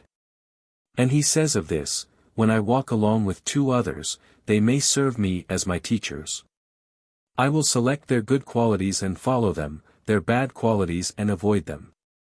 Analects, Book 7, c. 21. And in another place he warns his disciples, saying, when we see men of worth, we should think of equaling them, when we see men of a contrary character, we should turn inwards and examine ourselves. Analects, Book 4, c. 17. This does not, however, necessarily imply that he advises association with the latter, nor indeed does he, though he says of himself, it is impossible for me to associate with birds and beasts, as if they were the same with us. If I associate not with these people, with mankind, with whom am I to associate? Analects, Book 18, c. 6, v. 4. In reply to doubts expressed by his disciples, however, Confucius on one occasion defended himself in a manner very like the response of Jesus. Saying, I admit people's approach to me without committing myself as to what they may do when they have retired. Why must one be so severe? If a man purify himself to wait upon me, I receive him, so purified, without endorsing his past conduct. Analects, Book 7, c. 28, v. 2. It is interesting and refreshing to find in Confucius something akin to the sage words of the elder Edda, unwise is he who permits the grass to grow between his house and his friends. It runs, how the flowers of the aspen plum flutter and turn. Do I not think of you? But your house is distant. The master said, it is the want of thought over it. How is it distant? Analects, Book 9, c. XXX. That the truly virtuous man will not want for companionship, the sage thus declares, virtue is not left to stand alone. He who practices it, will have neighbors. Analects, Book 4, c. 25. This is but another way of saying what is elsewhere so well said in these words, let the superior man never fail reverentially to order his own conduct, and let him be respectful to others and observant of propriety. Then all within the 4 seas will be his brothers. Analects, Book 12, c. v. 4. Sexual propriety. The scholar keeps himself free from all stain. Li Qi, Book 38, 15. The master said, refusing to surrender their wills or to submit to any taint to their persons, such, I think, were Pich and Shutse. Analects, Book 18, c. 8, v. 2. These 2 passages illustrate the sage's insistence upon sexual continence, among other virtues. While of course personal purity is a conception which, both in ancient China and in the modern Occident, embraces much more than this, and while abuses of the appetites for food or drink or even of the more unconsciously exercised appetite for breathing, as in smoking, may contaminate in essentially the same fashion as the misuse of the function which reproduces the race of men.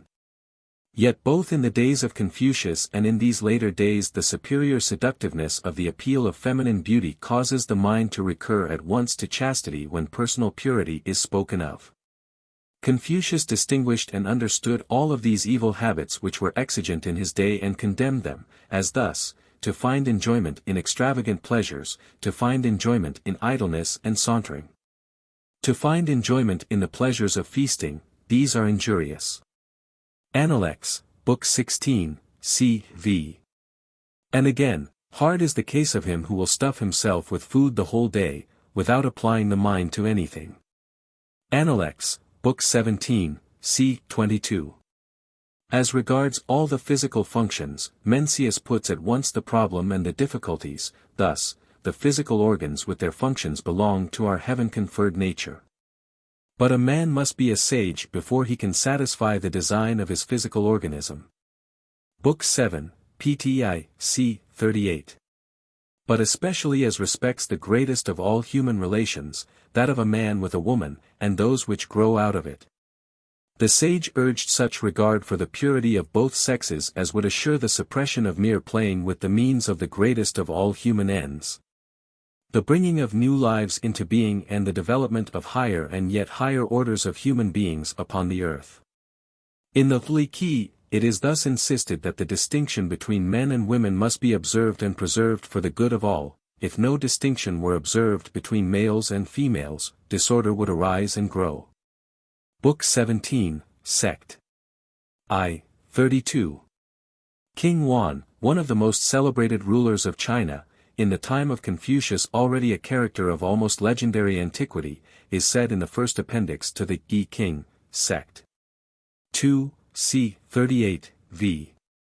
3, to have given this reason for the necessary distinction and separation of men from women. Heaven and earth are separate and apart, but the work which they do is the same. Male and female are separate and apart, but with a common will they seek the same objects. This rule of separation did not withdraw woman into the absolute seclusion of a harem, it permitted innocent intercourse of mind with mind. But, according to the Li, it avoided all physical contact and, so far as possible, all opportunities for it. These are some of the rules there laid down. The master said, according to the rules, male and female do not give the cup, one to the other, except at sacrifice. This was intended to guard the people. Book 27, 35. Males and females should not sit on the same mat, nor have the same stand or rack for their clothes, nor use the same towel or comb, nor let their hands touch in giving and receiving. BKI, Sect. I, PT 3, C 6, V 31. They should not share the same mat in lying down, they should not ask or receive anything from one another, and they should not wear upper or lower garments alike. BKX, Sect. I, 12. The following explanation of the reasons for such separation is attributed in the Li to Confucius himself. The master said, the ceremonial usages serve as dikes for the people against evil excesses. They exemplify the separation between the sexes which should be maintained, that there may be no ground for suspicion and human relations may be clearly defined. So it was intended to guard the people. Yet there are women among them who offer themselves. Book 27, 33. In a more extended passage, also attributed to Confucius, the reason for the strictness of the rules is more fully stated, together with illustrations of their application. As follows, the master said, the love of virtue should balance the love of beauty. Men of position should not be like anglers for beauty in those below them. The superior man withstands the allurements of beauty, to give an example to the people. Thus men and women, in giving and receiving, allow not their hands to touch. In driving even with his wife in his carriage, a husband holds forth his left hand. When a young aunt, a sister, or a daughter is wed and returns to her father's house, no male relative should sit with her upon the mat. A widow should not lament at night. In asking after a wife who is ill, the nature of her illness should not be referred to. Thus it was sought to guard the people. Yet there are those who become licentious and introduce disorder and confusion into their families. Li Qi, Book 27, 37. There was no relaxation of this separation before marriage. Thus Mencius says, when a son is born, what is desired for him is that he may have a wife, when a daughter is born, that she may have a husband. All men as parents have this feeling. If, without awaiting the instructions of their parents and the arrangements of the intermediary, they bore holes to steal a sight of each other, or climb over a wall to be with each other, their parents and all others will despise them. Book 3. pt 2, c. 3, v. 6. In the Yi King, Appendix 3, Sect. I, c. 8, 48, the adornment of women so as to attract men is thus referred to. Careless laying up of things excites to robbery, as a woman's adorning herself excites to lust. Under the rules laid down in the Li Qi, this delicacy about sex was carried so far that, a man was not permitted to die in the hands of women, nor a woman in the hands of men. Book 19, Sect. I. Confucius and for centuries before his time the dominant persons in Chinese society were firm believers in the home as the sphere of woman. Within the home she was supreme. The privacies of her realm should not be revealed without, nor the hardships and worries of the outside world brought within to annoy and terrify her. In the Li Qi, it is said, the men should not speak of what belongs to the inside of the house, nor the women of what belongs to the outside. BK, X, Sect. I, 12. And again, outside affairs should not be talked of inside the home, nor inside affairs outside of it. BK, I, Sect. I, pt 3, c. 6, v. 33. The severity of the rules enjoined by Confucius and his Chinese predecessors in the matter of avoiding temptation is well illustrated by the following, the enforcement of which must have rendered the childhood and youth of the sage. Himself the only son of a widow, unusually and even painfully solitary at times. The master said, one does not pay visits to the son of a widow. This may seem an obstacle to friendship, but the superior man, in order to avoid suspicion, will make no visits in such a case. Hence, also, in calling upon a friend, if the master of the house be not at home, unless there be some great cause for it, the guest does not cross the threshold. Book 27, 36. Chapter 4. The Family. With the Chinese, as with the ancient Romans, the family is the social unit, and Confucius has much to say on this subject. As he connected propriety, the relation of a man to his fellows, with self-development, so he does even more intimately the relation of a man to the members of his household. Prerequisites to its regulation. What is meant by, the regulation of one's own family depends on his self-development is this: men are partial where they feel affection and love, partial where they despise and dislike, partial where they stand in awe and reverence. Partial where they feel sorrow and compassion, partial where they are arrogant and harsh. Thus it is that there are few men in the world who love and at the same time know the bad qualities of them they love, or who hate and yet know the excellences of them they hate. Hence it is said, in the common adage, a man does not know the wickedness of his son, he does not know the richness of his growing corn. This is what is meant by saying that if there is not self-development, a man cannot regulate his family. Great Learning, c. 8. The idea expressed in this passage from the Great Learning seems to be that the love of an inferior man for his family is not really affectionate regard for the welfare of wife or child but merely an indulgent disposition, permitting them. Partly through favor, partly because to take the trouble to regulate them is too great a detriment to his own personal comfort, to go their own way without restraint. Such, the sage conceives, is the conduct of the inferior man whose partiality so blinds him to the faults of those whom he loves, that he cannot bring himself to correct them. The superior man, he holds, should be, and indeed necessarily is, of the contrary view and practice. Of this it is said in the Li Qi, the superior man commences with respect as the basis of love. To omit respect is to leave no foundation for affection. Without love there can be no union, without respect the love will be ignoble. Book 24, 9. Precisely the opposite of mere indulgent laxity is indicated as the course of the superior man in respect to his family. And it is asked by Confucius with full assurance as to what the reply must be if veracious: can there be love which does not lead to strictness with its objects? Appendix, Book 14, c. 8. The essential mutuality and the prerequisites of that union of hearts upon which alone true marriage may rest, and by means of which alone lifelong existence in the closest of human relations is tolerable, are well set forth in this sentiment from the lips of Yin, the minister of King Tang, which is found in the Shu King: to evoke love, you must love. To call forth respect, you must show respect. Pt. 4, Book 4, 2. For the purposes of discipline within the family, as well as for material support and protection, the woman was counseled to subject herself to the man. In the Li Qi it was ordered thus: the woman follows the man. In her youth she follows her father and elder brother; when married, she follows her husband; when her husband is dead, she follows her son. Book 9, 10.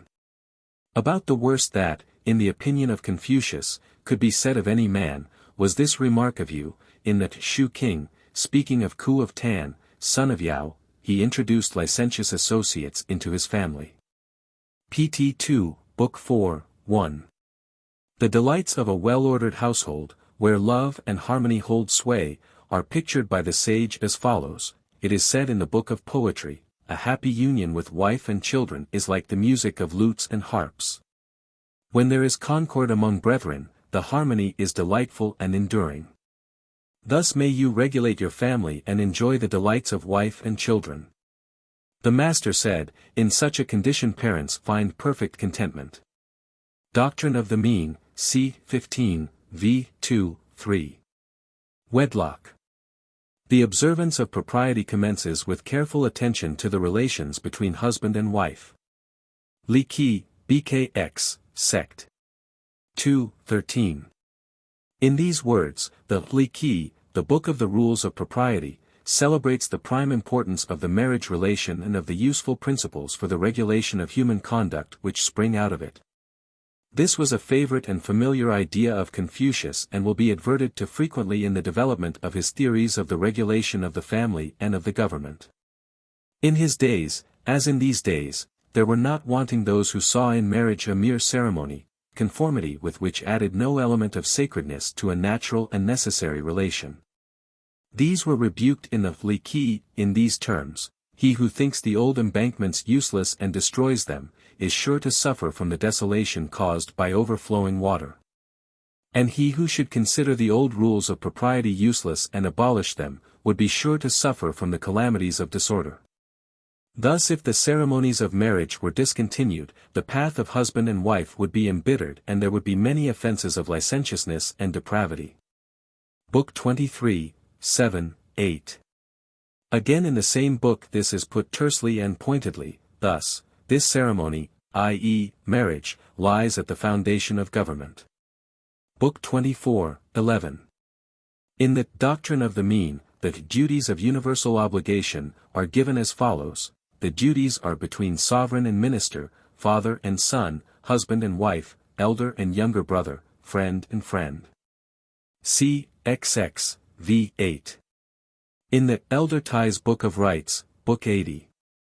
Are certain advisory regulations as to the choice of a wife, chiefly that she shall be of a family of a high standard of moral conduct and shall not be a daughter of a disloyal house, of a disorderly house, of a house with more than one generation of criminals, or of a leprous house, nor be taken if the mother is dead and the daughter is old. The one inexorable rule as regards marriage was this: the Master said, a man in taking a wife does not choose one of the same surname as himself. Li Qi, Book 27, 34. This, rather than any other rule based upon kinship, was enforced because the wife was considered to merge herself in her husband's family, to join in sacrifices to his ancestors and to give her life over to bearing and rearing sons to continue his race and to preserve his ancestral temples. She thus lost her relationship to her own kindred, during the continuance of the marriage relation, and permanently unless it were dissolved by divorce. And therefore relatives on the mother's side, however near, were not considered to be within the prohibited degrees of consanguinity, while relatives on the father's side, however remote, were so esteemed. In the Tso Chuan, or Tso's commentary, the following reason for this rule is given: when husband and wife are of the same surname, their children do not do well and multiply. This observation, applied, however, to relatives on either side, is in harmony with the most modern discoveries concerning the effect of persistent inbreeding as well as modern views of propriety. In Spring and Autumn and later in the Code of the Tsng dynasty, c.x., this was extended to proscribe marriages within certain degrees of relationship on the mother's side.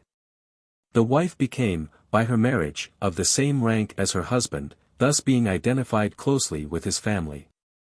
In the Li Qi, it is said of this: though the wife had no rank, she was held to be of the rank of her husband, and she took her seat according to the position belonging to him. Book 9, Sect. 3:11. The demoralizing, morganatic marriage, indulged by certain royalties of Europe, is accordingly unknown in China. As a part of the ceremony of marriage, the bridegroom went in person to bring his bride home to his father's house, where she became a member of his father's family and a daughter to his mother. This is referred to in the Li Qi as follows: the bridegroom went in person to meet the bride, the man taking the initiative and not the woman, according to the idea that regulates the relation between the strong and the weak. Book 9, Sect.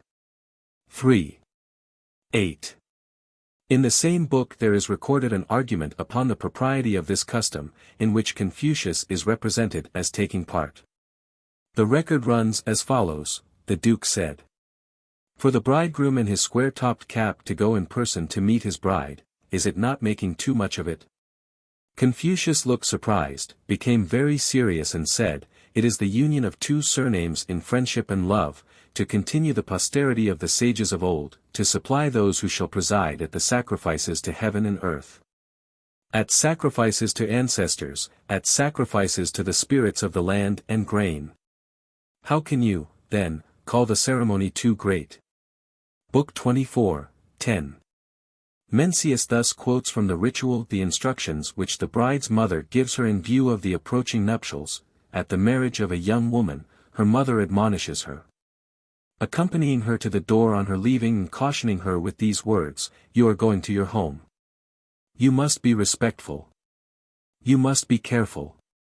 Do not disobey your husband." Book 3, pt 2, c. 2, v. 2. Though the Chinese girl was brought up, then as now, with matrimony in view as her goal, and though she was trained with an eye to subjection to her husband in the regulation of the family and to obedience to her husband's mother in the home, it does not appear that she was trained in respect to rearing of children. For of this it is said in The Great Learning, c. 9, v. 2, if a mother is really anxious to do so, though she may not hit precisely the wants of her child, she will not be far from it. There has never been a girl who learned to bring up a child, that she might afterwards marry. Concubinage was then and theretofore, as now, also an institution in China and is recognized by Confucius and rules laid down also for its regulation. The relationship was treated as not less regular than that of marriage, but it involved lower standing for the concubine and her offspring. Notwithstanding which frequently the wife's younger sister became the concubine, not without the active connivance of the wife, lonely amid unfamiliar surroundings and longing for the companionship of her own kin. The wife had dominion in the home over concubines and their children. The double standard was therefore known and its consequences openly accepted, though in the majority of homes one wife reigned supreme and, as has been seen, it was such a home the felicity of which Confucius portrayed in his tribute to the marriage relation, quoted at the close of the next preceding subdivision. Concubinage was deemed not merely permissible but commendable when the wife remained barren or even when there were daughters but no son to perpetuate the name of the husband and maintain the altars of devotion of his ancestors. Had it been otherwise, undoubtedly divorces, with their hardships, would have been more common and would have extended to most cases of infertility, even though no personal incompatibility accompanied it. The institution of concubinage cast no doubt upon the parentage of any child, no other woman could claim the maternity, nor was the paternity of the child of the wife or of the concubine rendered dubious thereby. To this circumstance, perhaps, is attributable the countenance given to this form of the double standard. The contrary condition, i.e., that want of fidelity on the part of the woman exposes her progeny to question as to their paternity, doubtless accounts for the great stress then and ever placed upon fidelity on the part of woman. This applies, of course, to concubine as to wife, and for the same reason, but constancy is, notwithstanding, deemed preeminently the virtue of a wife.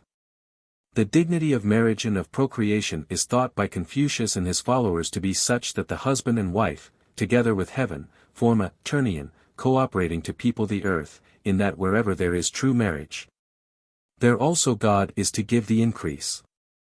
It is thus put in Kuyang's commentary: the female alone cannot procreate, the male alone cannot propagate, and heaven alone cannot produce a man. The three collaborating, man is born. Hence any one may be called the son of his mother or the son of heaven. And in Many Dewdrops of the Spring and Autumn, Book 70. This passage strongly emphasizes the function of the divine forces in the reproduction of men. There has never been a birth without the collaboration of heaven. God is the creator of all men. In the Three Key, the sacredness and permanence of marriage are thus inculcated. Faithfulness is requisite in all service of others, and faithfulness is especially the virtue of a wife. Once mated with her husband, all her life she will not change her feeling of duty to him. Hence, when the husband dies, she will not marry again. Book 9, Sect. 3, 7. Divorce. In the Confucian conception of marriage, based upon the ancient Chinese customs, there seems to be more constraint about entering into wedlock than about continuing in it. Thus a father might choose the bride for his son, though of course conceivably the son might, but under the Chinese rules of family discipline, seldom would, refused to accept the choice. The father of the bride was then approached by the father of the prospective bridegroom. His consent was the consent of his daughter. Of course, again, she could refuse to acquiesce, and a considerate father would not coerce her choice. But filial obedience and confidence were often the only elements operative in determining that choice. It was thus, indeed, that the marriage which resulted in the birth of Confucius came about. It was between a widower of 70 years, already the father of 9 daughters but of only one son, a hopeless cripple, on the one hand, and a maiden of 17 years on the other, both of whose older sisters had declined the offer while she followed her father's counsel. Once wedded, however, the husband and the wife were free to separate at will and without constraint, save as the authority of the husband's parents over him, not relaxed upon his marriage, might restrain him. Marriage, therefore, was treated as a contract which was at all times mutual, binding only as the parties continued to consent that it should bind. Either party could with a word dissolve it. In the Li Qi, the following account is given of the proper forms to be observed in divorcement. When a feudal lord sent his wife away, she proceeded on her journey to her own state, and was received there with the observances due a lord's wife. The messenger accompanying her then discharged his commission, saying, "My poor master, from his want of ability, was not able to follow her and to take part in the services at your altars and in your ancestral temple. He has, therefore, sent me, so and so, and I venture to inform your officer, appointed for the purpose, of what he has done." The officer presiding on this occasion replied, "My poor master in his former communication to you did not inform you about her, and he does not presume to do anything but to receive your master's message, respectfully." The officers in attendance on the commissioner then set forth the various articles sent with the lady on her marriage, and those on the other side received them. When the wife went away from her husband, she sent a messenger and took leave of him, saying, "So and so, through her want of ability, is not able to keep on supplying the vessels of grain for your sacrifices, and has sent me, so and so, to presume to announce this to your attendants." The principal party on the other side replied, "My son, in his inferiority, does not presume to avoid your punishing him, and dares not but respectfully receive your orders." The messenger then retired, the principal party bowing to him and escorting him. If the husband's father were living, he named himself as principal party. If he were dead, an elder brother of the husband acted for him and the message was given as from him. If there were no elder brother, it ran as from the husband, himself. Book 18, Sect. 2, pt 2, 34, 35. Though this was given in the Liqi, or Book of the Rules of Propriety as a description of the customs of the ancients of high rank, it was intended, with such modifications in the matter of greater directness and simplicity as the lowliness and poverty of the parties might require, to supply rules of ceremony for the divorce of all mismated husbands and wives. The utter absence of recrimination and abuse, due of course to the circumstance that charges of evil conduct were not required as a condition to the divorce being allowed and that, instead, the mere will of either party was enough. Contrasts, to the advantage of which need not be said, sharply and strongly with the invasion of family privacy, the exposure of family shame, and the defamation of character which accompany divorce proceedings under the laws of the advanced civilization of Occidental countries. And the contrast evokes the query, do we thus assure the indissolubility of the marriage tie in a degree that more than offsets the mischief which divorce actions inflict upon society?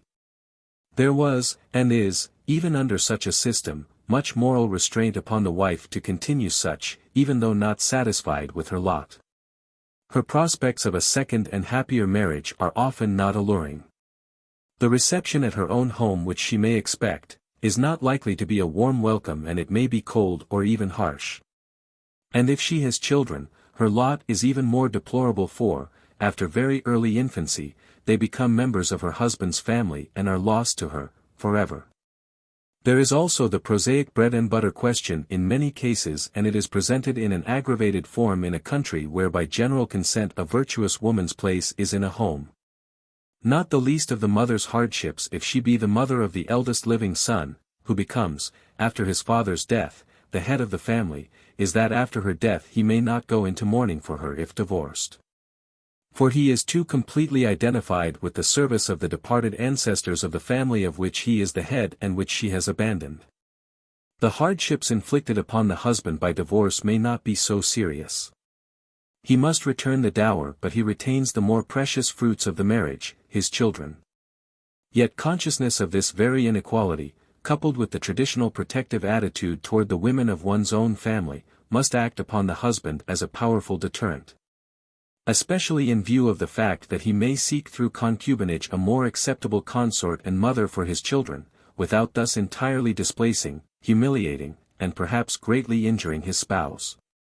In the Elder Tie's Record of Rights, Book 80, recognized causes for divorcing a wife are set forth as follows: disobedience to parents-in-law, failure to bear a son, adultery, jealousy of her husband, leprosy, garrulity, theft. But the husband should not divorce her if she has no home to return to, if she has with him mourned 3 years for his parents, or if his condition was formerly poor and mean and is now rich and honorable. These rules are found in the Code of the Manchu dynasty, also. But in practice the only restraints upon the husband, other than the requirement that he must return the dower, are, first, that he must obtain the approval of his father, if living, or his elder brother, if the father is dead, and, second, that his wife may, through her ranking male relative, appeal to the court if one of the 3 conditions under which divorce is not permissible is alleged to exist. The husband and his father or elder brother are sole and final judges whether or not one of the 7 causes is present. The wife may divorce her husband with his consent, which means, again, with the consent of his father or elder brother, also. And, since she must return to her father or elder brother, she must of course first obtain their consent and approval. Divorce, then, is by the parties, themselves, and not by a court, though under certain circumstances subject to judicial review. It is not especially common in China, and monogamy is also there the rule. In other words, the admonition with which the last chapter closed, is there well heeded, both as to union with but one wife and as to permanence of marriage, though both marriage and divorce are so little limited by law. As is also well said in the Yi King, Appendix 6, Sect.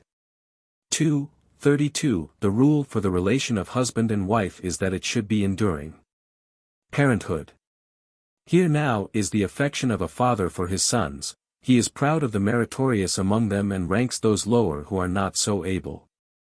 But that of a mother is such that, while she is proud of the meritorious, she cherishes those who are not so able.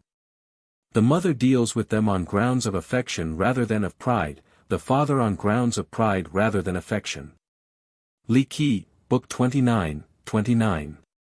The justice and discrimination which the superior man displays as a father, and without which he would act as an unreasoning animal rather than as a superior man, are tempered, however, by his natural affection for his progeny. Their relations are reciprocal, thus, as a son he rested in filial piety. As a father he rested in kindness. Great learning, c. 3, v. 3. This mutual fondness is given apt expression in this saying, everyone calls his son, whether he has talents or has not talents. Appendix, Book 11, c. 7, v. 2. But its propriety and the extent of its application are better illustrated by this narrative. The Duke of Shi informed Confucius, saying, "Among us here there are those who may be styled upright in conduct. If their father have stolen a sheep, they will bear witness to the fact." Confucius said, "Among us, in our part of the country, those who are upright are different from this. The father conceals the misconduct of his son and the son conceals the misconduct of the father. Uprightness is to be found in this." Appendix, Book 13, c. 18. In the Appendix, Confucius says, "A youth, when at home, should be filial, and, abroad, respectful to his elders. He should be earnest and truthful. He should overflow in love to all and cultivate the friendship of the good. When he has time and opportunity, after the performance of these things, he should employ them in polite studies." BKI, c. 6. The cultivation of these qualities is necessary in order that he may be regarded as filial. For while, as will be seen, much stress is placed upon filial observances, the most important thing is to be a worthy son. Thus in the Li Qi, it runs, "He whom the superior man pronounces filial is he whom the people of the state praise, saying with admiration, 'Happy are the parents who have such a son as this.'" Book 21, Sect. 2, 11. The opposite picture is unflinchingly and unsparingly presented in these texts of the Appendix, already quoted. In youth, not humble as befits a junior; in manhood, doing nothing worthy of being handed down. And living on to old age, this is to be a pest. Book 14, c. 46. I observe that he is fond of occupying the seat of a full-grown man. I observe that he walks shoulder to shoulder with his elders. He is not one who is seeking to make progress in learning. He wishes quickly to become a man. Book 14, c. 47, v. 3. Yet the mere shortcomings of youth are to be viewed charitably and judgment is to be suspended until time shall tell. This Confucius puts as follows: a youth is to be regarded with respect. How do we know that his future will not be equal to our present? If he reach the age of 40 or 50, and has not made himself heard of, then indeed he will not be worth being regarded with respect. Appendix, Book 9, c. 22. And one of the three things which he especially enjoins in relations to others is that all deal considerately with the young. He says in the Appendix that his wishes are, in regard to the aged, to give them repose. In regard to friends, to show them sincerity; in regard to the young, to treat them tenderly. BK, v. E. 25, v. 4. The responsibilities of the father are of course more serious and grave. They extend even to the avoidance of such comradeship with his son as might be misunderstood and so tend to impair the son's veneration. Thus, as has already been quoted, it is said, "I have also heard that the superior man maintains a distant reserve towards his son." Appendix, Book 16, c. 13, v. 5. He must keep himself a veritable hero in his son's eyes, in order that he may command, and may be worthy to command, his admiration and reverence. This also he must achieve in very truth and not by deception. For in the Li Qi it is said, "A boy should never be permitted to see an instance of deceit." BKI, Sect. I, pt 2, cv. 17. Lest the son should thereby come to regard the father otherwise than as an ever-watchful and loving guardian, happy in his son's well-doing and grieved, rather than wroth, at his misdoings, it was enjoined by Mencius that the father should not be his son's tutor. For fear the necessary discipline estrange them, thus. Kung Sun Chao said, "Why is it that the superior man does not himself teach his son?" Mencius replied, "The circumstances of the case forbid its being done. The teacher must inculcate what is correct. When he inculcates what is correct and his lessons are not practiced, he follows them up with being angry. When he follows them up with being angry, then contrary to what should be, he is offended with his son. At the same time the pupil says, 'My master inculcates in me what is correct and he himself does not proceed in a correct path.' The result of this is, that father and son are offended with each other. When father and son come to be offended with each other, the case is evil.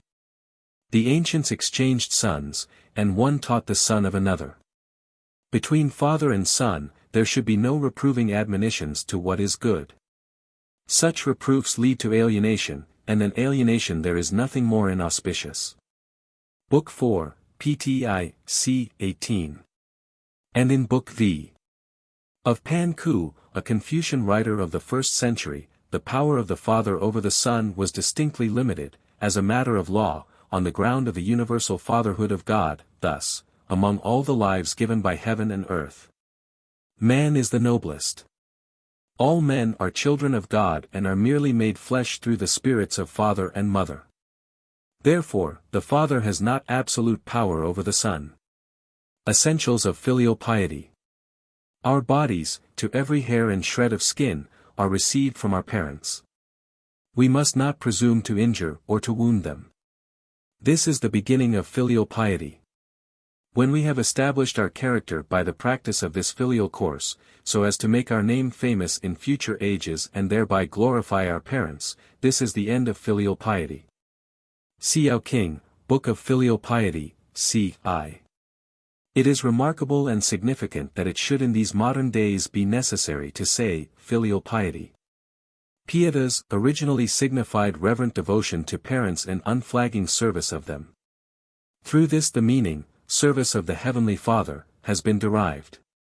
Meanwhile the original meaning of the word has been lost, indeed, as a serious duty, the very thing itself is near to have been lost, and it is now requisite to use the tautology, filial piety, to express the idea for which piety alone once stood. The Romans and the Greeks, however, scarcely at any time knew filial piety of the same type as this institution of the Chinese. For, though they possessed their Laras and Penates, or household divinities, making sacrifices to departed ancestors was probably never erected into a well-established, long-cherished, everywhere honored practice. The piety of the ancient Chinese, nevertheless, did not solely or even primarily consist in sacrifices to the spirits of the dead. It called for the greatest reverence and devotion while the parent is yet living. Its most important phase, indeed, was the obligation it imposed to live an honorable and creditable life, that the parents might not have occasion to blush for their offspring. This feature cannot be overemphasized. For it is the chief sanction for ethical conduct, according to the morals of Confucius, aside from the ambition to become a superior human being as an end in, and of, itself. In the Li Qi, this view is ascribed directly to Confucius, thus, I heard from Sangtse that he had heard the master say that of all that heaven produces and earth nourishes there is none so great as man. His parents give birth to his person all complete and to return it to them complete may be called filial duty. Book 21, Sector 2, 14. This is enjoined again and again in this book of the rules of propriety, as in the following, the superior man's respect extends to all. It is at its greatest when he respects himself. He is but an outgrowth from his parents. Dare he do otherwise than preserve his self-respect? If he cannot respect himself, he injures them. Book 24, 12. The following more detailed statement from the same book is ascribed to Sangtse himself. The body is that which has been transmitted to us by our parents, dare anyone allow himself to be irreverent in the employment of their legacy. If a man in his own house and privacy be not grave, he is not filial. If in serving his ruler he be not loyal, he is not filial. If in discharging the duties of office he be not reverent, he is not filial. If with friends he be not sincere, he is not filial. If on the field of battle he be not brave, he is not filial. If he fail in these 5 things, the evil will reach his parents. Dare he then do otherwise than reverently attend to them? Book 21. Sect. 2:11. The reverential service, due to parents as an act of filial piety, is not confined to service of the father, though he is the more frequently mentioned. The mother is equally the object of the devotion and love of their offspring. Thus in the Xiao King, or Book of Filial Piety, c.v., it is said, as they serve their fathers, so they serve their mothers, and they love them equally. As they serve their fathers, so they serve their rulers and they reverence them equally. Hence love is what is chiefly rendered to the mother and reverence is what is chiefly rendered to the ruler, while both of these things are given to the father.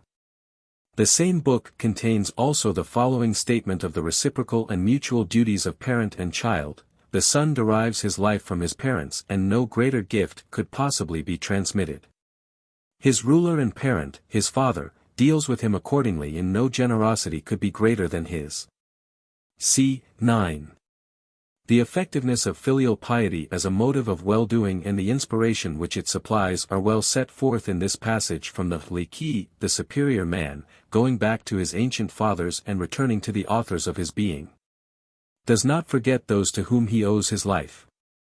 And therefore he calls forth all his reverence, gives full vent to his feelings, and exhausts his strength in discharging this service. As a tribute of gratitude to his parents he dares not but do his utmost. Book 21, Sect. 2:4. The following panegyrics of filial piety from the Xiao King show the exalted regard in which Confucius and his predecessors held this virtue, which indeed they made the foundation for all other virtues. There are 3,000 offenses against which the 5 punishments are directed. There is none of them greater than to be unfilial. c. 11. The disciples said, immense, indeed, is the greatness of filial piety. The master replied, yes, filial piety is the constant requirement of heaven, the righteousness of earth, and the practical duty of man. c. 7. The disciples said, I venture to ask whether in the virtue of the sages there was not something greater than filial piety. The master replied, of all creatures produced by heaven and earth, man is the noblest. Of all man's actions there is none greater than filial piety. c. 9. Pious regard for living parents. Sengtse said, there are 3 degrees of filial piety. The highest is being a credit to our parents, the next is not disgracing them. And the lowest is merely being able to support them. Li Qi, Book 21, Sect. 2:9. Thus in the Li Qi, the nature of filial piety toward living parents is indicated.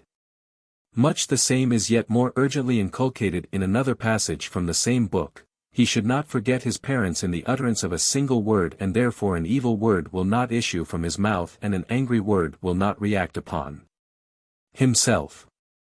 Not to disgrace himself and not to cause shame to his parents may be called filial duty. Book 21, Sect. 2:14. The duty to support parents is in the Li Qi, enjoined in these sweeping terms, while his parents are alive, a son should not dare to consider his wealth his own nor hold it for his own use only. Book 27, 30. Mencius has it, I have heard that the superior man will not for all the world be niggardly toward his parents. Book 2, pt 2, c. 7, v. 5. In the Xiao King, the sacrifice of personal comforts is commanded as necessary for even the lowest order of filial piety. They are careful in their conduct and economical in their expenditures, in order to nourish their parents. This is the filial piety of the common people. c. 6. Confucius was not wholly satisfied with this even as a statement of the duty of ordinary people. He deemed reverence, love, and obedience equally necessary in order that there might truly be a sentiment of pious regard and not a mere counterfeit of it. This colloquy taken from the Analects illustrates his position. Sehi asked what filial piety is. The master said, if, when their elders have burdensome duties, the young take the toil off them, and if, when the young have wine and food, they set them before their elders, is this to be deemed filial piety? Analects, Book 2, c. 8. Again, in replying to the inquiry of another disciple, he refers to this as follows: Tseyu asked what filial piety is. The master said, the filial piety of nowadays means the support of one's parents. But dogs and horses likewise are able to do something in the way of support. Without reverence, what is there to distinguish the one support from the other? Analects, Book 2, c. 7. And to the query of yet another disciple he responded, it is not being disobedient. Analects, Book 2, c. v. 1. In the Li, the same idea is put thus, involving both instant obedience and sincere respect. When his father or his teacher calls, he should not merely say, yes, but also rise. BK, I, PD 3, C 3, v 14. Yet mere obedience is not enough, and there are not failing instances when neither obedience nor respect should restrain the son from remonstrating. As it is said in the Xiao King, when unrighteous conduct is concerned, a son must by no means refrain from remonstrating with his father nor a minister from remonstrating with his ruler. Since, then, remonstrance is required in the case of unrighteous conduct, how can mere obedience to a father be accounted filial piety? C. 15. And in the Analects, Confucius lays down the true rule of action in the following: in serving his parents, a son may remonstrate with them, but gently. When he sees that they are not disposed to acquiesce, he should show increased reverence but not give up, and, should they punish him, he ought not to murmur. Book 4, c. 18. Remonstrance may not, however, be carried to excess, and certainly not to such excess as is involved in exposing a father's shortcomings to the eyes of others or crying aloud his shame. For the Li represents Confucius to declare, in conformity also with other sayings elsewhere, the master said, the superior man will overlook and not magnify the errors of his father and will show his veneration for his excellences. BK 27, v. 17. Mencius, apparently, would yet further limit the right of the son to reprove. Indeed, he would all but destroy it, for he says, to urge one another to what is good by reproof is the way of friends. But between father and son reproof is the greatest offense against that tenderness which should subsist. Book 4, pt 2, c. XXX, v. 4. In the same connection, Mencius says, there are 5 things which are commonly recognized to be unfilial. The first is laziness about employing legs and arms, resulting in failure to support parents. The second, gambling and chess-playing and fondness for wine, with the same result. The third, prizing goods and money in selfish devotion to wife and children, with the same result. The fourth, giving way to the temptations that assail one's eyes and ears, thus bringing his parents to shame. The fifth, reckless bravery, fighting and quarreling, endangering thereby the happiness and the support of one's parents. Book 4, pt 2, c. XXX, v. 2. Mencius also relates an extravagant but obviously apocryphal story of the filial piety of Shun, who however married without notifying his unforgiving parents, which act Mencius thus defends: if he had informed them, he would not have been permitted to marry.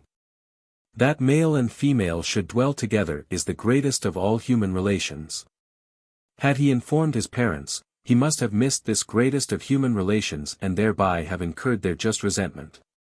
Therefore was it that he did not inform them. BK, v. PTI, c. 2, v. 1.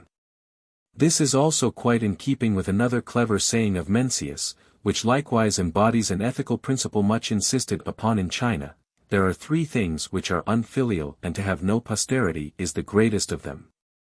Book 4. PTI, c. 26, v. 1. Even in filial piety, more is not required of any man than he is able to do. Thus in the Analects it is related, Sehi said, if a man, in serving his parents exert his utmost strength. Although men say that he has not learned, I shall certainly say that he has. BKI, c. 7. In another place the test is made this: does the general judgment of the son's treatment of his parents coincide with their report, always sure to be favorable, no matter how he wrongs them? It runs thus: filial indeed is min sekein. Other people say nothing of him different from the report of his parents and brothers. Analects, Book 11, c. 3.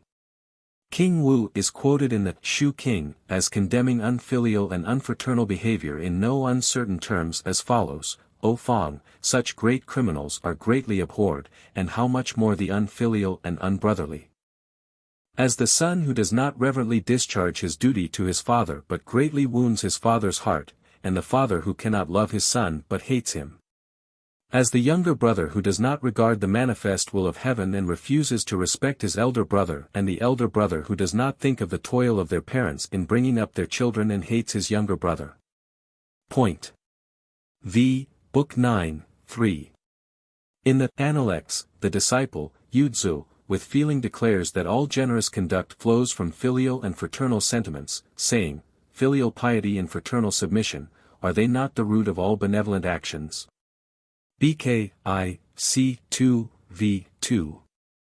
In the Xiao King, the following encomiums for good and useful traits, flowing plainly out of early training in filial piety, are heaped upon him who has been truly filial. He who serves his parents, in a high situation will be free from pride. In a low situation, will be free from insubordination, and, among his equals, will not be quarrelsome. C. X.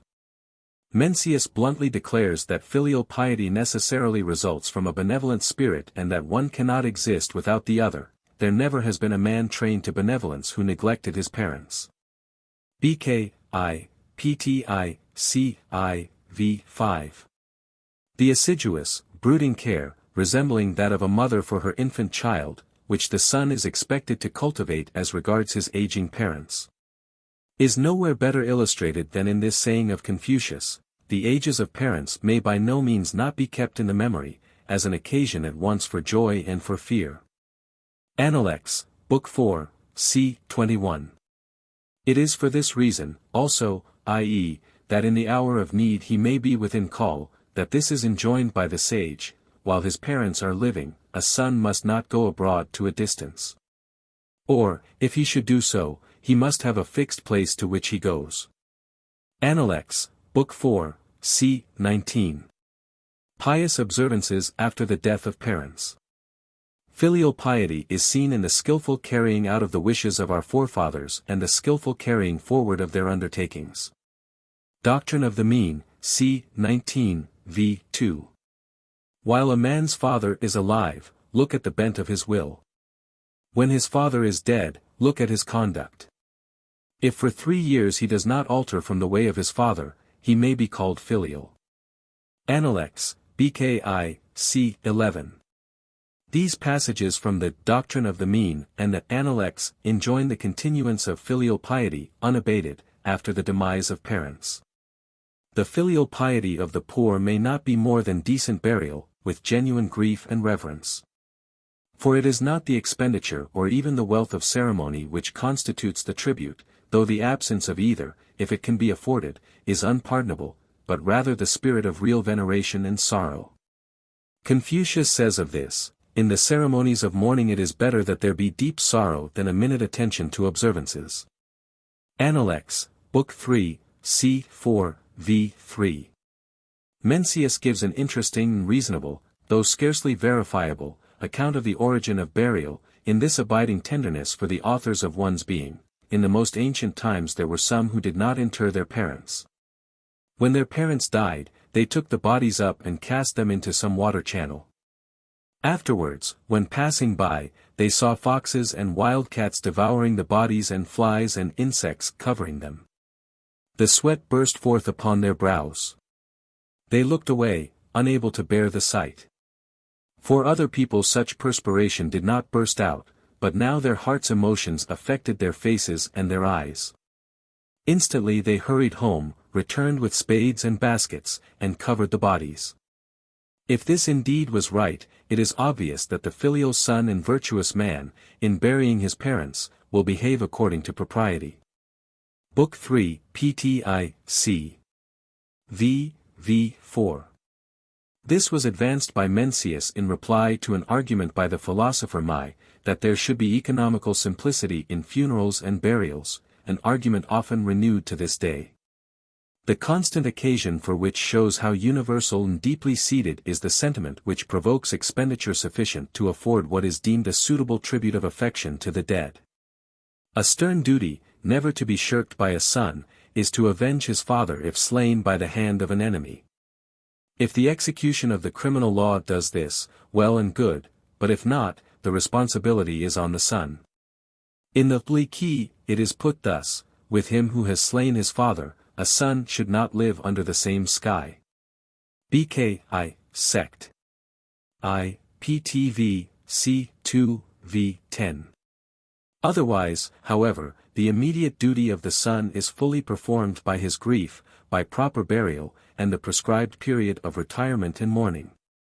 As it is said in the Xiao King, the services of love and reverence to parents when alive, and those of grief and sorrow for them when dead, these completely discharge the duty of living men. C. 18. This mourning, however, must be the genuine expression of grief, deep and unassuageable, else the slight and feeble character of the son's piety is apparent. Confucius deems this the severest and most reliable test of the earnestness and depth of filial devotion, saying, men may not have shown what is in them to the full extent. And yet they will be found to do so on occasion of mourning for their parents. Appendix, Book 19, c. 17. And he comments upon the mere show of it as comparable with two other destructive hypocrisies, as follows: high station filled without indulgent generosity, ceremonies performed without reverence. Mourning conducted without sorrow, wherewith should I contemplate such ways? Appendix, Book 3, c. 26. The period of mourning for a father had been fixed at 3 years, interpreted as 27 months, before the time of Confucius. The following is his statement about it and the reason for it: it is not till a child is 3 years old that it is allowed to leave the arms of its parents. And 3 years mourning is universally observed throughout the empire. Appendix, BK. 17, c. 21, v. 6. During this period of mourning the son, if he can afford it, lives retired from the world, leaving the management of his affairs to others and abandoning himself to meditation, spiritual communion with the departed, and grief. He utterly eschews meanwhile every alleviation of his sorrow, including very particularly the solace of music. But, with the expiration of this long period of retirement, his mourning is by no means at an end. On the contrary, it ends only with life itself. His father's name must not be spoken in his presence, except at the sacrifices upon the anniversary of his death, and never without tears. Thus in the Li it is said, the saying that the superior man mourns all his life for his parents has reference to the recurrence of the day of their death. That he does not do his ordinary work on that day, does not mean that it would be unpropitious to do so. It means that on that day his thoughts are occupied with them and he does not dare occupy himself, as on other days, with his private and personal affairs. Book 21, Sect. I, 5. The greatest of all filial obligations to deceased parents, however, is creditable conduct, for by that only can that which they have created, their son, worthily represent what they have sought to accomplish in the world through him. The consideration of this phase of the Confucian conception of filial piety is most important, since it is the sanction most relied upon to enforce all the injunctions, whether directly regarding self-development or its concomitant essential propriety in relations with other human beings. This devotion both to living and to departed parents, the so-called ancestor worship of the Chinese. It scarcely extends beyond 3 generations in any case, and as regards the lowly, not beyond 1, is the chief incentive, other than self-respect and the innate desire to grow and to become and be a superior human being, to which Confucius appeals. In the Li Qi, the nature of this appeal is thus revealed: although his parents be dead, when a son is inclined to do what is good, he should think that he will thereby transmit the good name of his parents and so carry his wish into effect. When he is inclined to do what is not good, he should think that he will thereby bring disgrace on the name of his parents and in no wise carry his wish into effect. BK, X, Sect. I, 17. And in yet simpler and stronger terms in this passage, when his parents are dead and the son carefully watches over his actions so that a bad name involving his parents may not be handed down, he may be said to be able to maintain his piety to the end. Li Qi, Book 21, Sect. 2, 12. This union of all the sentiments which compose the piety of a son toward his parents, both while they are living and after their death, is set forth in these words in the same book: the superior man while his parents are alive reverently nourishes them, and when they are dead, reverently sacrifices to them. His chief thought is how, to the end of life, not to disgrace them. Book 21, Sect. I, 5. And in the Shi King, the Book of Odes, it is thus beautifully phrased: when early dawn unseals my eyes, before my mind my parents rise. Minor Odes, Decade v. Ode 2, quoted also in the Li Qi, Book 21, Sect. I, 7. Chapter 5. The State. In logical progression Confucius rises from a discussion of duties toward the family to those toward the state, which social organization he regards as only a larger household, having all its ethical principles founded on those of the primary unit. The foundation of government. This is meant by, to rightly govern the state, it is necessary first to regulate one's own family. One cannot instruct others who cannot instruct his own children. Without going beyond the family, the prince may learn all the lessons of statecraft, filial piety by which the sovereign is also served, fraternal submission by which older men and superiors are also served, kindness by which also the common people should be ministered unto. Great learning, c. 9, v. 1. From the loving example of one family, love extends throughout the state; from its courtesy, courtesy extends throughout the state. While the ambition and perverse recklessness of one man may plunge the entire state into rebellion and disorder. Great learning, c. 9, v. 3. By these words in The Great Learning, the position of the family as the foundation of society and of its proper regulation as the basis for government is dwelt upon. The significance of this is perhaps obvious though not too familiar in these days when family ties and family discipline both tend to loosen. In the Xiao King, the application of these principles is adroitly indicated as follows: the filial piety with which the superior man serves his parents may be transferred as loyalty to the ruler. The fraternal duty with which he serves his elder brother may be transferred as deference to elders. His regulation of his family may be transferred as good government in any official position. c. 14. In the Li Qi, the same results are deduced from the three primary human functions and duties as they're set forth. Husband and wife have their separate functions; between father and son there should be affection. Between ruler and minister there should be strict application to their respective duties. If these three relations be rightly discharged, all other things will follow. Book 24, 8. The strictly practical character also of this application is revealed by this saying of Yu Tzu concerning the fount of orderly behavior on the part of the citizen: they are few who, being filial and fraternal, are fond of offending against their superiors. There have been none who, not liking to offend against their superiors, have been fond of stirring up confusion. Appendix, BKI, c. 2, v. I.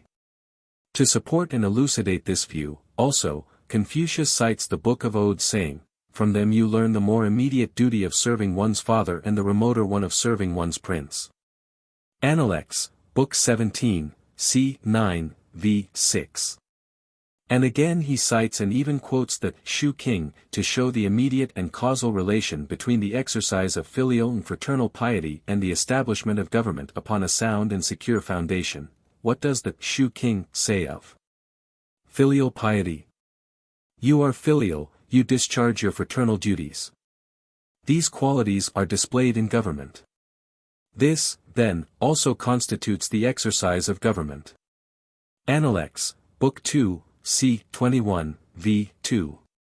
The function of government. To govern means to rectify. Appendix, Book 12, c. 17. This from the Appendix is repeated with greater particularity in the Li, accompanied by a lesson which the Chinese sages, who were almost invariably the instructors of princes, never wearied of insisting upon. Thus, government is rectification. When the ruler does right, all men will imitate his self-control. What the ruler does, the people will follow. How should they follow him in what he does not do? Book 24, 7. This also, in the passage from the Appendix just now quoted from, is similarly explained by Confucius, thus, Kukongzu asked Confucius about government. Confucius replied, to govern means to rectify. If you lead with correctness, who will dare not to be correct? Book 12, c. 17. In the Li, the sentiment is expressed, as men are constituted, the thing most important to them is government. Book 24, 6. This refers, of course, to its indispensable office of rectification. And its importance is vividly illustrated by Mencius in the following passage, which also points out the normal play of cause and effect in the operation of government upon men's characters, when right government prevails in the empire. Men of little virtue submit to those of great virtue and men of little worth to those of great worth. When bad government prevails in the empire, men of little power submit to those of great power and the weak to the strong. Both are in accord with divine law. Book 4, PTI, c. 7, v. 1. The mode, or, rather, one of the simpler and more obvious modes, by which this may be accomplished, Confucius indicates in this saying, employ the upright and put aside the crooked, in this way, the crooked may be made to be upright. Appendix, BK 12, c. 22, v. 3. And that, in order that government may be stable, not to say benign, this course must perforce be followed, he inculcates in this colloquy. The Duke Yi asked, saying, what should be done in order to secure the submission of the people? Confucius replied, advance the upright and set aside the crooked, then the people will submit. Advance the crooked and set aside the upright, then the people will not submit. Appendix, Book 2, c. 19. Government exists for the benefit of the governed. The Duke of Xi asked about government. The master said, good government obtains when those who are near are made happy, and those who are far are attracted. Appendix, Book 13, c. 16. This Mencius reiterated in this direct fashion, the people are the most important element, the sovereign, least important. Book 7, pt 2, c. 14, v. 1. The Li quotes the Book of Poetry as saying that government is fraternal and parental, rather than paternal. In the offensive sense usually attached to that word when applied to government, thus. The happy and gracious sovereign is the father and mother of the people. Book 26, I. And perhaps even more strikingly. When among any of the people there was a death, I crawled upon my knees to help them. Book 26, 3. This, moreover, is not wholly sentimentalism, for with much practical force Confucius says. Therefore, if remoter people are not submissive, all the influences of civil culture and virtue are to be cultivated to attract them to be so. And when they have been so attracted, they must be made contented and tranquil. Now here are you, U and Q, assisting your chief. Remoter people are not submissive and, with your help, he cannot attract them to him. In his own territory, there are divisions and downfalls, leavings and separations, and, with your help, he cannot preserve it. And yet he is planning these hostile movements within our state. Appendix, Book 16, c. I, v. 11, 12, 13. The hard-headed, severely practical Mencius, who about a century later exemplified in governmental theories so many of the most valuable of the principles laid down by Confucius. Gives this yet more concrete form in these words: if the seasons of husbandry be not interfered with, the grain will be more than can be eaten. If close nets are not allowed to enter the pools and ponds, the fishes and turtles will be more than can be consumed. If the axes and bills enter the hills and forests only at the proper time, the wood will be more than can be used. When the grain and fish and turtles are more than can be eaten and there is more wood than can be used, this enables the people to nourish their living and bury their dead, without any feeling against any. This condition, in which the people nourish their living and bury their dead, is the first step in kingly government. BKI, PTI, v. 3. The foregoing precedent, more than 2,000 years old, for modern agricultural departments and experiment stations and yet more recently instituted and still suspiciously regarded conservation movements is sufficiently startling. But Mencius goes far beyond that, as, for instance, when he says to King Sun of Tse, therefore an intelligent ruler will regulate the livelihood of the people, so as to make sure that they shall have sufficient wherewith to serve their parents and also sufficient wherewith to support their wives and children. BKI, PTI, c. 7, v. 21. This picture of the blessings of a truly beneficent government and of its attractions, when accompanied by widespread prosperity of families, has been so recently presented in the United States of America, to which within 3 or 4 generations the needy and oppressed have thronged to make it one of the greatest of the nations, that it is surely worth while farther to exhibit the views of this later Chinese sage upon this subject. Now if your Majesty will institute a government whose action will all be benevolent, this will cause all the officers in the empire to wish to stand in your Majesty's court, and the farmers all to wish to plough in your Majesty's fields, and the merchants, both travelling and stationary, all to wish to have their goods in your Majesty's marketplaces, and travelling strangers all to wish to make their tours on your Majesty's roads, and all throughout the empire who feel aggrieved by their rulers, to wish to come and complain to your Majesty. And when they are so bent, who can hold them back? BKI, PTI, c. 7, v. 18. The folly of the contrary policy and the office which it has performed in causing immigration into countries which are well governed, that is, governed in the interests of the people, Mencius expatiates upon as follows: now among the shepherds of men throughout the empire, there is not one who does not find pleasure in killing men. If there were one who did not find pleasure in killing men, all the people in the empire would look towards him with outstretched necks. Such being indeed the case, the people would flock to him, as water flows downward with a rush, which no one can repress. BKI, PTI, c. 6, v. 6. In The Great Learning, it is put thus, sententiously: to centralize wealth is to disperse the people, to distribute wealth is to collect the people. Cx, v. 9. And in the Li, Confucius is reported as saying, with the ancients, in their government the love of men was the great point. Book 24, 9. Mencius erected his advanced and detailed propositions concerning good government upon benevolence or the love of men, in an age when discussions concerning first principles, like, love thine enemies, over against, be just to thine enemies and reserve love for friends, had given way to discussions of applied principles, like Tolstoyan individualism or communism. Accordingly Mencius, addressing princes as their tutor, admonished them, saying, let benevolent government be put in practice and the people will be delighted with it, as if they were relieved from hanging by their heels. Book 2, PTI, c. v. 13. And with this in another place he coupled an inducement and a promise, thus, if you will put benevolence in practice in your government, your people will love you and all in authority, and will be ready to die for them. BKI, PT2. c. 12, v. 3.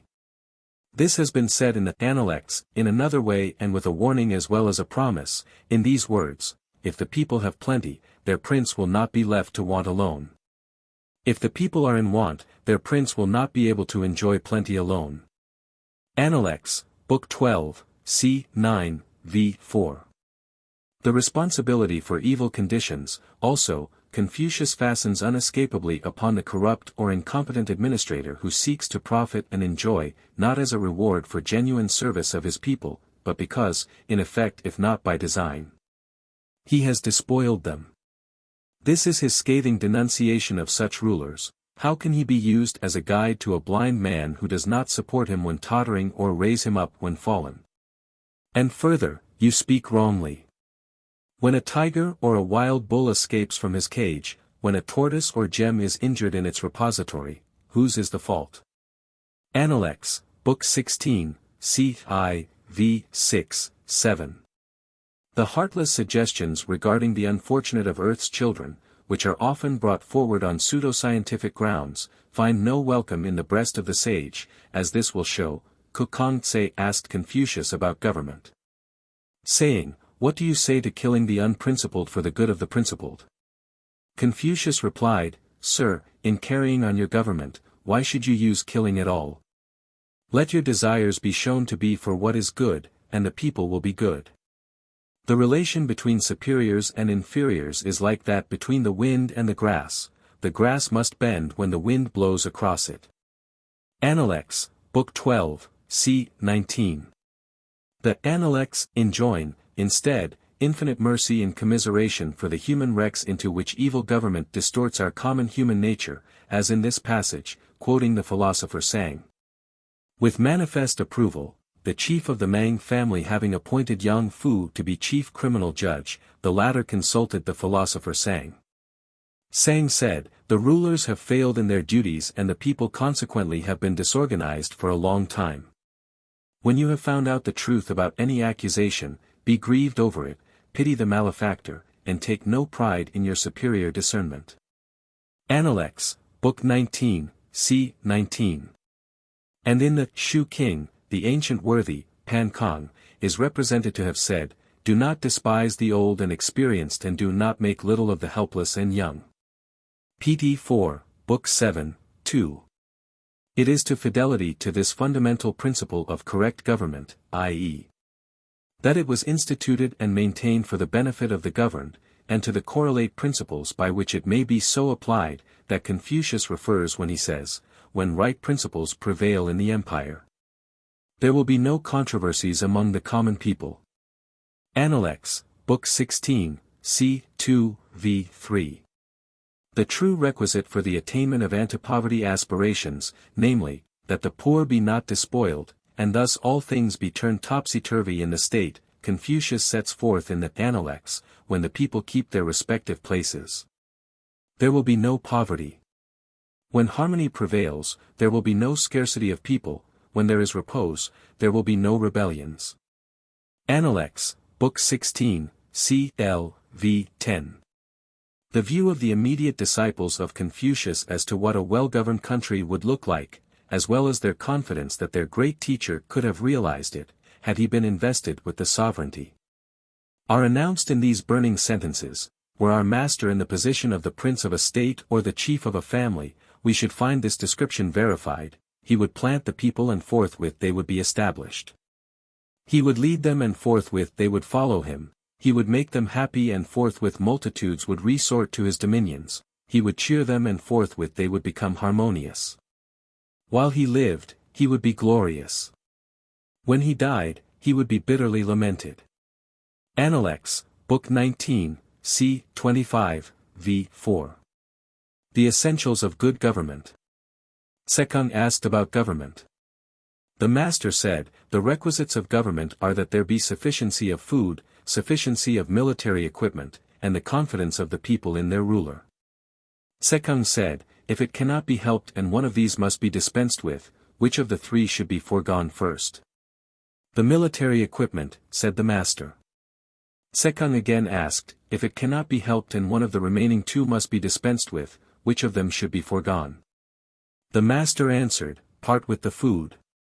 From of old death has been the lot of all men. But if the people have not confidence in their rulers, there is no stability for the state."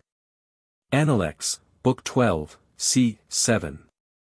The manner in which the confidence so discussed in the Analects may be gained and held is variously described but perhaps never more aptly than in this passage from The Great Learning. On this account, the ruler will first take pains about his own virtue. Possessing virtue, he will win the people. Possessing the people, he will win the realm. Possessing the realm, he will command revenue. Possessing revenue, he will have resources for all demands. Virtue is the root, ample revenue the fruit. If he make the root secondary and the fruit the prime object, he will but wrangle with his people and teach them rapine. Cx. v. 6, 7, 8. In the Analects, also, it is remarked, the superior man, having obtained their confidence, may impose tasks upon the people. If he have not gained their confidence, they will deem his acts oppressive. Book 19, cx. Mencius, however, much more circumstantially describes the essentials of a worthy government in a tribute to the glorious rule of King Wan, in these words. The king said, "May I hear from you what the truly kingly government is?" Formerly, was the reply, King Wan's government of Ku was as follows: farmers cultivated 1/9 of the land for the government, descendants of government servants were pensioned. At the passes and in the markets, strangers were inspected, but goods were not taxed, there were no prohibitions respecting the pawns and weirs, the wives and children of criminals were not involved in their guilt. There were old widowers, old widows, old bachelors and maidens, fatherless or orphan children. These 4 classes are the most destitute of the people and have none to whom they can tell their wants. And King Wan, in the institution of his government with its benevolent influence, made them the first objects of his regard. BKI, PT 2, CV, V3. The benign consequences of beneficent rule and the confidence and willing obedience of the people when the ruler is worthy of it, Mencius sets forth thus. It is said in the Book of History, that as soon as Tang began his work of executing justice, he commenced with Ko. The whole empire had confidence in him. When he pursued his work in the east, the rude tribes on the west murmured. So did those on the north when he was engaged in the south. The cry was, "Why does he leave us until the last?" The people looked unto him as when looking in time of severe drought to clouds and rainbows. The men of the market stopped not, the husbandmen did not turn from their labors. He blessed the people as he punished their rulers. It was like an opportune shower and the people rejoiced. BKI, PT 2, C 11, V 2. How he responded to King Sun of Tse about the means of securing this limitless confidence of the people is thus recorded. The king said, "What virtue must there be in order to the attainment of imperial sway?" Mencius replied, "The love and protection of the people. With this, there is no power which can prevent a ruler from attaining it." BKI, PTI, C 7, V 3. In Shua Yuan, Book 11. Yen Yuan says, "I wish to have a wise king or a sage ruler and to become his minister. I should cause there to be no reason to repair the city walls, the moats and ditches to be crossed by no foeman, and the swords and spears to be melted into tools of agriculture. I should cause the whole world to have no calamity of warfare anywhere for thousands of years," and Confucius is reported to have said, "What I wish is the plan of the son of Yen." In the Great Model, however, Confucius yet more clearly sets forth the utilitarian basis of all government, asserting that it is instituted among men to secure for them the 5 blessings and secure them against the 6 calamities. The 5 blessings are ample means, long life, health, virtuous character, and an agreeable personal appearance. The 6 calamities, early death, sickness, misery, poverty, a repulsive appearance, and weakness. Certainly these, as objects to be attained by civil government, embrace all that even the most enlightened peoples of modern times aim at, hope for, and struggle to achieve.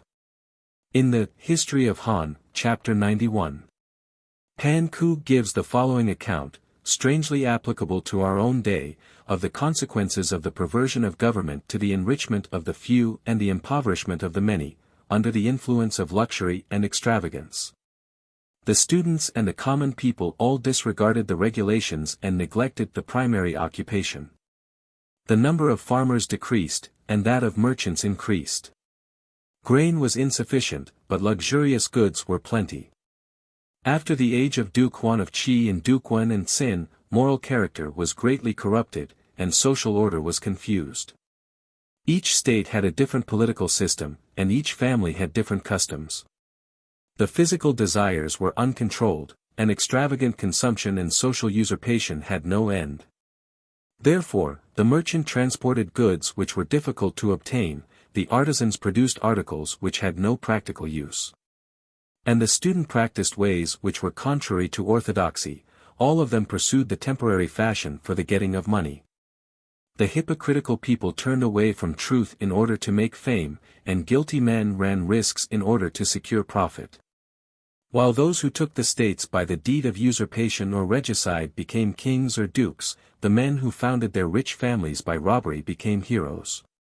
Morality could not control the gentleman, and punishment could not make the common people afraid. Among the rich, the wood and earth wore embroidery, and the dog and horse had a superabundance of meat and grain. But, among the poor, even the coarsest clothes could not be completed, beans made their food and water was their drink. Although they were all in the same rank of common people, the rich, by the power of wealth, raised themselves to kings, while the others, although their actual condition was slavery and imprisonment, had no angry appearance. Therefore, those who were deceitful and criminal were comfortable and proud in the world, but those who held principles and followed reason could not escape hunger and cold. Such an influence came from the government, because there was no regulation to control the economic life. In the Li Qi, Confucius lays bare the cause which creates such consequences. Thus, the small man, when poor, feels the pinch of his straitened circumstances, and when rich, is liable to become proud. Under the pinch of that poverty, he may proceed to steal, and when proud, he may proceed to deeds of disorder. The social rules recognize these feelings of men, and lay down definite regulations for them, to serve as preventions for the people. Hence, when the sages distributed riches and honors, they made the rich not have power enough to be proud, and kept the poor from being pinched and the honorable men not be intractable to those above them. In this way the causes of disorder would more and more disappear. Book 27, 2. And Tung Chung Shu says of these conditions, it is said by Confucius, we are not troubled with fears of poverty, but are troubled with fears of a lack of equality of wealth. Therefore, when there is here a concentration of wealth, there must be an emptiness there. Great riches make the people proud, and great poverty makes them wretched. When they are wretched, they would become robbers. When they are proud, they would become oppressors. It is human nature.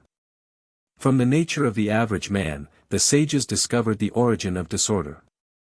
Therefore, when they established social laws and divided up the social orders, they made the rich able to show their distinction without being proud, and the poor able to make their living without misery.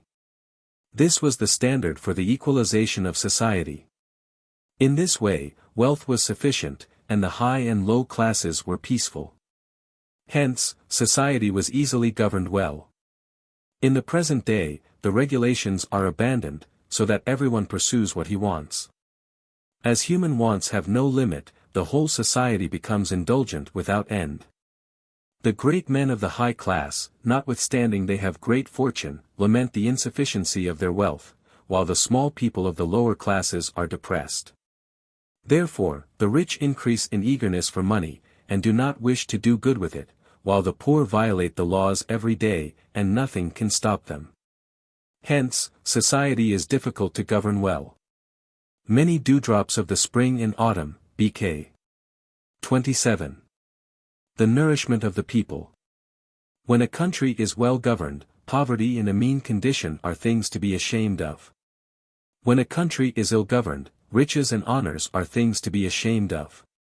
Appendix, Book 8, c. 13, v. 3. The meaning of this passage from the Appendix is, that the most important function of government is to secure the equitable distribution of the products of human labor to the end that no deserving person shall suffer want. Obviously, also, if the mere acquisition of wealth were, by reason of just conditions, truly a test of desert, the most important step would have been taken toward the rectification of men. For if virtue were the only road to affluence, many are they who would walk therein. Mencius put this convincingly, thus: when a sage governs the world, he will cause pulse and grain to be as abundant as water and fire. If pulse and grain were as abundant as water and fire, should the people be otherwise than virtuous? Book 7, PTI, c. 23, v. 3. The first office of the government in this regard is, of course, instruction. And it is interesting to find the most modern of governmental inventions, an agricultural department and its stations. Thus forestalled by Mencius, let mulberry trees be planted about the homesteads with their 5 mow, and persons of 50 years may be clothed with silk. In keeping fowls, pigs, dogs, and swine, let not their breeding time be neglected, and persons of 70 years may eat flesh. BKI, PTI, c. 3, v. 4. And the yet more recent innovation, conservation, was pronounced a duty in the Liki, in these words: where the wide and open country is greatly neglected and uncultivated, it speaks ill for those in authority.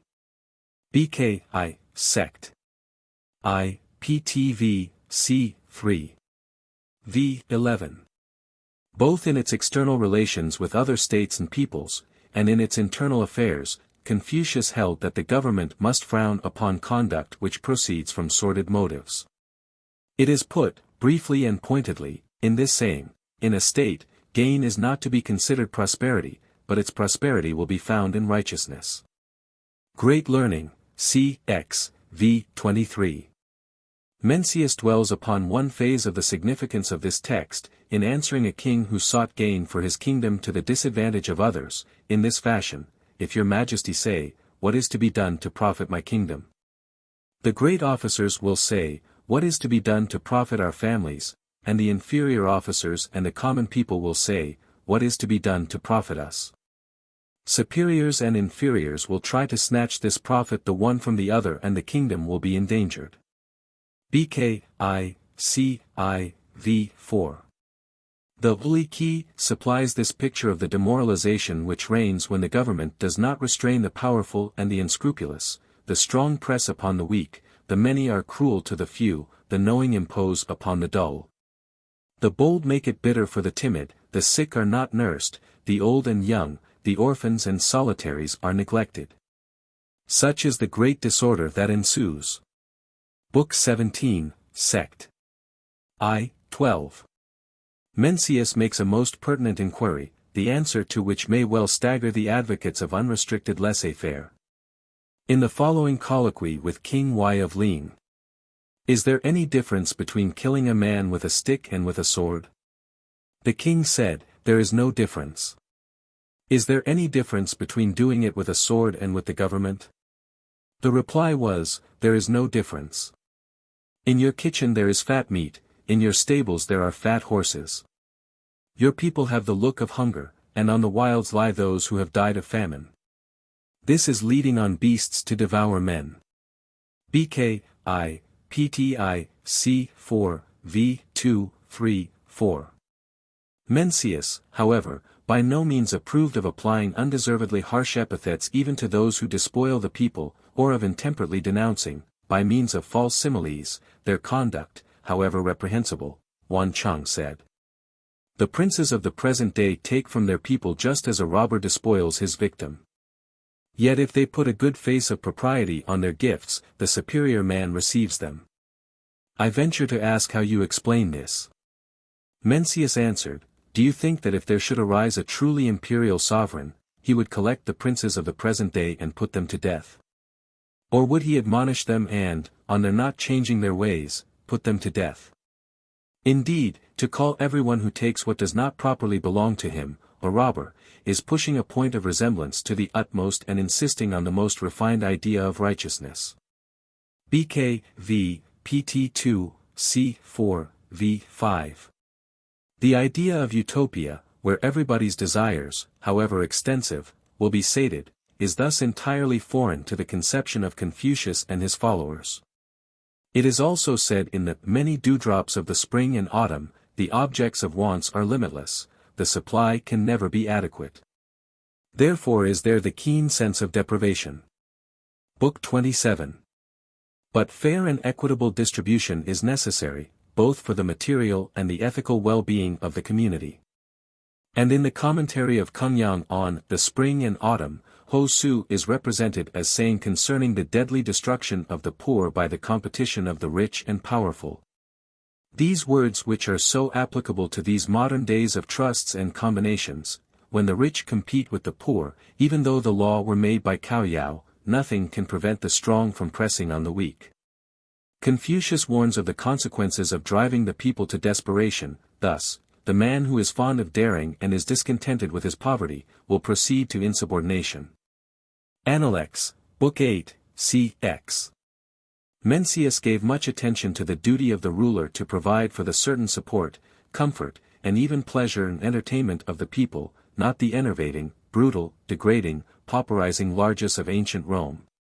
But protection against force, fraud, and fortune, the triad of enemies of the just distribution of the products of labor. These are a few of his optimist statements. If your majesty loves wealth, let the people be able to gratify the same feeling, and what difficulty will there be about your attaining the imperial sway? BK.I. pt. 2, c. 4, v. 4. If your majesty now will make pleasure a thing common to the people and yourself, the imperial sway awaits you. BK.I. pt. c. I. v. 8. The ancients caused the people to have pleasure as well as themselves, and therefore they could enjoy it. BK.I. pt. c. I. v. 3. When a ruler rejoices in the joy of his people, they also rejoice in his joy. When he grieves at the sorrow of his people, they also grieve at his sorrow. A common feeling of joy will pervade the empire, a common feeling of sorrow the same. In such a condition, it cannot be but that the ruler will attain to the imperial dignity. BK.I. pt. 2, c. 4, v. 3. The reverse side of the picture this reverent follower of Confucius thus presents, their feeling thus, i.e. disaffected and disloyal, is for no other reason than that you do not permit the people to have pleasure as well as yourself. BK.I. pt. 2, c. I. v. 6.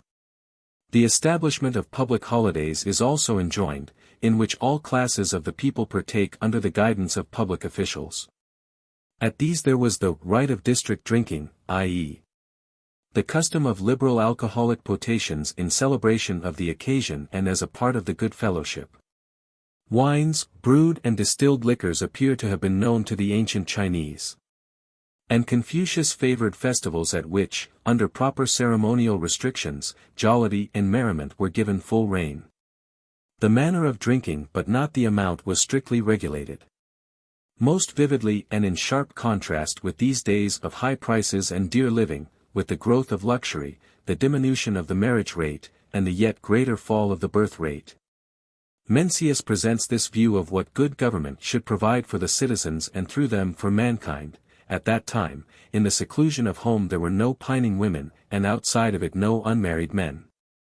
BK.I. pt. 2, c. v. v. 5. And here he affirms the consequences of evil government, consequences so alarmingly like those over which the great nations are now lamenting as to awaken wonder whether the same causes may not always be at work when such results are again found, in years of calamity and famine.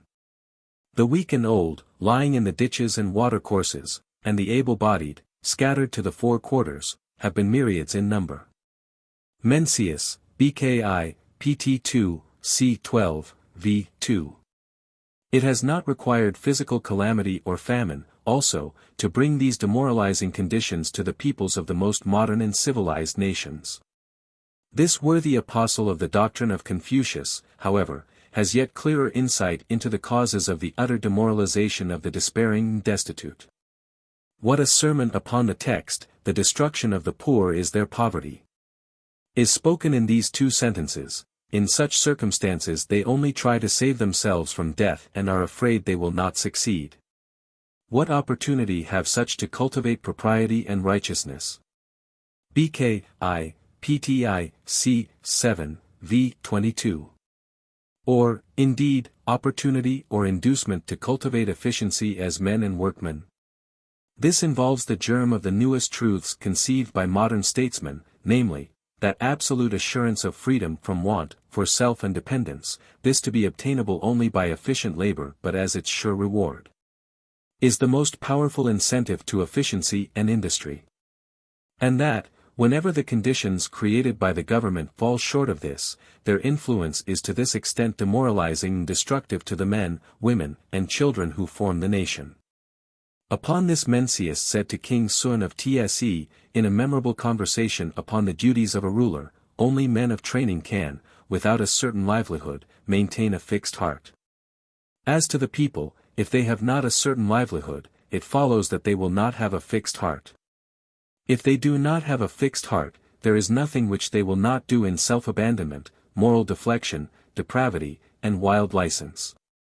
When they have thus been involved in crime, to pursue them and punish them is to entrap the people.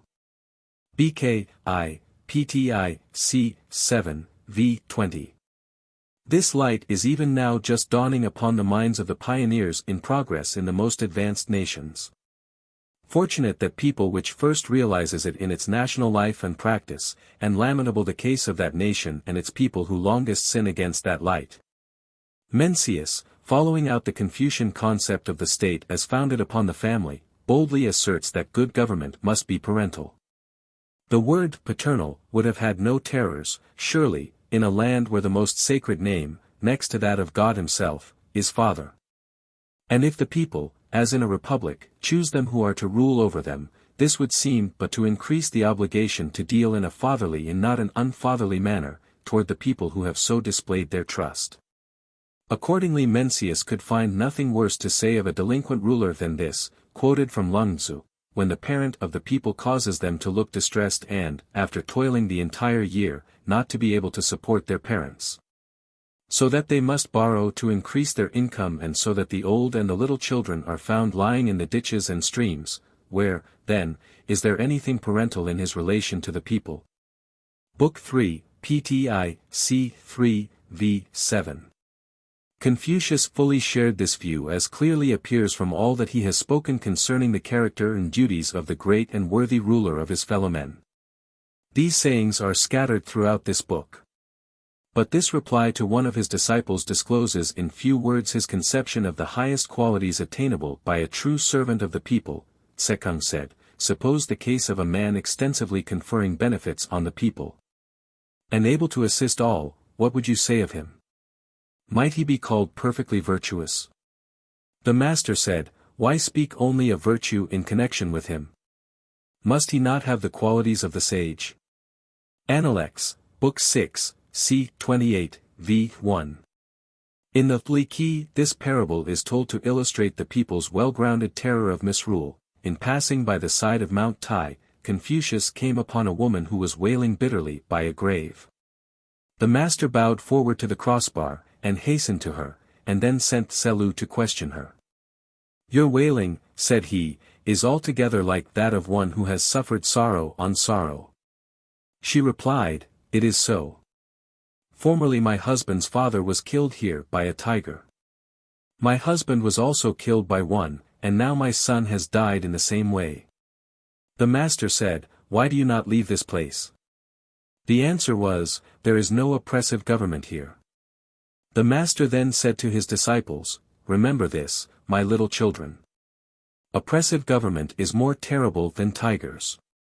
Book 2, Sect. 2, pt 3, 10. The middle path in political economy. Hence there is this saying, some labor with their minds and some with their muscles. They who labor with their minds, govern others, they who labor with their muscles are governed by others. They who are governed by others, support them. They who govern others, are supported by them. This is a principle universally recognized. Mencius, Book 3, PTI, C4, v. 6. In the time of Confucius, it does not appear that either extreme, anarchism or communism, was so urged upon men's notice as to compel his attention. But Mencius, from whose sayings this passage is taken and who lived over a century later, was frequently confronted with their specious arguments. This deliverance was in reply to the following argument in favor of Tolstoyan individualism. Presented to Mencius by Qin Xiang, now wise and able princes should cultivate the ground equally and along with their people and eat the fruit of their labors. They should prepare their own meals, morning and evening, while at the same time they carry on the government. Mencius, Book 3, PTI, c. 4, v. 3. The doctrine of the division of labor and of the interchange of services and of the products of labor, Mencius again supported in this passage, if you do not have an exchange of the products of labor and an interchange of service. So that too much there will make good too little here, then farmers will have a surplus of grain and women of cloth. If you have such an interchange, carpenters and wagon makers may earn and receive their sustenance. Book 3, pt 2, c. 4, v. 3. The doctrine of extreme individualism, when presented in another guise, is thus characterized by the Duke King of Tse, as reported by Mencius, not to be able to command others and at the same time to refuse to receive their commands. Is to cut one's self off from all intercourse with men. Book 4, PTI, c. 7, v. 2. At another time he thus showed the destructive and anarchical effects, now only too well known by experience, of the full adoption of either the extreme individualistic or the extreme communistic view. Yang's principle is, every man for himself, which does not recognize the superior claim of the sovereign. Maya's principle is, equal favor for all, which does not acknowledge the superior claim of a father. But to acknowledge neither sovereign nor father is to lapse into barbarism. If the principles of Yang or of Mai were urged and the principles of Confucius were not urged, these perverse reasonings would delude the people and check the course of benevolence and righteousness. When such are checked, beasts will be led forth to devour men and men will devour one another. Book 3, pt 2, c. 9, v. 9. Provision for the aged, widows, orphans, and other unfortunates. A competent provision was secured for the aged till their death, employment for the able-bodied, and the means of growing up to the young. They showed kindness and compassion to widows, orphans, childless men, and those who were disabled by disease, so that they were all sufficiently maintained. Men had their proper work and women their homes. Li Qi, Book 7, Sect. I, 2. The foregoing is the description of the blissful consequences of good government, contained in the Grand Course as set forth in the Li Qi. Mencius made the support of the old, with reverence and honor, the first care of the state, saying, if there were a prince in the empire who knew well how to nourish the old, all good men would feel that he was the right one for them to rally around. Book 7, PTI, c. 22, v. I. It is by no means sufficient that the old be supported, they must be supported respectably and, what is more to the point, respectfully. The doctrines of Confucius did not tolerate want of homage to the old. This the following passages from the Li Qi abundantly illustrate. Yu, Xia, Yin, and Cao produced the greatest kings that have appeared under heaven, and there was not one of them who neglected age. Long under heaven has honor been paid to length of years. To do so is next to service of one's parents. Book 21, Sect. 2, 15. There were 5 things by means of which the ancient kings secured the good government of the whole kingdom, the honor which they paid to the virtuous, to the noble, and to the old, the reverence which they showed the aged, and their kindness to the young. By these 5 things they maintained the stability of their kingdom. Book 21, Sect. I, 13. Confucius is quoted in the same book as saying, when those in authority at their courts show respect for the aged, the people will be filial. BK 27, 24. And in another place in the Li Qi, he supplies this apt test of a good government of a good people, when they saw an old man, people driving or walking gave him the road. Men who had white hairs mingling with the black did not carry burdens along the highways. Book 21, 17. But it is not alone the aged who are by the authorities of a well-governed state made the objects of affectionate, prudent care, not as a matter of charity but as a right. Mencius in these words of practical wisdom offered mutual insurance as a solution for this, effectual so far as anything human can equalize inequalities, to ward off disasters that overwhelm a man when standing utterly alone. The following expression of his views has a decidedly 20th century, even Bismarckian tang: in the fields of a district, those who belong to the same 9 squares, render all friendly offices to one another in their going out and coming in, i.e., death and birth, aid one another to safeguard life and property, and support one another in sickness. Book 3, PTI, C. 3, v. 18.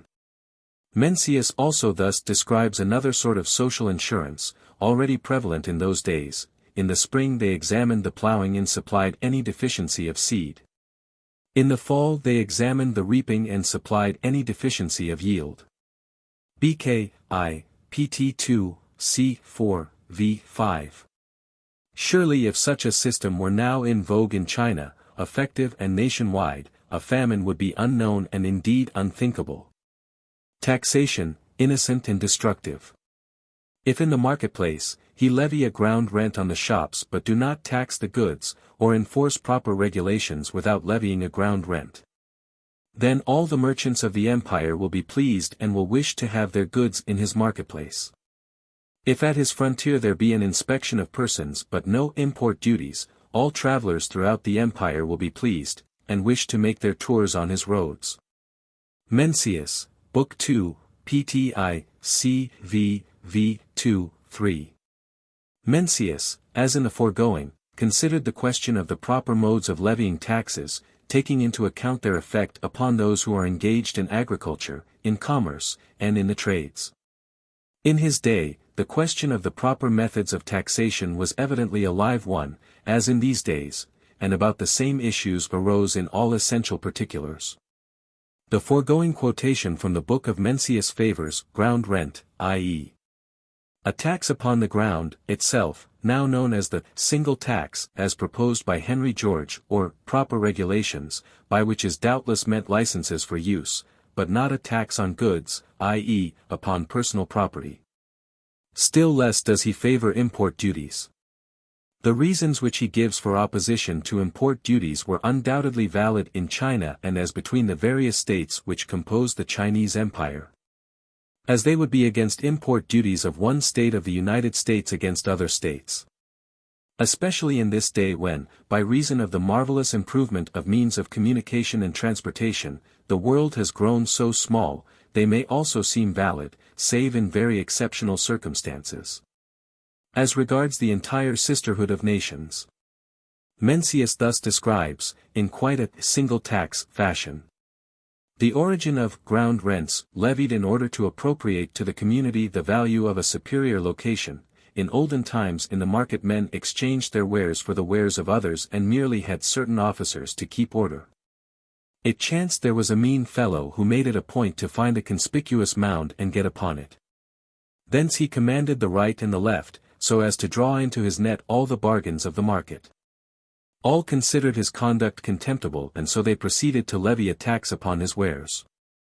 The tax upon merchants thus sprang from this fellow's sordidness. Book 2, PT 2, CX, v. 7. Mencius could find no excuse, however, for duties, whether internal or import, as the following conversation shows. Taiying-che said, I am not able at present to get along at once with the tithes only and so to abolish the duties imposed at the ports of entry and in the markets. With your leave, however, I will reduce both these duties until next year and then will abolish them altogether. What do you think of such a course?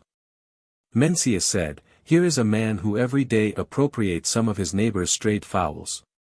Someone says to him, Such is not the way of a good man. He replies, With your leave, I will diminish my appropriations, and will take but 1 fowl per month until next year when I will make an end of the practice. If you know the thing to be wrong, hasten to get rid of it. Why wait until next year? Book 3, PT 2, C 8. The system of levies upon the holders of cultivable land, which anciently obtained, is thus described by Mencius: a square lo covers 9 squares of land, which 9 squares contain 900 mo. The central square is the public field. And 8 families, each having its private 100 mo, cultivate the public field in common, and not until this public work is done, dare they attend to tilling their own fields. Book 3, PTI, C. 3, v. 19. The change from this to a tithing or income tax system in the more populous districts is thus indicated, I would ask you, in the remoter districts, observing the 9 squares division. To reserve one division to be cultivated on the system of mutual aid, and in the more central parts of the kingdom, to require the people to pay a 10th part of their produce. Book 3, PTI, C. 3, v. is. As has already been quoted in the section on Nourishment of the People, Mencius regarded any system of taxation, based upon values, as of land or goods or both, regardless of the product, as destructive and in bad seasons even ruinous. Resulting accordingly in the demoralization and pauperization of the people, while the tithe or income tax falls or rises with the ability to respond. This is also enforced by the following from the book of Mencius. Lung said, for regulating farms, there is no better system than that of mutual aid, and none which is worse than that of taxing. By taxing, the amount to be paid regularly is fixed by taking the average of several years. In good years, when there is grain in abundance, much might be taken without its being oppressive, and the actual detriment would be small. But in bad years, the produce not being sufficient to repay manuring the fields, the tax system requires taking the full amount. Book 3, PTI, C. 3, v. 7.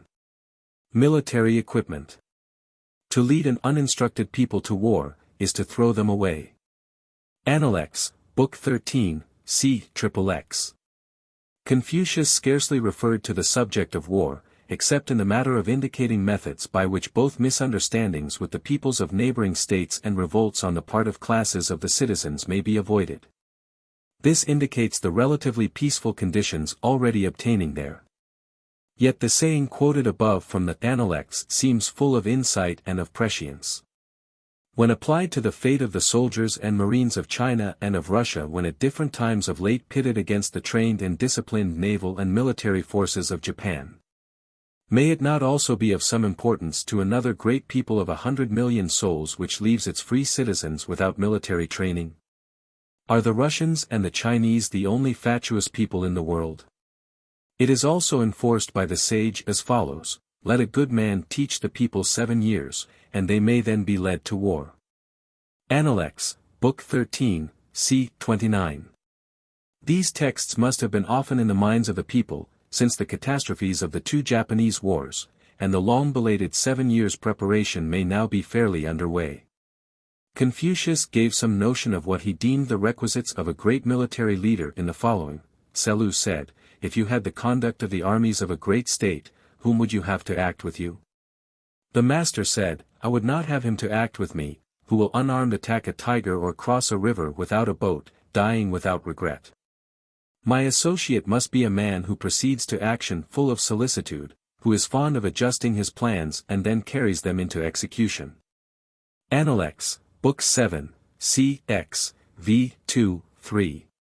Yet this people, whose great teacher gave so little attention to military subjects, notwithstanding that he ranked it as one of the 3 essentials of good government, is the only one among the great nations which has maintained real continuity for itself through thousands of years. And the great wall which it constructed to ward off northern invasions is quite the most remarkable line of defenses ever constructed. Mencius also advises this course, duly emphasizing the necessity for the spirit of patriotic devotion among the people, in these words: if you will have me counsel you, there is one thing I can suggest. Dig deeper your moats. Build higher your walls, guard them, you and your people. Be prepared to die if need be, and have the people so attached that they will not desert you. Book 2, pt 2, c. 13, v. 2.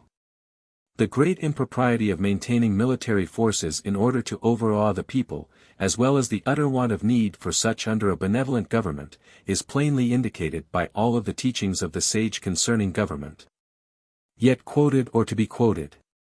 Only the following need be cited. Duke Huan assembled all the princes together 9 times and did not use weapons of war and chariots. This was through the influence of Quan Chung, whose beneficence was like his. Analects, Book 14, c. 17, v. 2. The manner in which benevolent government knits all citizens into a united band of patriots, against whom no force, from within or without, can prevail, is thus described by Mencius, with a territory which is only 100 lo square. It is possible to attain the imperial dignity. If your majesty will give a benevolent government to your people, be sparing in punishments and fines and make the taxes and levies light, so causing fields to be plowed deep and weeding to be carefully attended to and the strong-bodied, during their days of leisure, to cultivate filial piety, fraternal respectfulness, sincerity, truthfulness, serving thereby, at home, their fathers and elder brothers and, abroad, their elders and superiors, you will then have a people who can be employed with sticks they have prepared, to oppose the strong mail and sharp weapons of the troops of Tsin and Tsoo. BK, I, PTI, C, V, V, 2, 3. And with yet more enthusiastic eloquence he celebrates the prowess of a united people under a leader whom all trust to the uttermost and their ability to overcome every foe and resist every assault, in this passage. Condemning reliance upon mere strength of fortifications and armament, with walls of great height, with moats of great depth, with arms, both of offense and defense, trenchant and mighty, with great stores of rice and other food. The city is surrendered and abandoned. This is because material advantages do not compensate for the absence of the spiritual union of men. Therefore is it said, a people is protected, not by bulwarks and ditches. A kingdom is safeguarded, not by rivers and mountains. An empire is conquered, not by the superiority of arms. Book 2, pt 2, c. I, v. 3, 4. Kingly qualities. What is most potent is to be a man. Its influence will be felt throughout the state. Shi King, Sacrificial Odes of Cow, Decade I, Ode 4. Confucius makes these words of the Shi King more emphatic, when he says, "Let there be men and the government will flourish." But, without men, government decays and dies. Doctrine of the Mean, c. XX, v. 2. And it is also remarked in The Great Learning, when the ruler excels as a father, a son, and a brother, then the people imitate him. C. 9, v. 8. The same is put in illustrative form in this legend of China's dawn of history. Shun, being in possession of the empire, selected from among all the people and employed Caoyao, on which all who were devoid of virtue disappeared. Analects, BK. 12, c. 22, v. 6. To shun himself Confucius attributed that perfect poise which commanded because it was commanding and showered benefits because the king with all his heart desired the welfare of his people. Of him it is said in the Analects, may not shun be instanced as having governed efficiently without exertion? What did he do? He did nothing but gravely and reverently occupy the imperial seat. Analects, Book 15, c. 4. In another passage a like majesty is ascribed also to you. How majestic was the manner in which Shun and you held possession of the empire as if it were nothing to them. Analects, Book 8, c. 18. In the King, a much more detailed but somewhat extravagant description of the power of character in enforcing benevolent and beneficent rules of government is given. Thus, the master said. The superior man occupies his apartment and sends forth his words. If they be good, they will be responded to at a distance of more than 1,000 li, how much more will they be so in the nearer circle? He occupies his apartment and sends forth his words. If they be evil they will awaken opposition at a distance of more than 1,000 li, how much more will they do so in the nearer circle? Appendix 3, Sect. I, c. 8, v. 42. This subject comes abruptly out of the clouds to the level of practical, everyday life, however, when the following plain-spoken words from the lips of the sage are consulted in the Analects. If a minister make his own conduct correct, What difficulty will he have about assisting in government? If he cannot rectify himself, what has he to do with rectifying others? Book 13, c. 13. Mencius paid his tribute to the power of virtue, as follows: in the empire there are three things universally acknowledged to be honorable. Nobility is one of them, age is one of them, virtue is one of them. In courts nobility holds first place, in villages age, and for usefulness to one's generation in controlling the people, neither is equal to virtue. Book 2, pt 2, c. 2, v. 6. It is difficult, however, even for Confucius to avoid enthusiasm in the statement of this proposition, to which he returns again and again, as thus: he who exercises government by means of his virtue may be compared to the North Polar Star which keeps its place and all the stars turn toward it. Appendix, Book 2, c. I. In two other sayings, are presented different phases of this view. When rulers love to observe the rules of propriety, the people respond readily to the calls upon them for service. Appendix, Book 14, c. 44. The superior man does not use rewards, yet the people are stimulated to virtue. He does not show wrath, yet the people are more awed than by hatchets and battle-axes. Doctrine of the Mean, c. 33, v. 4.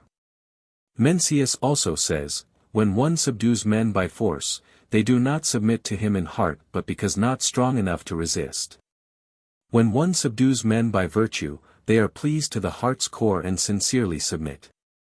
Book 2, pti, c. 3, v.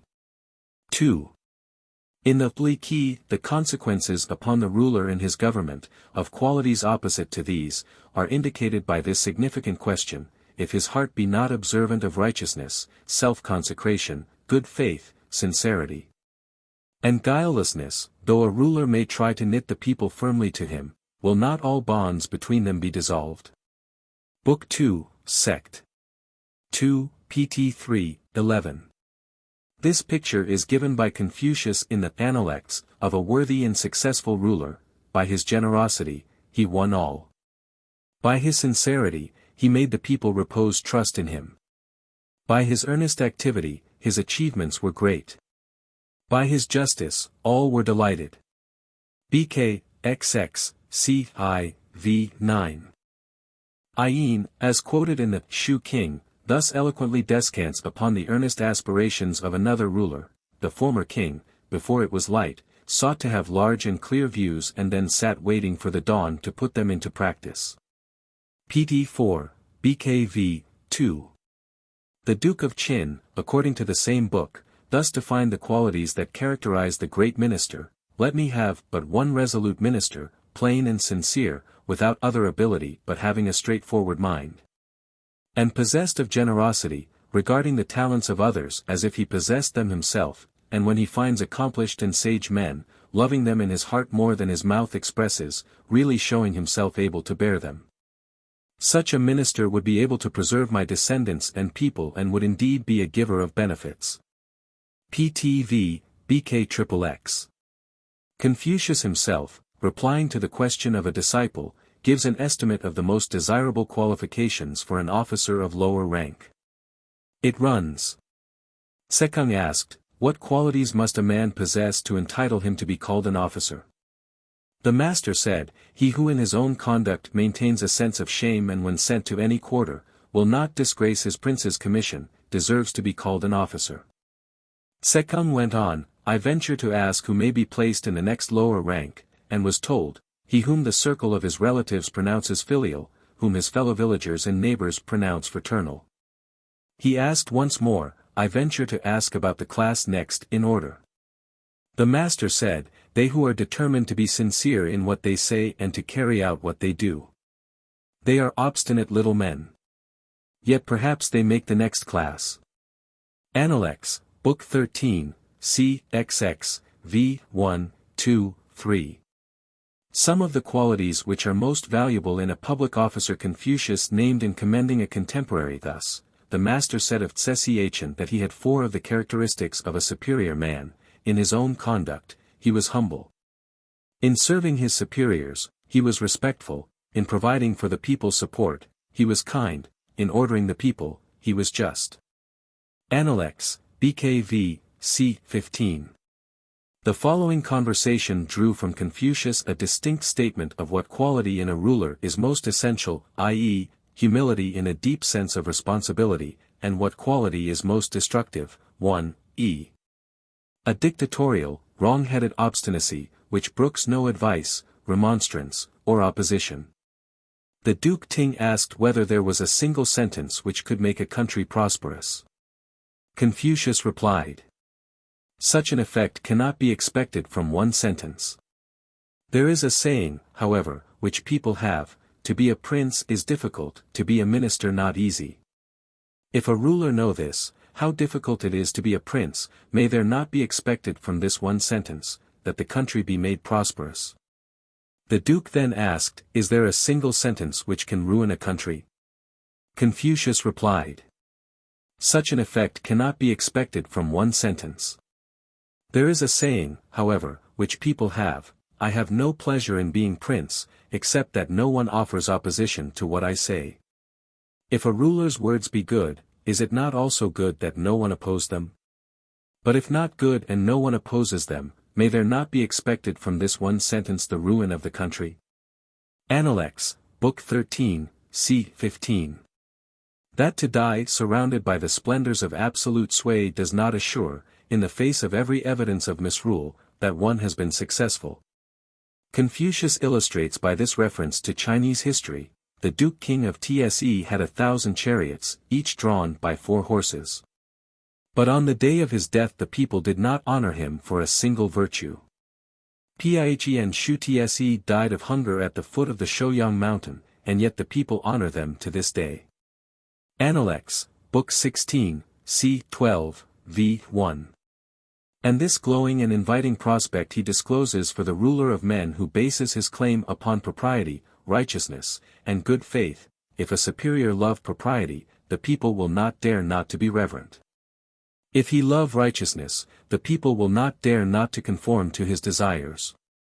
If he love good faith, the people will not dare not to be sincere. When these things obtain, the people from all quarters will come to him, bearing their children on their backs. Analects, Book 13, c. 4, v. 3. Power of official example. The ruler must first himself be possessed of the qualities which he requires of the people, and must be free from the qualities which he requires the people to abjure. Great Learning, c. 9, v. 4. Thus Confucius emphasizes the most modern principle of noblesse oblige. Nor does he leave it doubtful that what he means is that example speaks louder than words, especially when he whose conduct is in question stands forth in all men's sight their chief and leader. For he is quoted by Mencius as saying, what the superior man loves, his inferiors will be found to love exceedingly. The relation between superiors and inferiors is like that between the wind and the grass. The grass must bend when the wind blows upon it. Mencius, Book 3, PTI, c. 2, v. 4. In the Li Qi appears the following concerning the influence of the example set by the ruler. The master said, inferiors, in serving those over them, do not follow what they command, but what they do. When a ruler loves a given thing, his subjects will do so, more than he.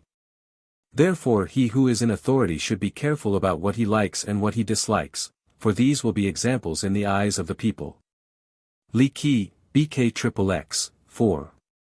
In the following, also from the Li Qi, he connects it with the most powerful sanction for ethical conduct known to the Chinese, i.e. filial piety. When a man who is over others transgresses in his words, the people will fashion their speech accordingly. When he transgresses in his conduct, the people will imitate him as their model. If in his words he does not go beyond what should be said, nor in his acts beyond what should be done, then the people, without direction so to do, will revere and honor him. When this is so, he has respected himself. And having respected himself, he will have honored his parents to the utmost. Book 24, 13. The Great Learning thus derives both the safety and the peril of the state, in this regard, from the observation of filial and fraternal obligations within the family, from the love within one family, the entire state may be made loving. From its courtesies, the entire state be made courteous, while from the ambition and perverseness of one man, the entire state may be led into rebellion, such is the power of example. C. 9, v. 3.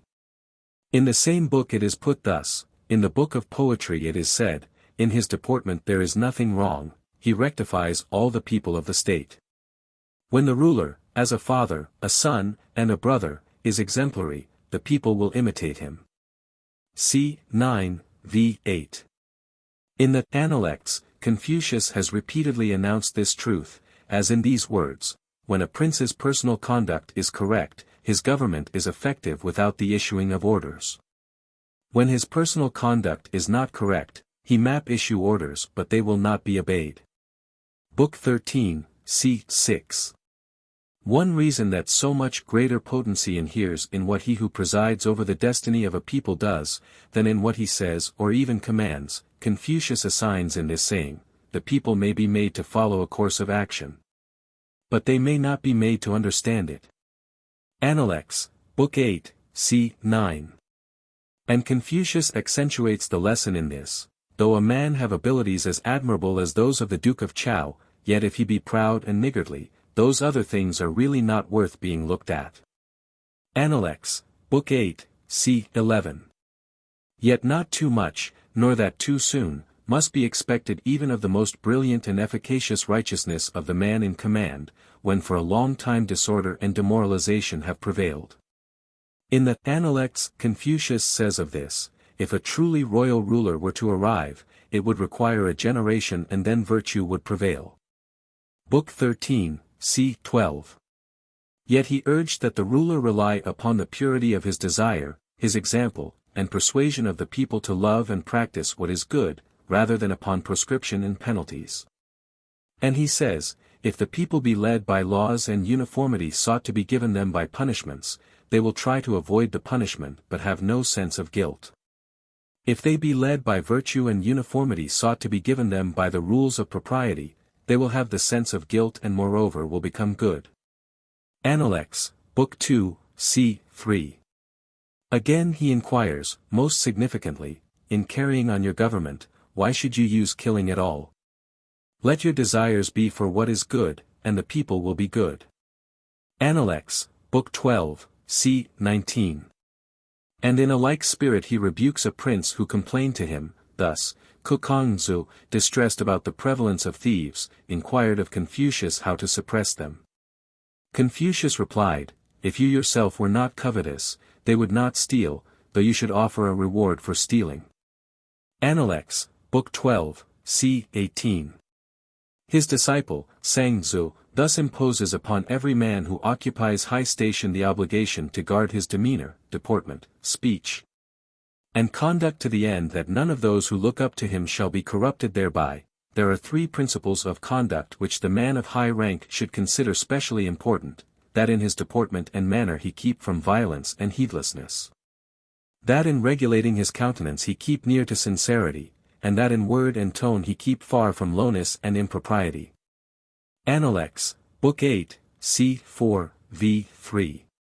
Upon the chief ruler of China, the leader and exemplar for all the people, this responsibility is so made to rest that, were it fully realized in actual government, every emperor would present the touching and edifying picture of an Abraham Lincoln, bending beneath the heavy burdens of the people whom he so loved and so served with conscientious reverence. For these words the sage puts into the prayer of him whom imperial sway makes the servant of all his people, if, in my own person, I commit offenses, they are not to be attributed to you, ye people of the myriad regions. If ye in the myriad regions commit offenses, the guilt must rest upon my head. Analects, BKXX, c. v. 3. Universal education. When the man of high station is well instructed, he loves men. When the man of low station is well instructed, he is easily ruled. Analects, Book 17, c. 4, v. 3. Thus Confucius sets forth the necessity for general education of all classes of the people and the benefits in respect of government which flow from it. In another place, he says, even more significantly, of the leveling power of education, there being instruction, there will be no distinction of classes. Analects, Book 15, c. 38. This leveling extended also to those of the highest rank and beyond school days into official life, determining the fitness and title to public office. Thus the Sun Tse, Book 9, says of this, even among the sons of the emperor, the princes, and the great officials, if they were not qualified to rights and justice, they should be put down to the class of common people.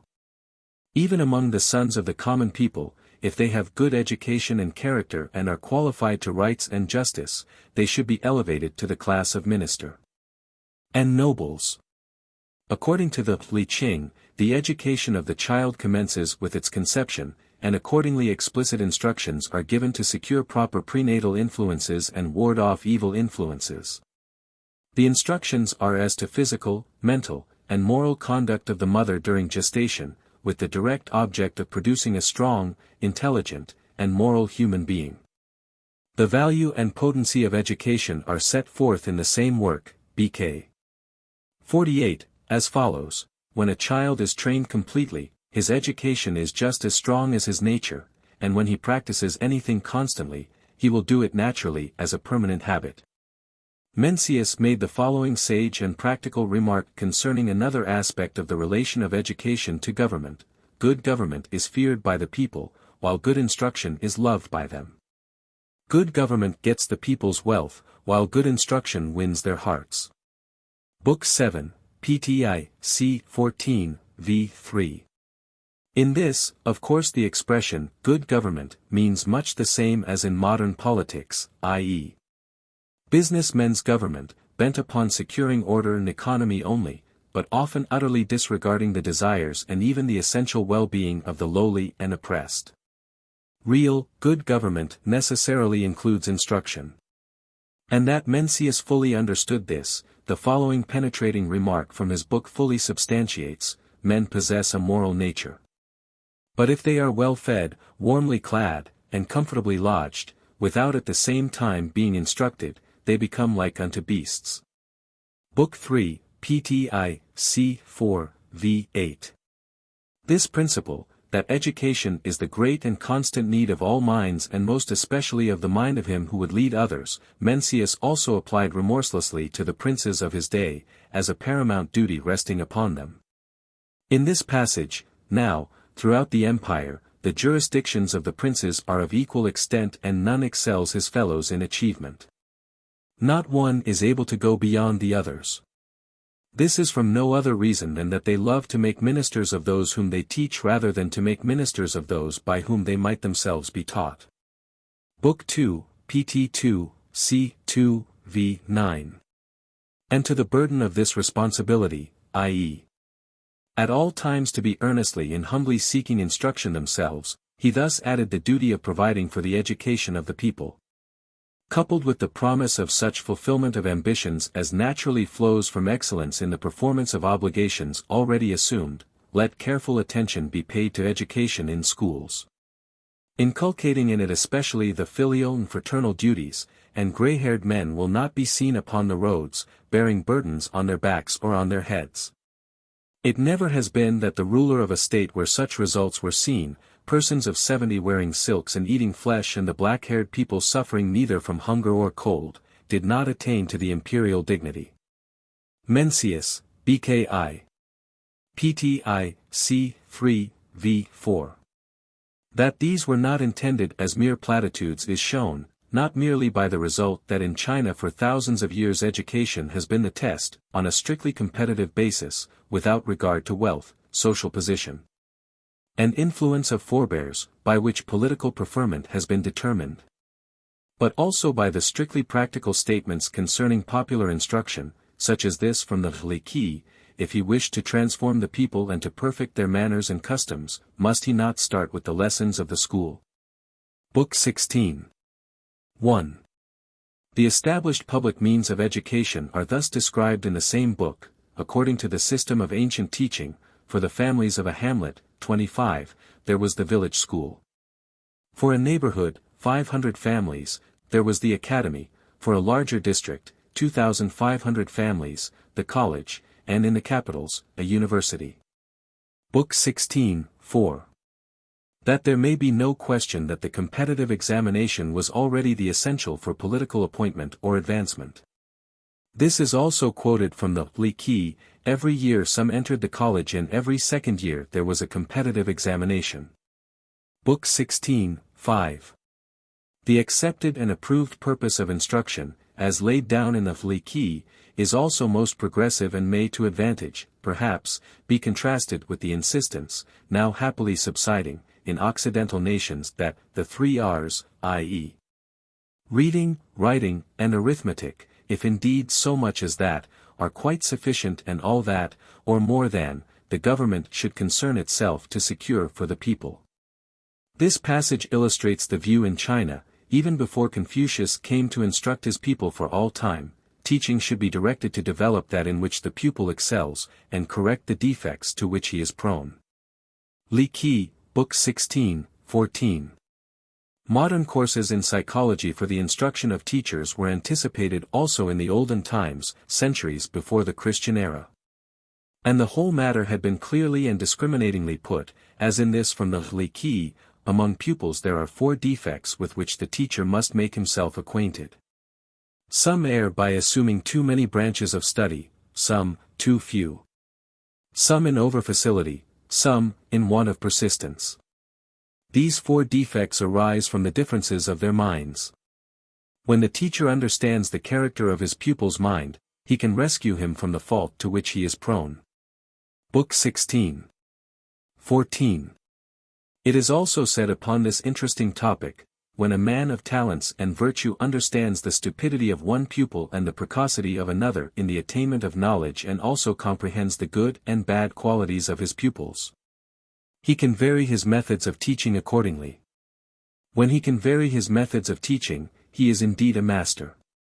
When so fitted to be a teacher, he is qualified for administrative office, and when so qualified for administrative office, he is even fitted to be chosen as ruler of the state. Therefore is it that from a teacher one learns how to be a ruler, and therefore that in the choice of a teacher the greatest care should be exercised. As it is said in the history, the 3 kings and the 4 dynasties were what they were, by reason of their teachers. Li Qi, Book 16, 16. This also, from the same source, bears upon the psychology of the problem of teaching and also shows that the true meaning of to educate was already apprehended, when a superior man knows the causes which make instruction successful and those which make it of no effect. He can become a teacher of others. Thus, in his teaching, he draws out and does not merely carry along, he encourages and does not discourage, he opens up the subject but does not exhaust it, leaving the student nothing to do. Drawing out and not merely dragging along produces concert of effort. Encouraging and not restraining makes it easy to go forward. Opening up the subject and not exhausting it forces the student himself to think. He who brings about this concert of action, this ready advancement, and this independent initiative of thought may be pronounced a skillful teacher. Book 16, 13. Confucius, in the Analects, twice gives expression to the same fundamental principle. With one like Tse, I can commence talking about the odes. I told him one point and he knew its proper sequence. Book 7, c. 8. I do not open up the truth to one who is not eager for knowledge, nor help out anyone who is not himself anxious to explore causes. When I have presented one corner of a subject to any one and he cannot learn from it the other 3, I do not repeat my lesson. Book 12, c. 8. In its entirety this was a course necessary for Confucius with his great work to do, but scarcely practicable for all teachers for the reason that all must be instructed, whether bright or dull, whether studious or indolent. The sage's impatience with sluggishness and dullness, the ordinary teacher could not imitate, except by utterly destroying his usefulness. In consequence, therefore, the sage nowhere recommends such procedure to teachers, whether of the young or of the mature. In the Li Qi, the correct view of this aspect of teaching is thus set forth with considerable fullness. The skillful student, though his teacher seems indifferent, yet attains double as much as another and in the sequel ascribes the credit to his teacher. The unskillful, though his teacher be diligent with him, makes but half the progress and in the sequel blames his teacher. The skillful inquirer is like a workman addressing himself to deal with a hard log, first he attacks the easy parts and then the knotty. After applying himself a good while, he talks with his teacher and all is plain. The unskillful does the contrary. Book 16, 18. The popular impression among Occidental peoples, so far as they have any impression, concerning the instruction of Chinese children is well illustrated by what the Li Qi condemns in this passage. Under the system of instruction now in use, the teachers hum over the tablets which they have before them and ask many questions. They then speak of their pupils making rapid progress but pay no attention to whether they retain what they have been taught. They are not earnest in imposing burdens upon their pupils, or do they put forth all their power to instruct them. The habits they thus cause the pupils to form are not good, and the students are disappointed about attaining what they seek. Accordingly, they find their studies onerous and despise their teachers. They are embittered by the difficulties they encounter and realize but poor results of their toil. They may appear to do their work, but they quickly lose what they acquire. That there are no stable results of their instruction, is it not due to these defects in their teacher? Book 16, 10. That the good teacher is to be regarded as an important member of the community and must be treated with respect and veneration, in order that he may best perform his useful function, is inculcated also in the Li Qi. In these terms, in providing a system of education, one trouble is to secure proper respect for the teacher. When such is assured, what he teaches will also be regarded with respect. When that is done, the people will know how to respect learning. Therefore is it that there are two of his subjects whom the ruler does not treat as such: him who is personating his ancestor at the sacrifice, he does not so treat, nor yet his own teacher. Book 16, 17. The same book names the following as the objects to be sought in education: in all learning, for him who would be an officer, the first thing is the knowledge of business; for scholars, the first thing is the directing of the mind. Book 16, 6.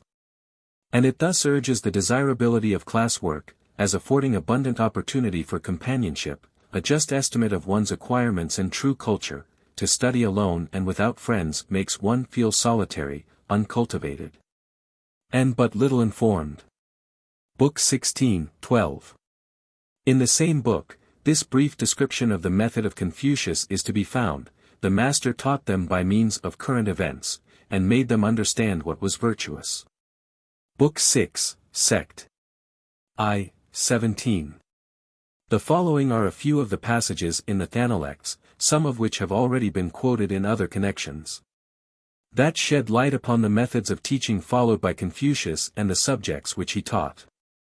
The subjects on which the master did not talk were extraordinary things, feats of strength, disorder, and spiritual beings. Book 7, c. XX. There are 4 things which the master taught: letters, ethics, devotion of soul, and truthfulness. Book 7, c. 24. The master said, "Why gives me no assistance? There is nothing that I say in which he does not delight." Book 11, c. 3. The master said, "To those whose talents are above mediocrity the highest subjects may be announced. To those who are below mediocrity the highest subjects may not be announced." Book 6, c. 17. There was Yen Wei, he loved to learn. He did not transfer his anger, he did not repeat a fault. Book 6, c. 2. I have talked with Y for a whole day and he has not made any objection, quite as if he were stupid. He has retired and I have examined his conduct while out of my sight and found him able to illustrate my teaching. Why? He is not stupid. BK 2, c. 9. The master said to Tsekung, "Which do you consider superior, yourself or Y?" Tsekung replied, "How dare I compare myself with Y? Y hears one point and understands the whole subject. I hear one point and understand the next." The master said, "You are not equal to him. I grant you, you are not equal to him." BK v. c. 8. The master's frequent themes of discourse were the odes, the history, and the observance of the rules of propriety. On all these he frequently discoursed. Book 7, c. 17. The importance and indeed the necessity of popular education Confucius often dwelt upon, placing it next after mere physical sustenance for the people, as in this passage. When the master went away, Yen Yu acted as driver of his carriage. The master observed, "How numerous are the people?" You said, "Since they are thus numerous, what more shall be done for them?" "Make them prosperous," was the reply. "And when they are prosperous, what then shall be done?" The master said, "Instruct them." Appendix, Book 13, c. 9. Law and Order. The Duke King, of Tse, asked Confucius about government. Confucius replied, "It is when the prince is prince, the minister is minister, the father is father, the son is son." Appendix, Book 12, c. 11. Thus Confucius in the Appendix enjoins the necessity for order in the state. Both the things requisite for the maintenance of good order and the conditions that lead to disorder, he thus describes in another place: when good government prevails in the empire, ceremonies, music, and punitive military expeditions proceed from the emperor. When bad government prevails in the empire, ceremonies, music, and punitive expeditions proceed from the princes. When they proceed from the princes, as a rule the cases will be few in which they do not lose their power in 10 generations. When they proceed from the great officers of the princes, as a rule the cases will be few in which they do not lose their power in 5 generations. When the subsidiary ministers of the great officers hold in their grasp the orders of the kingdom, as a rule the cases will be few in which they do not lose their power in 3 generations. Appendix, Book 16, c. 2, v. 1.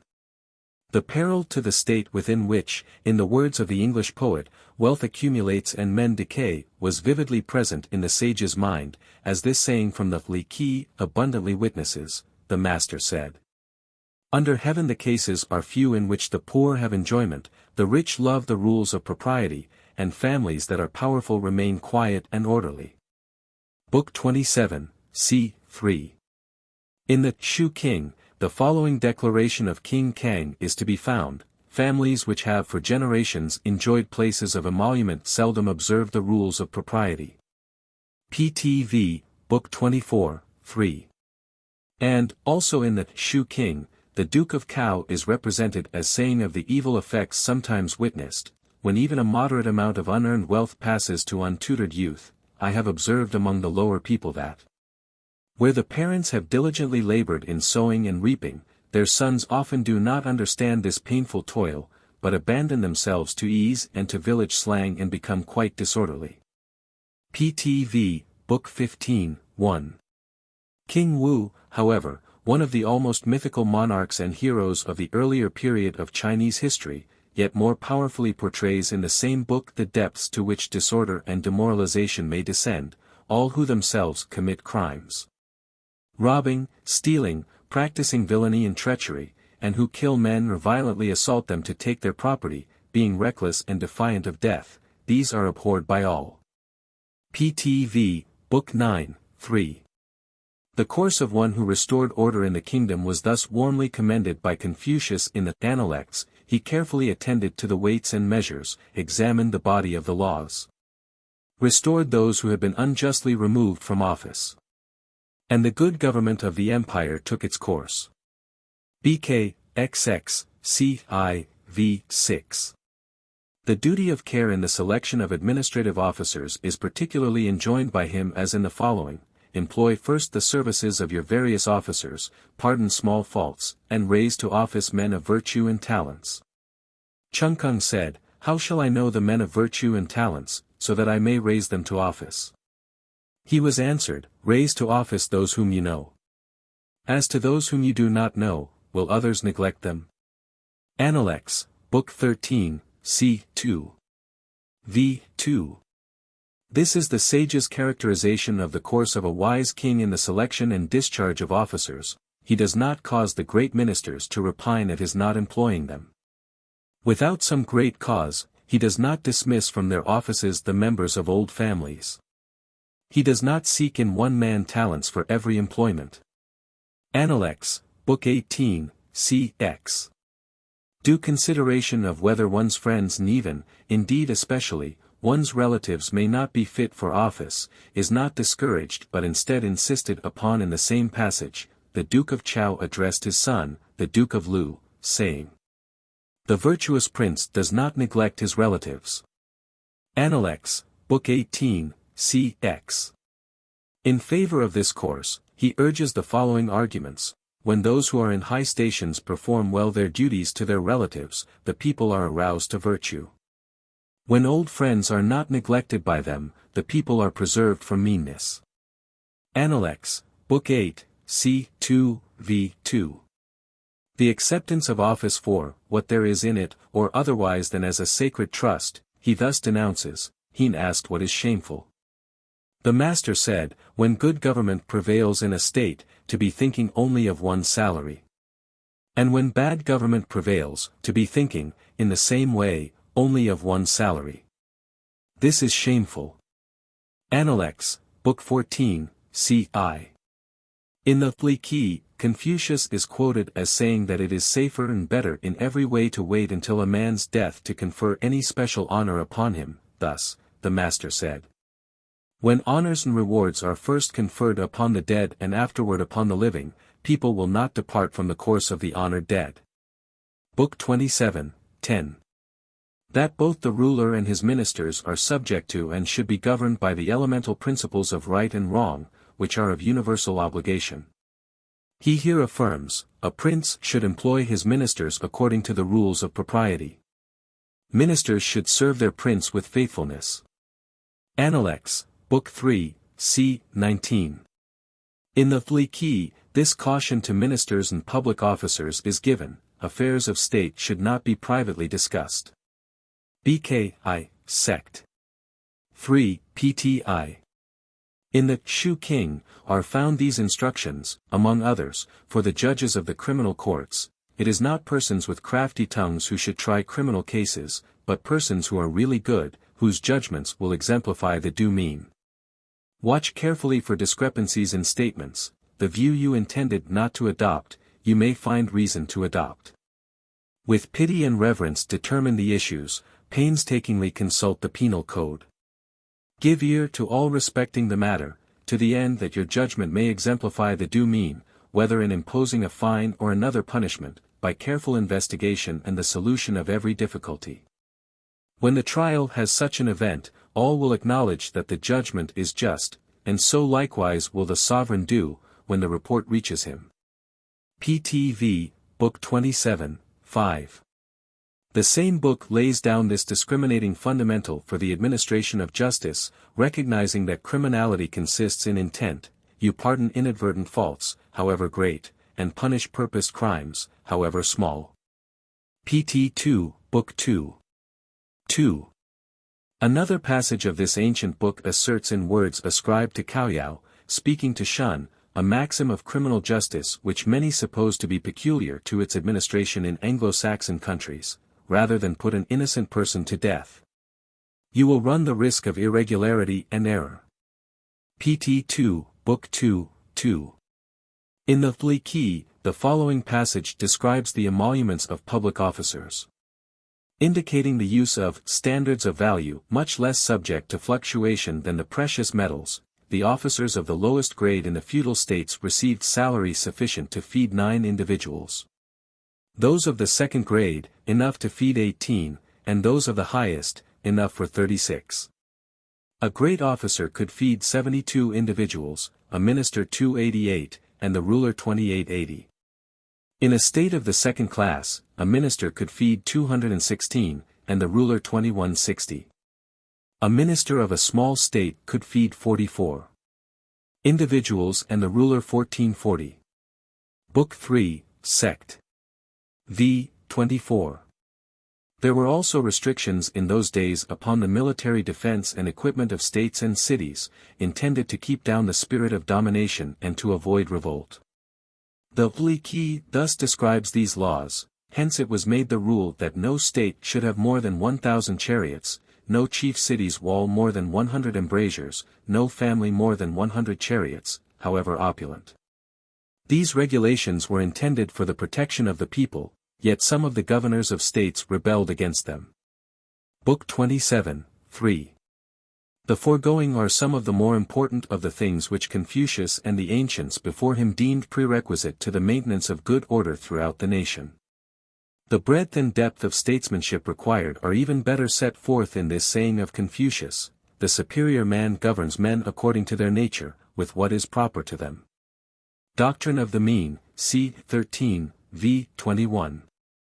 With greater circumstantiality, yet in a very brief compass, he sets forth the prerequisites anew in this sentence: to rule a country of 1,000 chariots, there must be reverent attention to business, and sincerity, economy in expenditure, and love for men, and the employment of the people at the proper seasons. Analects, bki, c. v.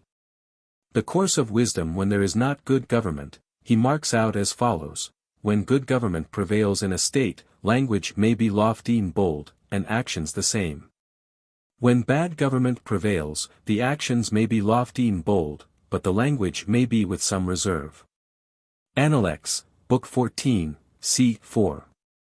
The manner in which a state may crumble ends decay and therefore succumb to superior force and pass away, Mencius thus describes: a man must first despise himself and then others will despise him.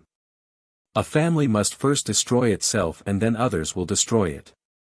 A kingdom must first strike down itself and then others will strike it down. Book 4, PTI, c. 8, v. 4. Duty respecting acceptance of office. When right principles of government prevail in the empire, he will show himself; when they are prostrated, he will keep retired. Analects, Book 8, c. 13, v. 2. In the Analects, Confucius thus described the duty of the superior man as regards accepting office and retiring from it. The following, to like effect, is attributed, in the Analects, to Tsechang, the minister: Tsewan thrice took office and manifested no joy in his countenance. Thrice he retired from office and manifested no displeasure. He made it a point to inform the new minister of the way in which he had conducted the government.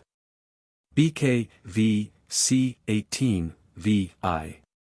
Confucius again gave voice to the same sentiment in this: when good government prevails in the state, he is to be found in office.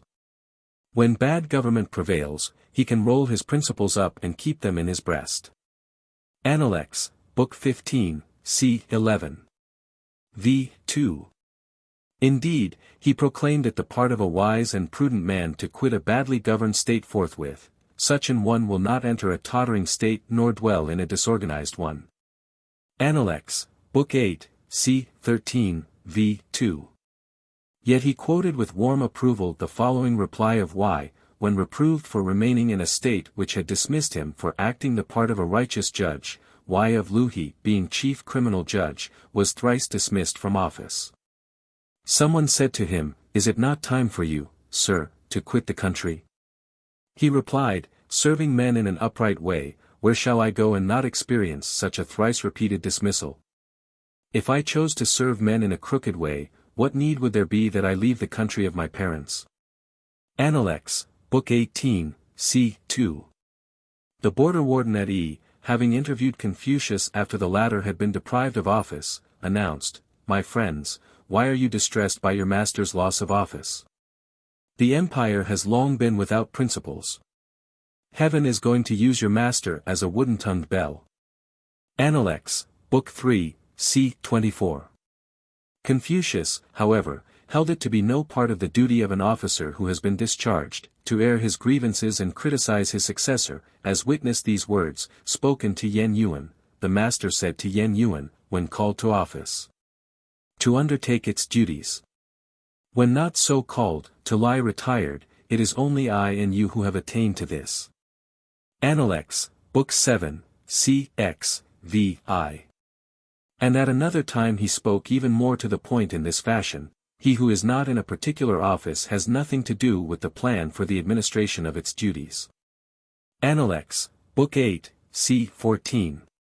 Acceptance of retirement from office, absolute acquiescence in it, even warm welcome of it and refusal to accept even the most exalted official station were warmly commended, as in this, the master said. Tao Pih may be said to have reached the highest point in virtuous action. Thrice he declined the empire, and the people could not express their approbation of his conduct. Appendix, Book 8, c.I. Yet service and even ambition to be called to public service were recommended to his disciples, as in this, when you are living in any state. Take service with the most worthy among its great officers and make friends with the most virtuous among its scholars. Appendix, Book 15, c. 9. And his disciple, Salu, holds that, when called to office and conscious of ability to render valuable service, the superior man is obliged to respond, albeit both against his inclination and against his judgment. In that the conditions will not permit thorough reform, not to take office is wrong. If the relations between old and young may not be neglected, how is it that he sets aside the duties that should be observed between the sovereign and the minister? Wishing to maintain his personal purity, he allows that great relation to come to confusion. A superior man takes office and performs the righteous duties belonging to it. As to the failure of right principles to make progress, he is aware of that. Appendix, Book 18, c. 7, v. 5. Government is by the consent of the governed. By winning the people, the kingdom is won, by losing the people, the kingdom is lost. Great learning, c. x. v. 5. This statement taken from The Great Learning is characteristic of the view of Confucius concerning government. It was already old in his time, however. For in the Shu King, the following is quoted among the most ancient cautions of the great Yu: the people are the root of a country. Pt 3, Book 3. And in the same book, the great ruler, Shun, is reported as saying, of all who are to be feared, are not the people the chief. Pt 2, Book 2, 2. Mencius gives much fuller and more detailed expression to the view in this passage, that Qi and Chao lost the empire arose from their losing the people. To lose the people means to lose their hearts. There is a way to get the empire, get the people and it is yours. There is a way to get the people, win their hearts and they are yours. There is a way to win their hearts, simply procure for them what they like and lay not upon them what they do not like. The people turn to a benevolent government as water flows downhill and as wild beasts flee to the wilderness. Book 4, Pti. c. 9, v. 1, 2. The following concerning the truly royal ruler is quoted in The Great Learning: when he loves what the people love and hates what the people hate, then is a ruler what is called the parent of his people. C. X. v. 3. That the sage did not mean thereby to commend the acts of the demagogue, which are also vain, Mencius indicates in this brief saying: if a governor will please everyone, he will find the days not sufficient. Book 4, Pt 2, c. 2, v. 5. Yet to King Y, of Ling, he thus presents the reward for protecting and serving the people: those rulers, as it were, drive their people into pitfalls and drown them. Your Majesty will go to punish them. In such a case, who will oppose your Majesty? Bk. I, Pti, c. v. v. 5. Ching Tang, in the Shu King, thus attributes all wisdom to the people and invariable correctness to their deliberate choice. The great God has conferred on the common people a moral sense, compliance with which would show their nature invariably right. Pt 4, Book 3, 2. In the Shu King, the same view is expressed in these words: heaven, in giving birth to the multitude of the people, to every faculty and relationship annexed its law. The people possess this normal nature, and they love normal virtue. Major Odes, Ode 6, Decade 3. And in the Shu King, Ian expatiates upon it more at length as follows: there is no invariable model of virtue. A supreme regard for what is good makes a model for it. There is no invariable characteristic of what is good that is to be supremely regarded. It is found where there is a conformity with the common consciousness as to what is good. Pt 4, BK 6, 3. Mencius unhesitatingly applied this in the most democratic manner, as in this: if the people of Yen will be pleased at your taking possession of it, do so. Among the ancients one acted upon this principle, King Wu. If the people of Yen will not be pleased at your taking possession of it, do not do so. Among the ancients one acted upon this principle, King Wan. BK I, PTI, CX, v3. But he does not content himself merely with citing precedents in the conduct of the half-mythical fathers. Instead, as in his conversation with King Xiang, of Lin, he boldly affirmed the fundamental principle that the people are the sole source of power. How can the empire be settled? It will be settled by being united under one sway. Who can so unite it? He who has no pleasure in killing men can so unite it. Who can give it to him? All the people of the empire will unanimously give it to him. Mencius, BKI, C6, V2, 3, 4, 5, 6. That merit produces the confidence of the people in their ruler and thereby secures for him his throne, Mencius asserts in this conversation, which has come down to us. Wan Chang asked, is it true that Yao gave the empire to Shun? Mencius answered, no. The emperor cannot give the empire to another. Yes, but Shun got the empire. Who gave it to him? Heaven gave it to him. Heaven gave it to him. Did heaven confer this appointment upon him in express terms? No. No. Heaven does not speak. It simply showed its will by his personal behavior and his management of affairs. BK, V, PTI, C, V, V, 1, 2, 3, 4. The divine right of kings he did not deny. Instead he proclaimed it, but only with this explanation, taken from an ancient source. This sentiment is expressed in the words of the Great Declaration: heaven sees as my people see, heaven hears as my people hear. BK, V, I, C, V, V. 8. In the Li Qi, it is even related that in earlier days all was democratic, thus, there was nowhere such a thing as being born noble. Anciently, there was no rank in birth and no honorary title after death. Book 9, Sect. 3, 5. In the same book, the existence of a hereditary monarchy is deplored as a sign of degeneration, in these words: now that the grand course has fallen into disuse and obscurity, the kingdom is a family inheritance. Book 7, Sect. I, 3.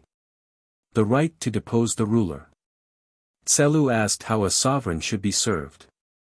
The master said, do not impose on him, and, moreover, withstand him to his face. Analects, Book 14, c. 23. In another place in the Analects, however, the disciple, Tsehi, explains the requisite foundation for such boldness of conduct, thus, having obtained the confidence of his prince, he may then remonstrate with him. If he have not gained his confidence, the prince will think that he is vilifying him. Book 19, c.x.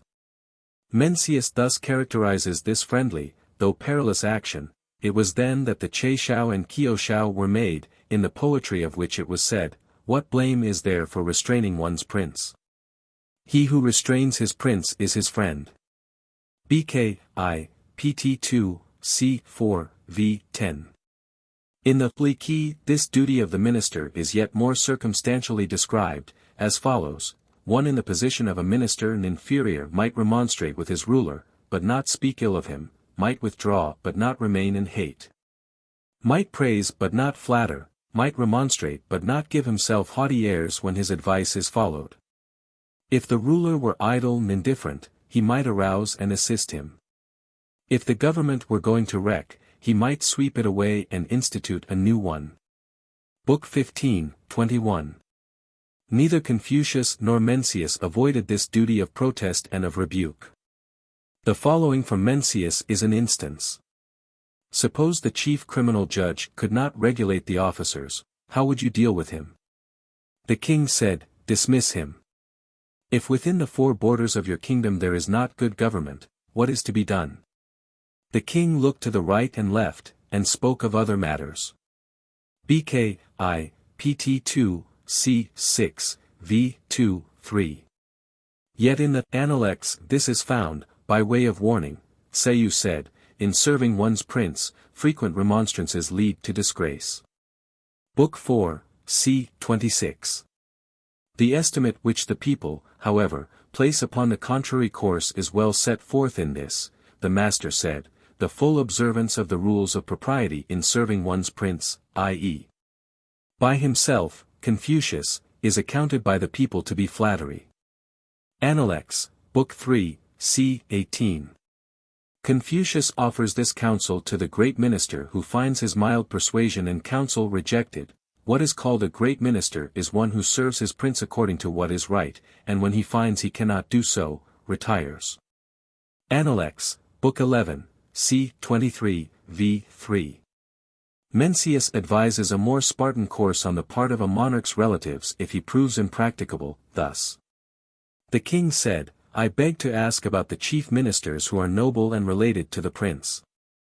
Mencius answered, if the prince have great faults, they ought to remonstrate with him, and, if he do not listen to them after they have done so again and again, they ought to depose him.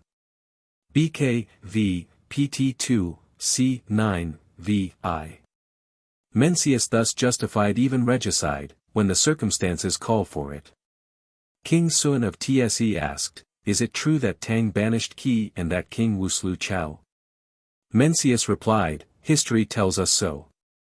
The king asked, may a minister put his sovereign to death? Mencius said, he who outrages benevolence is called a robber, he who outrages righteousness, is called a ruffian. The robber and ruffian we call a mere fellow. I have heard of the execution of the fellow, Chao, but I have not so heard of one's sovereign being put to death. BK, pt 2, c. 8.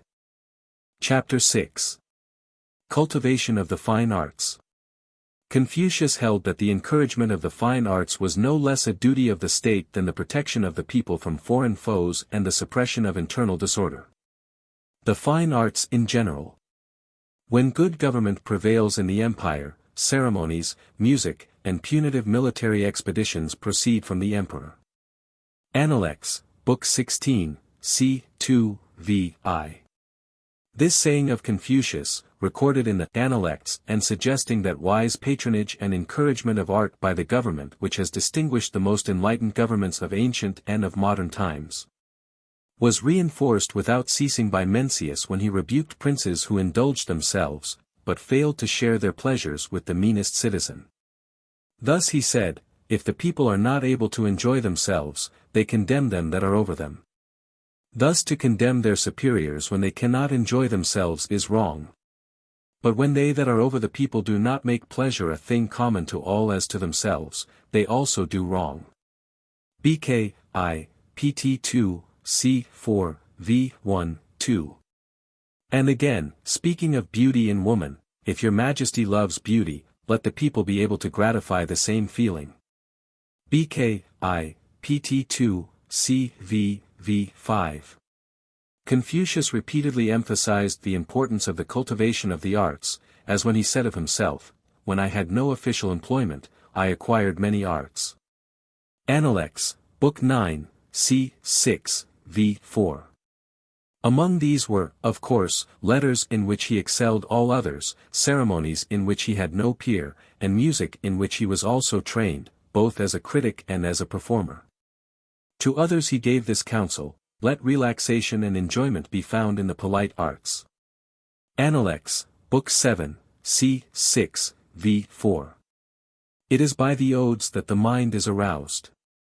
It is by the rules of propriety that the character is established. Analects, Book 8, c. 8, v. 1, 2. In the Vli Ki is this admonition, a scholar should constantly pursue what is virtuous and find recreation in the arts. Book 15, v. 22. His disciples related of him, the master's frequent themes of discourse were, the odes, history, and the maintenance of the rules of propriety. Analects, Book 7, c. 17. There were 4 things which the master taught, letters, ethics, devotion of soul, and truthfulness. Analects, Book 7, c. 24. The following disjointed passages, apropos of nothing else in common, indicate the appreciation by the sage of aesthetic values of the most varied character. I have not seen one who loves virtue as he loves beauty. Analects, Book 9, c. 17. And Book 15, c. 12. The master, standing by a stream, remarked, "It flows on like this, never ceasing, day and night." Analects, Book 9, c. 16. Is it not delightful to have friends coming from distant quarters? Analects, Bki, ci.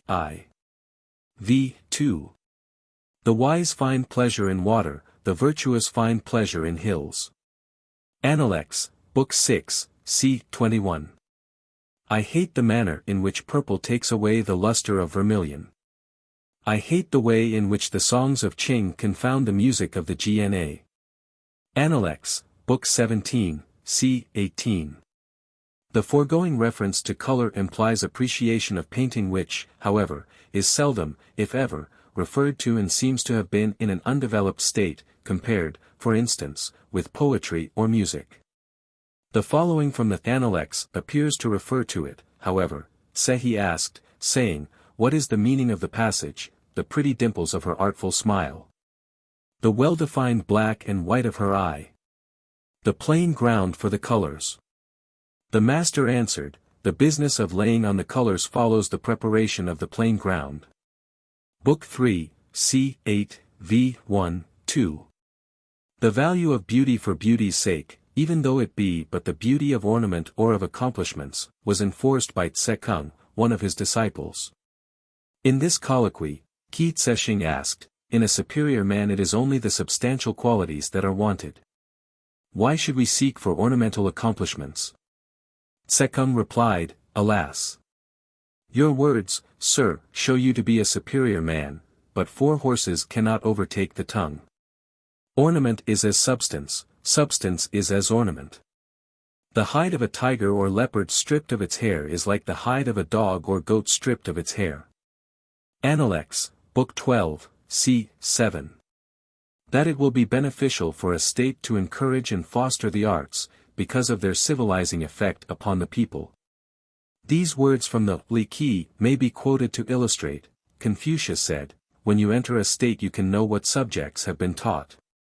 If they show themselves men who are mild and gentle, sincere and good, they have been taught from the book of poetry. If they be big-hearted and generous, bland and honest, they have been taught from the book of music." Book 23, 1. Poetry and Letters. In the book of poetry are 300 pieces, but the design of them all may be embraced in one sentence: have no depraved thoughts. Analects, Book 2, c. 2. The importance of poetry and of good literature in general was frequently emphasized as in this passage from the Analects by Confucius, who on one occasion addressed his disciples, saying, "My children, why do you not study the book of poetry? The odes serve to stimulate the mind, they may be used for purposes of self-contemplation. They teach the art of companionship. They show how to moderate feelings of resentment. From them you learn the more immediate duty of serving one's father and the remoter duty of serving one's prince."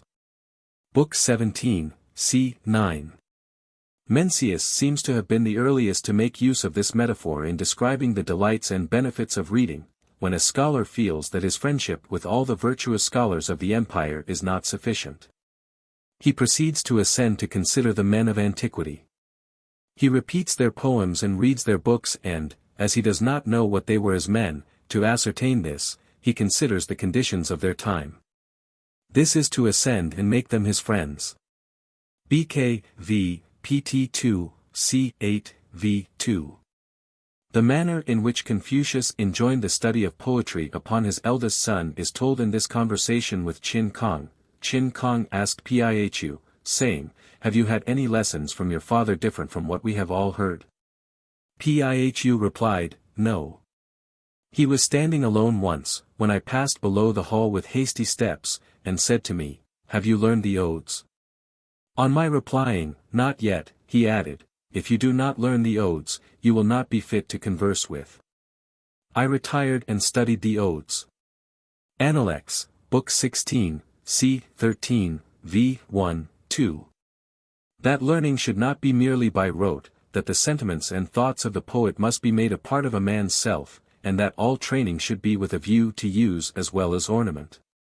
Confucius set forth in these words, though a man may be able to recite the 300 odes, yet if, when entrusted with a governmental charge, he knows not how to act, or if, when sent to any quarter on a mission, he cannot give his replies unassisted, then notwithstanding the extent of his learning, of what practical use is it? Appendix, Book 13, c. v. The finely discriminating literary taste of Confucius was the marvel of his time, and his canons are yet generally accepted. He is even represented as saying of himself, in all modesty, "In letters I am perhaps equal to other men." Appendix, Book 7, c. 32. Still his views were of the simplest, the most naive. Thus, for instance, he says, tersely, of language, it is sufficient that it convey the meaning. Appendix, BK, 15, c. XL. Yet, well pondered, this saying is both true and discerning. For comprehensive and accurate conveyance of the precise meaning in its every shade and distinction is the office of the most consummate literary art. When Confucius was in Wei and was asked, by Tse-lu, his pupil, what he would consider the first thing to do in administering the government of Wei, he replied, "What is first necessary is to correct names, i.e. the names of things," and said in explanation, "If names be not correct, language is not in accordance with the truth of things." Appendix, Book 8, c. 3.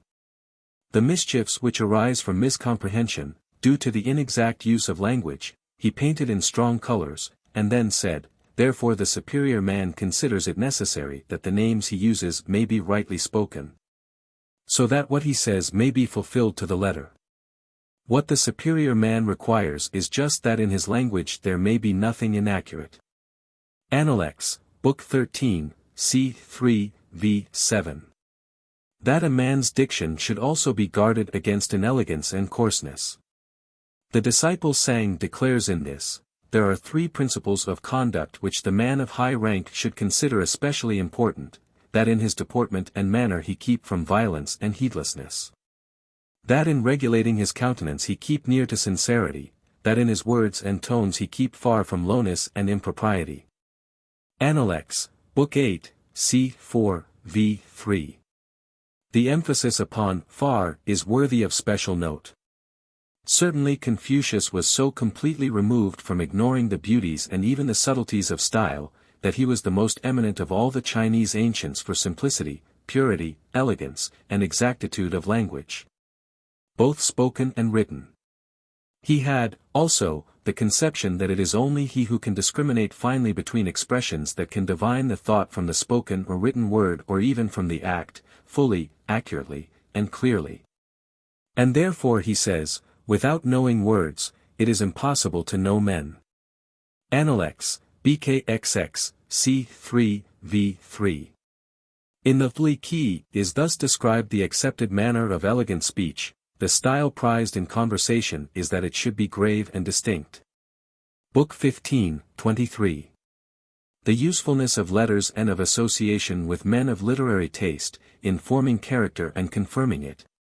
The disciple Sang set forth as follows, the superior man on literary grounds meets with his friends and by their friendship helps his virtue.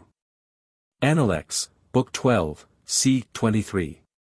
And the inadequacy of both the written and the spoken word to express the highest, noblest, and sublimest thought, is set forth in this saying of Confucius, taken from the Yi King, Appendix 3, Sect. I, c. 12. 76. The written characters are not the full exponent of speech, and speech is not the full expression of ideas. Music. Music produces pleasure which human nature cannot be without. Li Qi, Book 17, Sect. 3. Virtue is the strong stem of human nature and music is the blossoming of virtue. Li Qi, Book 17, Sect. 2, 21. These eloquent tributes to both the charm and the usefulness of music are from the Li Qi, in which much attention is given to this fascinating art, which seems to have been developed in ancient China far beyond any other of the fine arts. This is the more remarkable since in these days Chinese music is rightly regarded of a poor sort. The disappearance of the old, worthy, classical music is ascribed, singularly enough, to the Chinese scholastics. The work of Confucius, the Book of Music, was wholly lost during the Han Dynasty together with the old operas, choruses, songs, and instrumental pieces. Later, the antiquarian scholars found it impossible to discover and restore these. And, influenced by the word but not by the spirit of Confucius, they ignored the music of the common people which, accordingly, became and continues degraded. This is the tradition offered to explain the absence of noble melodies and harmonies in a country where, by the testimony of one of the world's greatest, it was in full development more than 2,000 years ago. In the Appendix, also, Confucius has said, "If a man be without the virtues proper to humanity, what has he to do with music?" Appendix, Book 3, c. 3. Its development was already ancient in his day. And, according to the Li Qi, the tradition ran, it was by music that the ancient kings gave appropriate expression to their joy. Book 17, Sect. 3:30. It was also said in this book of the olden days, he, the emperor, had music at his meals. But the most significant of the traditions there found was this: in music the sages found pleasure and that it could be used to make the hearts of the people good. Because of the deep influence which it exerts on a man and the change which it produces in manners and customs, the ancient kings appointed it as one of the subjects of instruction. Book 17, Sect. 2:7.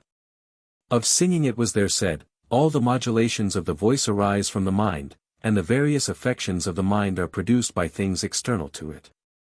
Music is the production of the modulations of the voice and its source is in the affections of the mind as it is influenced by external things. Book 17, Sect. 1, 2. That music is not merely an expression of what may be in the mind, be it good or bad, but also a powerful influence upon it, for weal or ill. Is affirmed by Tsesia in the Li Qi, in these words, the airs of Kang go to wild excess and debauch the mind. Those of Sung speak of slothful indulgence and of women, and submerge the mind, those of Wei are strenuous and fast and perplex the mind, and those of Kai are violent and depraved and make the mind arrogant. The airs of these four states all stimulate libidinous desire and are injurious to virtue. Book 17, Sect. 3:11. That such may be is accounted for by ascribing to music the property of universal speech open to all the intelligences of the universe, as follows: whenever notes that are evil and depraved affect men, a corresponding evil spirit responds to them. And when this evil spirit accomplishes its manifestations, licentious music is the result. Whenever notes that are correct affect men, a corresponding good spirit responds to them. And when this good spirit accomplishes its manifestations, sublime music is the result. Li Qi, Book 17, Sect. 2:14. The labors of Confucius in editing, pruning, and perfecting the poetry and music extant in his day were among his most celebrated feats. Of it he himself says, I returned from Wei to Lu, and then the music was reformed and the pieces in the imperial songs and songs of praise all found their proper places. Appendix, Book 9, c. 14.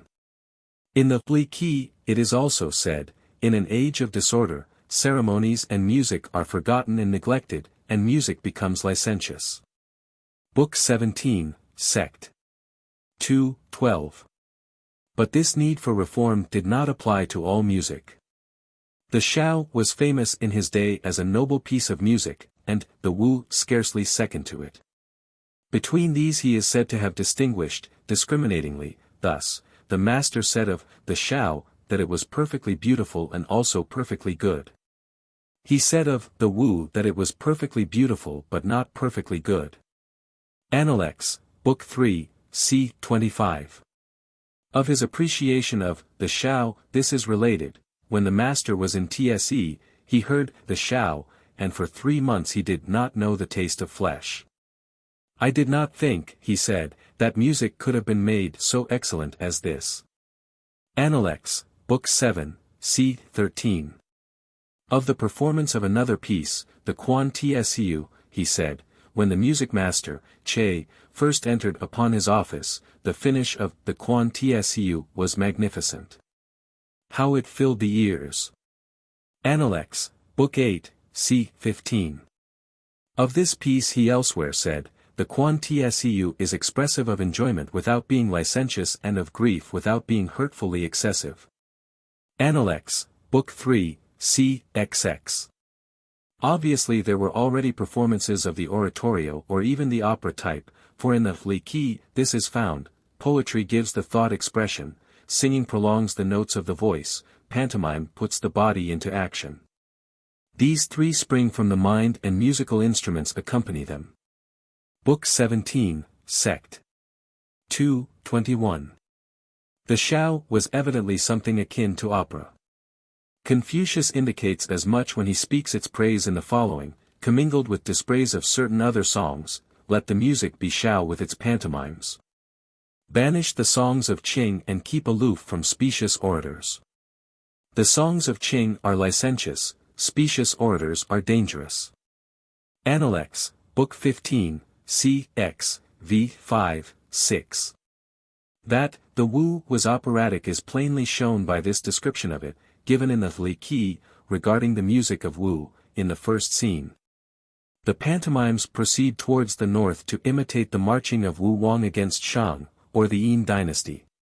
In the second scene, they show the extinction of Shang.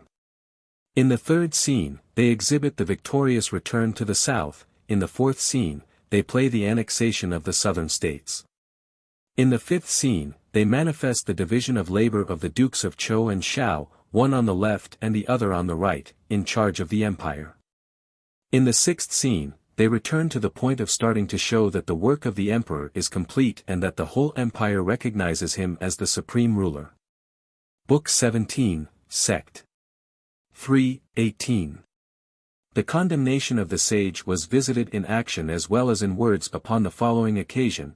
The people of Tse sent to Lu a present of female musicians, which Ku Huanzu accepted, and for 3 days no court was held. Confucius took his departure. Appendix, Book 18, c. 4. Lu, it is to be recalled, was the very state where Confucius afterwards revised and harmonized the music of the realm. Of mere jingle, he spoke disparagingly, thus, it is music. They say, it is music. Are bells and drums all that is meant by music? Appendix, Book 17, c. 11. In the Li Qi, it is said, likewise, what you ask about is music, what you like is sound. Now music and sound are akin but they are not the same. Book 17, Sect.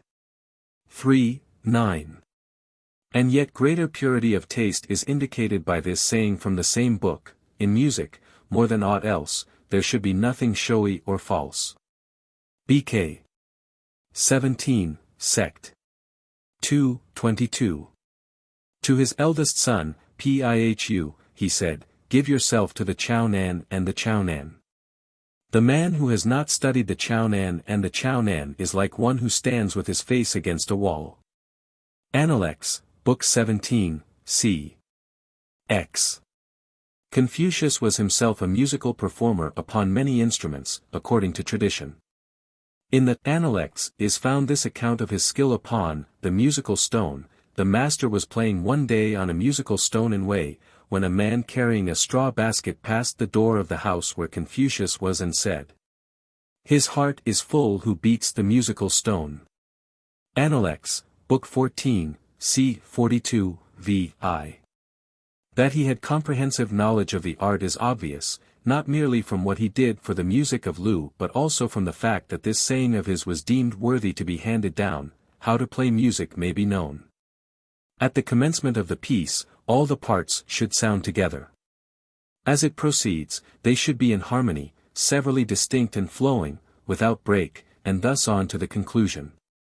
Appendix, Book 3, c. 23. That Chinese music had already progressed far beyond mere melodies is sufficiently plain, no doubt, from what has already been said. Yet it is germane to quote this from the Li Qi: harmony is the thing principally sought in music. Book 17. Sect. I. 29. The following also indicates the reverence and respect in which Confucius was held even by the most accomplished singers of his time, both as a man and an expert on matters of taste. And perhaps as a musician also, when the master was in company with a person who was singing, if he sang well, he would make him repeat the song while he accompanied it with his own voice. Appendix, Book 7, c. 31. His preference for classical music is voiced in this saying: the men of former times, in the matters of ceremonies and music, were rustics, it is said, while the men of these later times, in ceremonies and music, are accomplished artists. If I have occasion to use those things, I follow the men of former times. Appendix, Book 11, c. I. He included among the 3 things men find enjoyment in, which are advantageous, this, the discriminating study of ceremonies and music. Appendix, Book 16, c. v. The method by which music is conceived of, as profoundly affecting the moral nature of man, is thus circumstantially and persuasively delineated in the Li Qi, hence the superior man returns to the good affections proper to his nature, in order to bring his will into harmony with them, and compares the different qualities of actions in order to perfect his conduct. Notes that are evil and depraved and sights leading to disorder and licentiousness are not allowed to affect his ears and eyes. Licentious music and corrupted ceremonies are not admitted into the mind to affect its powers. The spirit of idleness, indifference, depravity, and perversity finds no exhibition in his person. Book 17, Sect. 2, 15. These most desirable results, however, by no means exhaust the conception of Confucius, of the benefits to the heart and mind which a full knowledge and appreciation of music can impart. The highest possibilities are set forth in these words of most enthusiastic eloquence, also in the pages of the Li Qi: when one has mastered music completely and regulates his heart and mind accordingly, the natural, correct, gentle, and sincere heart is easily developed and joy attends its development. This joy proceeds into a feeling of calm. This calm continues long. In this unbroken calm the man is heaven within himself. Like unto heaven, he is spiritual. Like unto heaven, though he speak not, he is accepted. Spiritual, he commands awe, without displaying anger. Book 17, Sect. 3, 23. Ceremonies. Ceremonies and music should not for a moment be neglected by any one. Li Qi, Book 17, Sect. 3, v. 23. In this passage from the Li Qi and in many other sayings of Confucius and his followers, music and ceremonies are mentioned together. This is particularly true in the Li Qi, in which both subjects are most discussed and from which all the quotations under this head have been taken. It is partly explained, as follows: the sphere in which music manifests, is within. The sphere of ceremonies is without. Li Qi, Book 17, Sect. 3, v. 25. This is repeated in another place with emphasis and with apposite deductions therefrom, thus, music springs from the inner motions of the soul. Ceremonies are the outward motions of the body. Therefore do men make ceremonies as few and short as possible but give free range to music. Li Qi, Book 17, Sect. 3, v. 26. That Chinese ceremonies are, or were, few and short, none will perhaps credit, especially after looking through the portions relating to them in the works of Confucius. But it must be recalled, and it requires a distinct effort for the Occidental mind to conceive and to realize the thought, that ceremonies constitute a language, also, very erudite, richly expressive, ornate and comprehensive when developed as in China. This language, indeed, in its difficulties, as in many other respects, no doubt, is comparable only with a written language such as the ideographs of China constitute. And perhaps, like them, has within it the possibilities of a universal means of symbolical communication as by a printed text, entirely independent of the speech of men. It must have been with somewhat of this sentiment that the ancient sage viewed ceremonies, else his praise would be extravagant, indeed.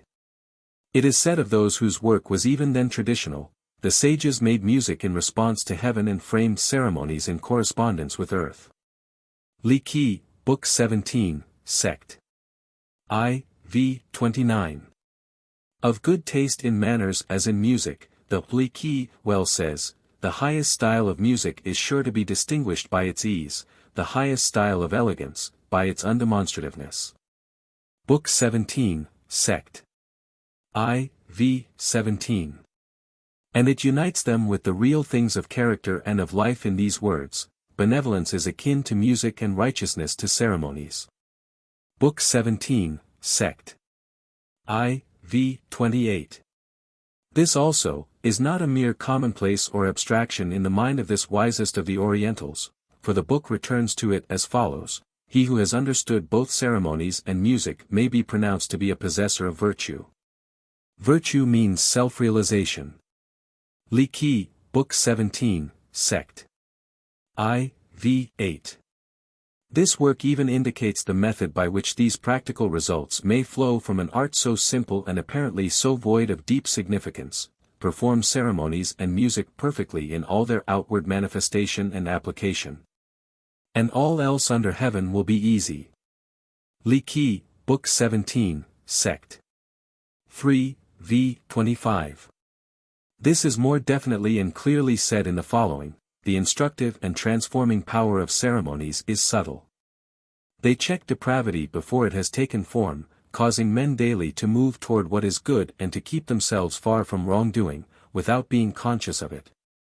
It was on this account that the ancient kings set so high a value on them. Li Qi, Book 23, 9.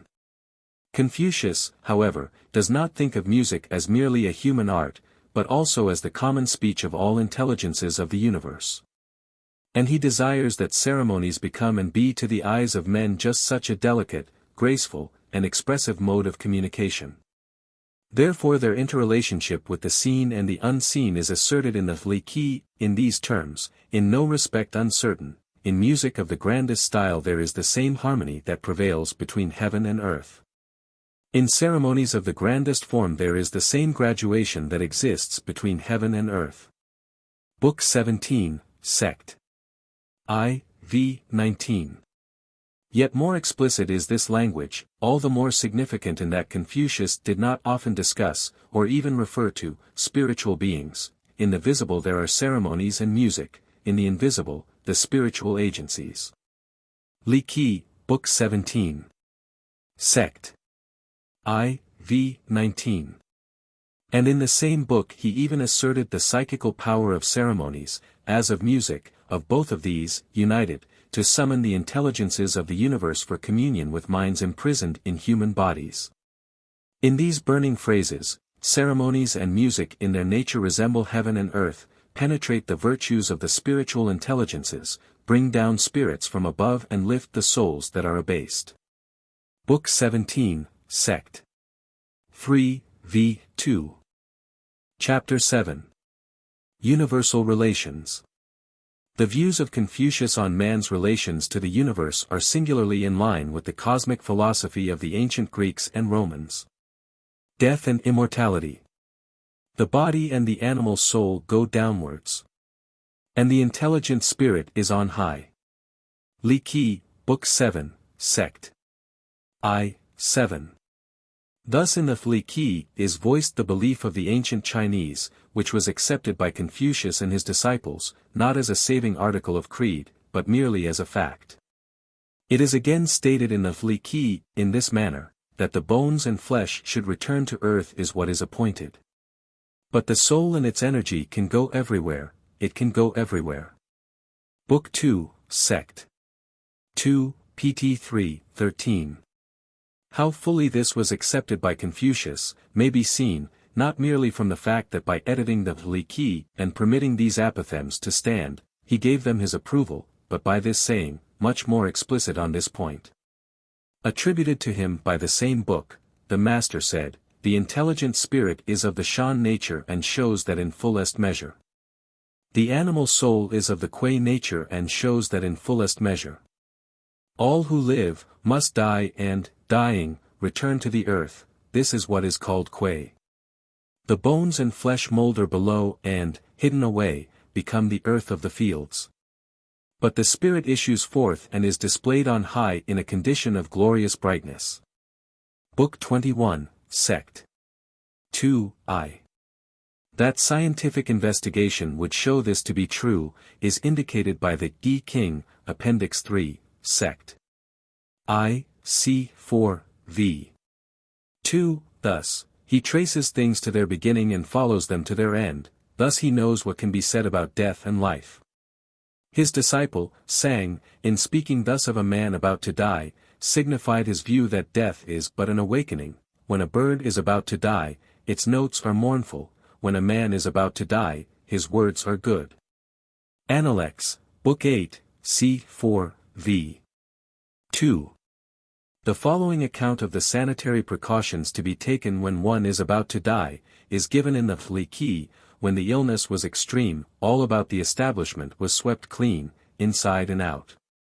Book 19, Sect. 1.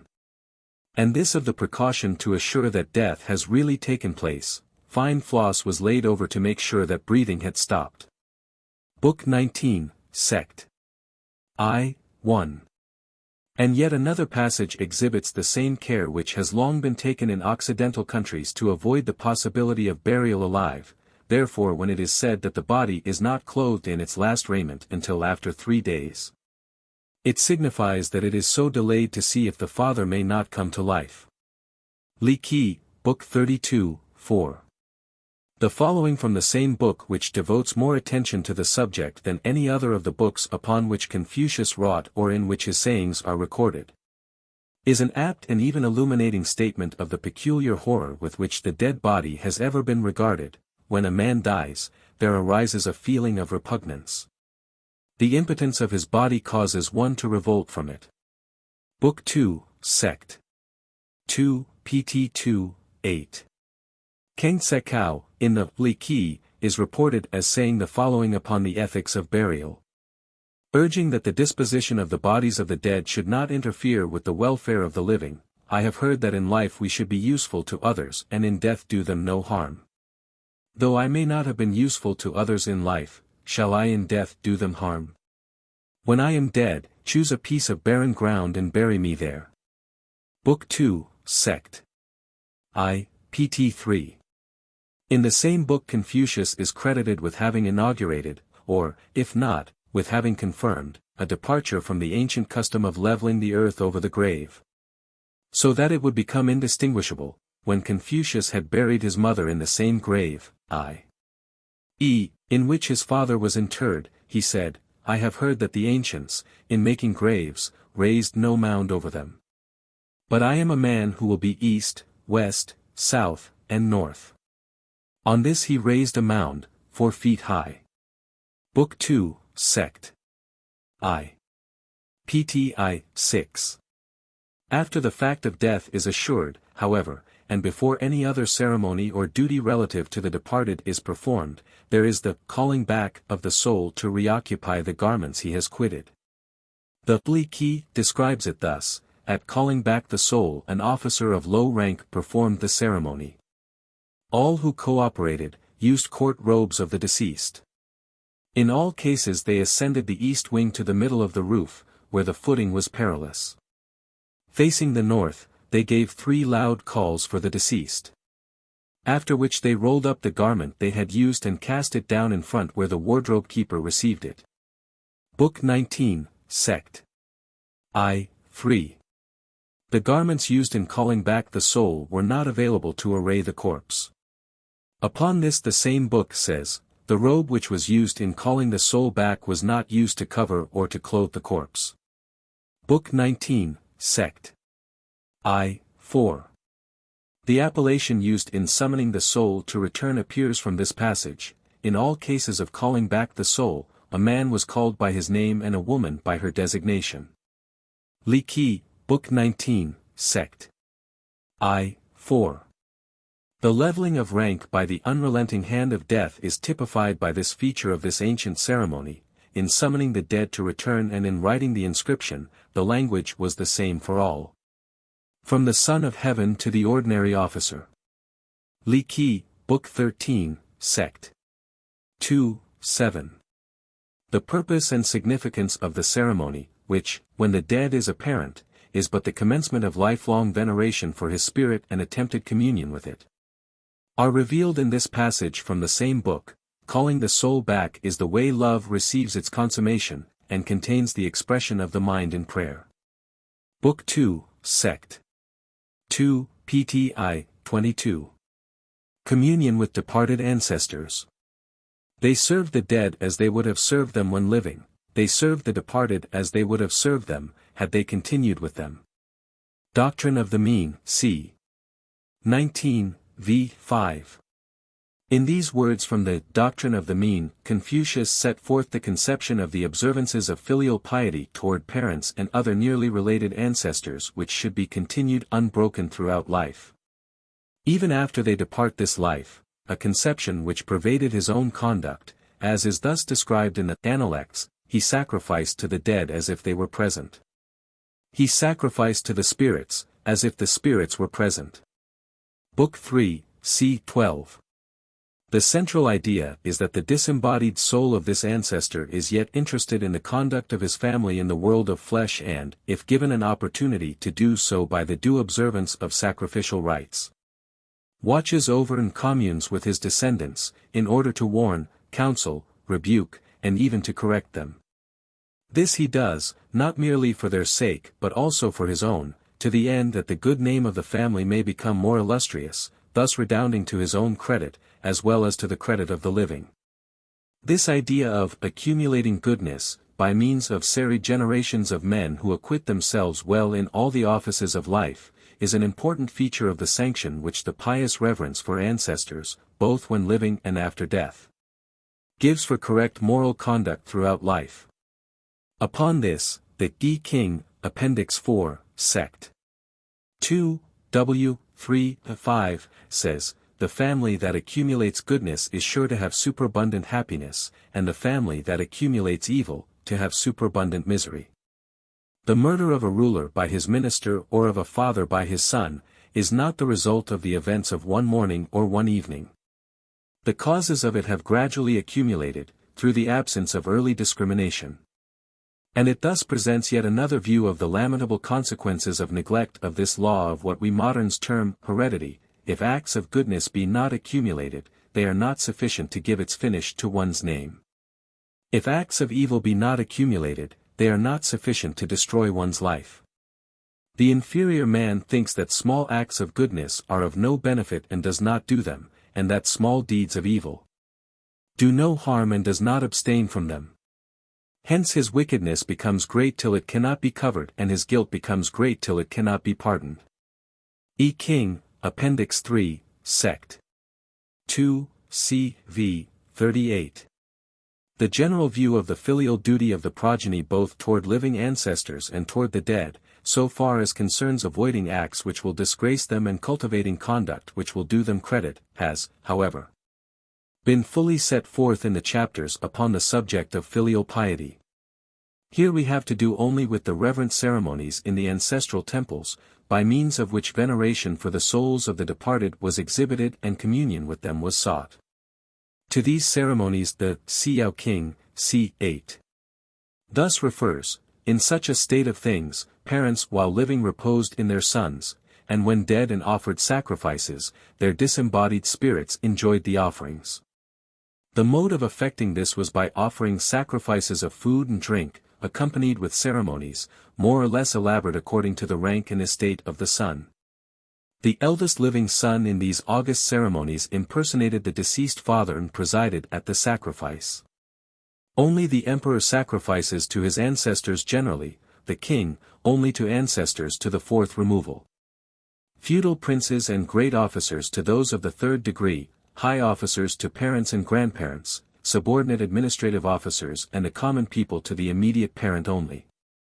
All ancestors further removed were said to remain in a ghostly state, i.e., presumably, to interest themselves not at all in matters of this earth.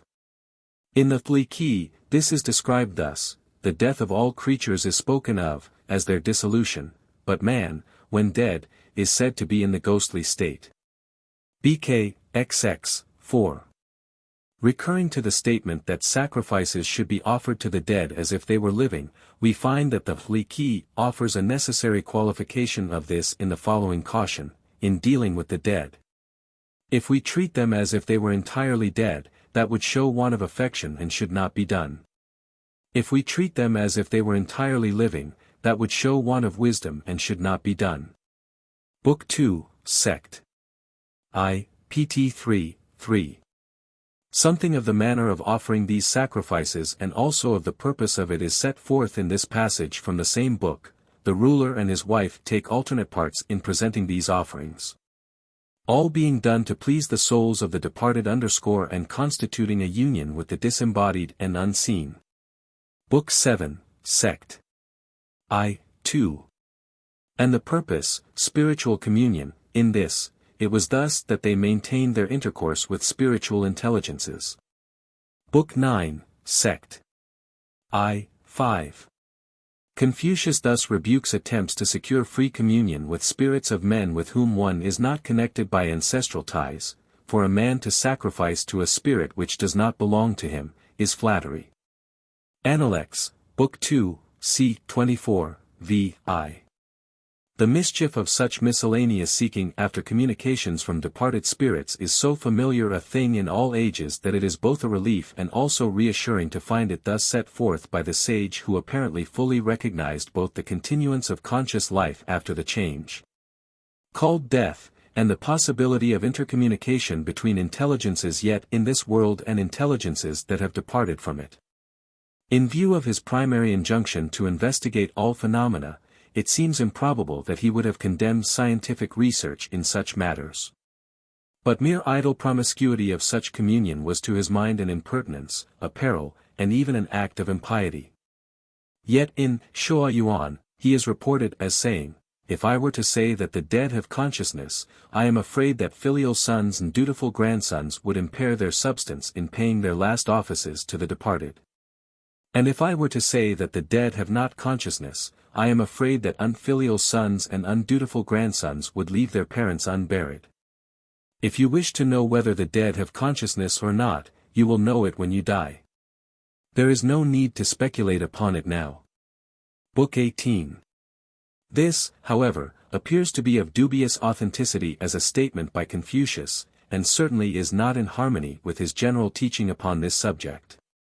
General sacrifices, also inviting such communion, might however be offered, according to the prescriptions of the Li, to a few who had served their fellow men with thoroughness and distinction.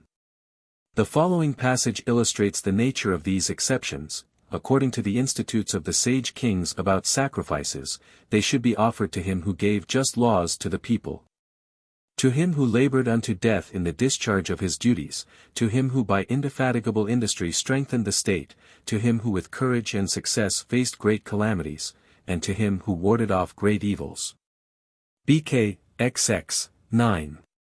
It was not in the least the ancient conception of sacrifice to ancestors that it should be a season of recreation or often be repeated. It should take place at least once each year, upon the anniversary of the departure of the ancestor, and sacrifices might also be held in the spring and autumn. In accordance with these instructions in the Li, sacrifices should not be frequently repeated. Such frequency is indicative of importunateness, and importunateness is inconsistent with reverence.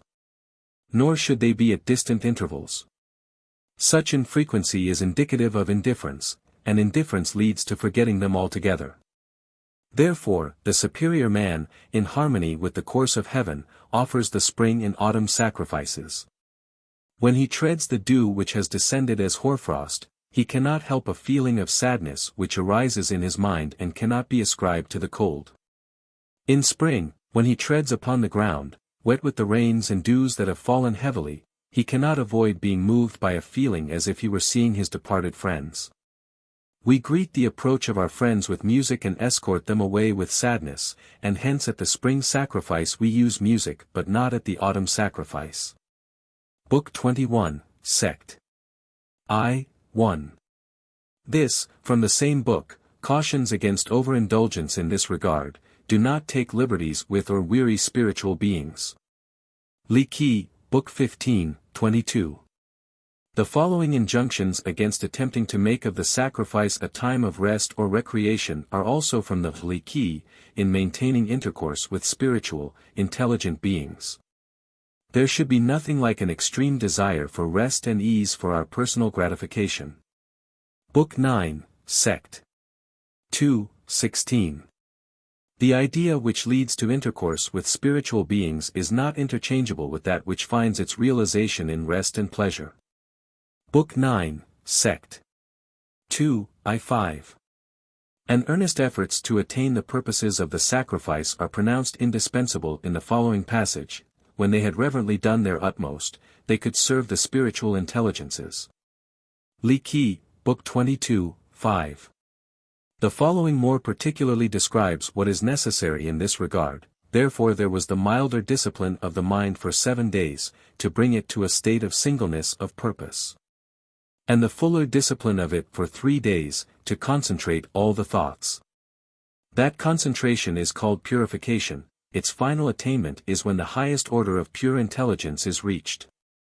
Then only is it possible to enter into communion with the spiritual intelligences. Li Qi, Book 22, 6. The nature of this earnest concentration is sufficiently indicated in the following account of the procedure of the ancients. When the time came for offering a sacrifice, the man wisely gave himself to the work of purification. That purification meant concentration and singleness, rendering all uniform until the thoughts were all focused upon one object. Li Qi, Book 22, 6. Or as more briefly said in another place, thus, sacrificing means directing oneself to. The sun directs his thoughts and then he can offer up the sacrifice. Li Qi, Book 21, 6. The absolute necessity for this single-minded sincerity is asserted in these words ascribed by the Shu King to I Yin. The spirits do not always accept the sacrifices that are offered to them, they accept only the sacrifices of the sincere. Point 4. BKV, Sect. 3, I. In the Li Qi, the subjective character of true sacrifice or seeking for spiritual communion is thus set forth. Sacrifice comes not to a man from without, it issues from him and flows from his heart. Book 22, I. Its subjective benefits are also thus portrayed. Only men of ability and character can give complete expression to the concept of sacrifice. The sacrifices of such men have their reward, not indeed what the world calls reward. Their reward is the perfecting of self. This also means the full and normal discharge of all one's duties. Li Qi, Book 22, 2. It must not for a moment be supposed, however, that such was the only or indeed the chief purpose in performing the arduous ceremonies of devotion for departed ancestors. Instead, actual, perceptible, realized communion and communication, resulting in counsel, warning, commendation, or reproof, and, in general, assistance in directing his course so that it will be creditable both to his ancestors and to himself, were expected and intended.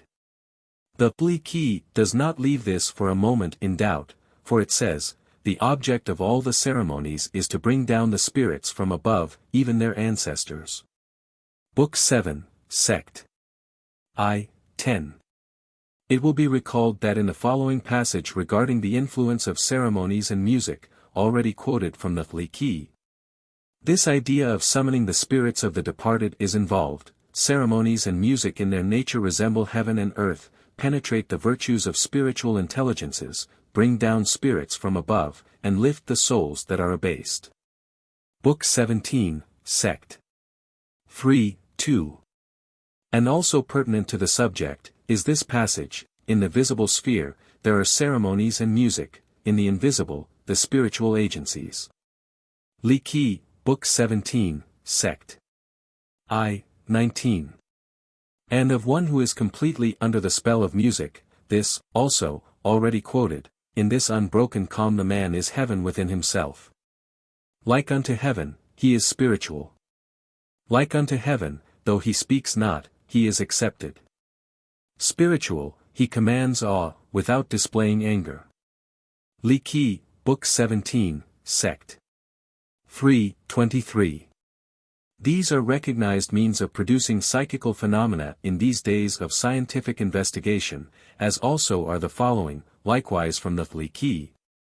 Save that fixing the mind upon that which it desires to behold would be shunned as tending to self-delusion, the severest vigil and purification are maintained and carried on inwardly, while a scarcely looser vigil is maintained outwardly. During the days of such vigil, the mourner thinks of his departed, how and where they sat, how they smiled and spoke, what were their aims and views, what they delighted in, what they desired and enjoyed. On the third day of such discipline, he will see those for whom it has been exercised. Book 21, Sect. I, 2. Spiritual Beings and Spiritual Power. The rites to be observed by all under heaven were intended to promote the return of the mind to the source of all things, the honoring of spiritual beings, the harmonious utilization of government, righteousness, and humility. Li Qi, Book 21. Sect. I, 20. The broader purpose of sacrifices to ancestors, viz., to make men conscious and aware at all times of the existences of spiritual beings and of their powers, is well set forth in the foregoing, from the Li Qi. The following passage from the I King, already quoted in another connection, refers to the same process of scientific inquiry. When we minutely investigate the nature and reasons of things till we have entered into the inscrutable and spiritual in them, we attain to the largest practical application of them. When that application becomes quickest and readiest and personal poise is secured, our virtue is thereby exalted. Proceeding beyond this, we reach a point which it is hardly possible to comprehend. We have thoroughly mastered the inscrutable and spiritual and understand the processes of transformation. This is the fullness of virtue. Appendix 3, Sect. 2, C.V. 33-34. Yet, in order to enforce the very necessary lesson that in this life it is the duties here and now with which a man should concern himself, Confucius often rebuked over-insistent curiosity concerning disembodied spirits and the future life. Several of these sayings have been quoted elsewhere, and of them these only are reproduced here: to give oneself earnestly to the duties due to men, and while respecting spiritual beings to keep aloof from them, may be called wisdom. Appendix, Book 6, C.XX. Kolu asked about serving the spirits of the dead. The master said, "While you are not able to serve men, how can you serve their spirits?" Kolu then said, "I venture to ask about death." He was answered, "While you do not know life, how can you know about death?" Appendix, Book 11, C.11. In the Appendix, it is also related of Confucius by his disciples, the subjects on which the master did not talk, were extraordinary things, feats of strength, disorder, and spiritual beings. Book 7, C.X. Yet in the Doctrine of the Mean he is quoted as declaring, "How abundantly do spiritual beings display the powers that belong to them. We look for them but we do not see them, we listen but we do not hear them. Yet they permeate all things and there is nothing without them." C. 16, v. 1, 2. In the I King much more is said about the general subject, and this definition of spirit is given: when we speak of spirit, we mean the subtle element of all things. Appendix V, C. 6, 10.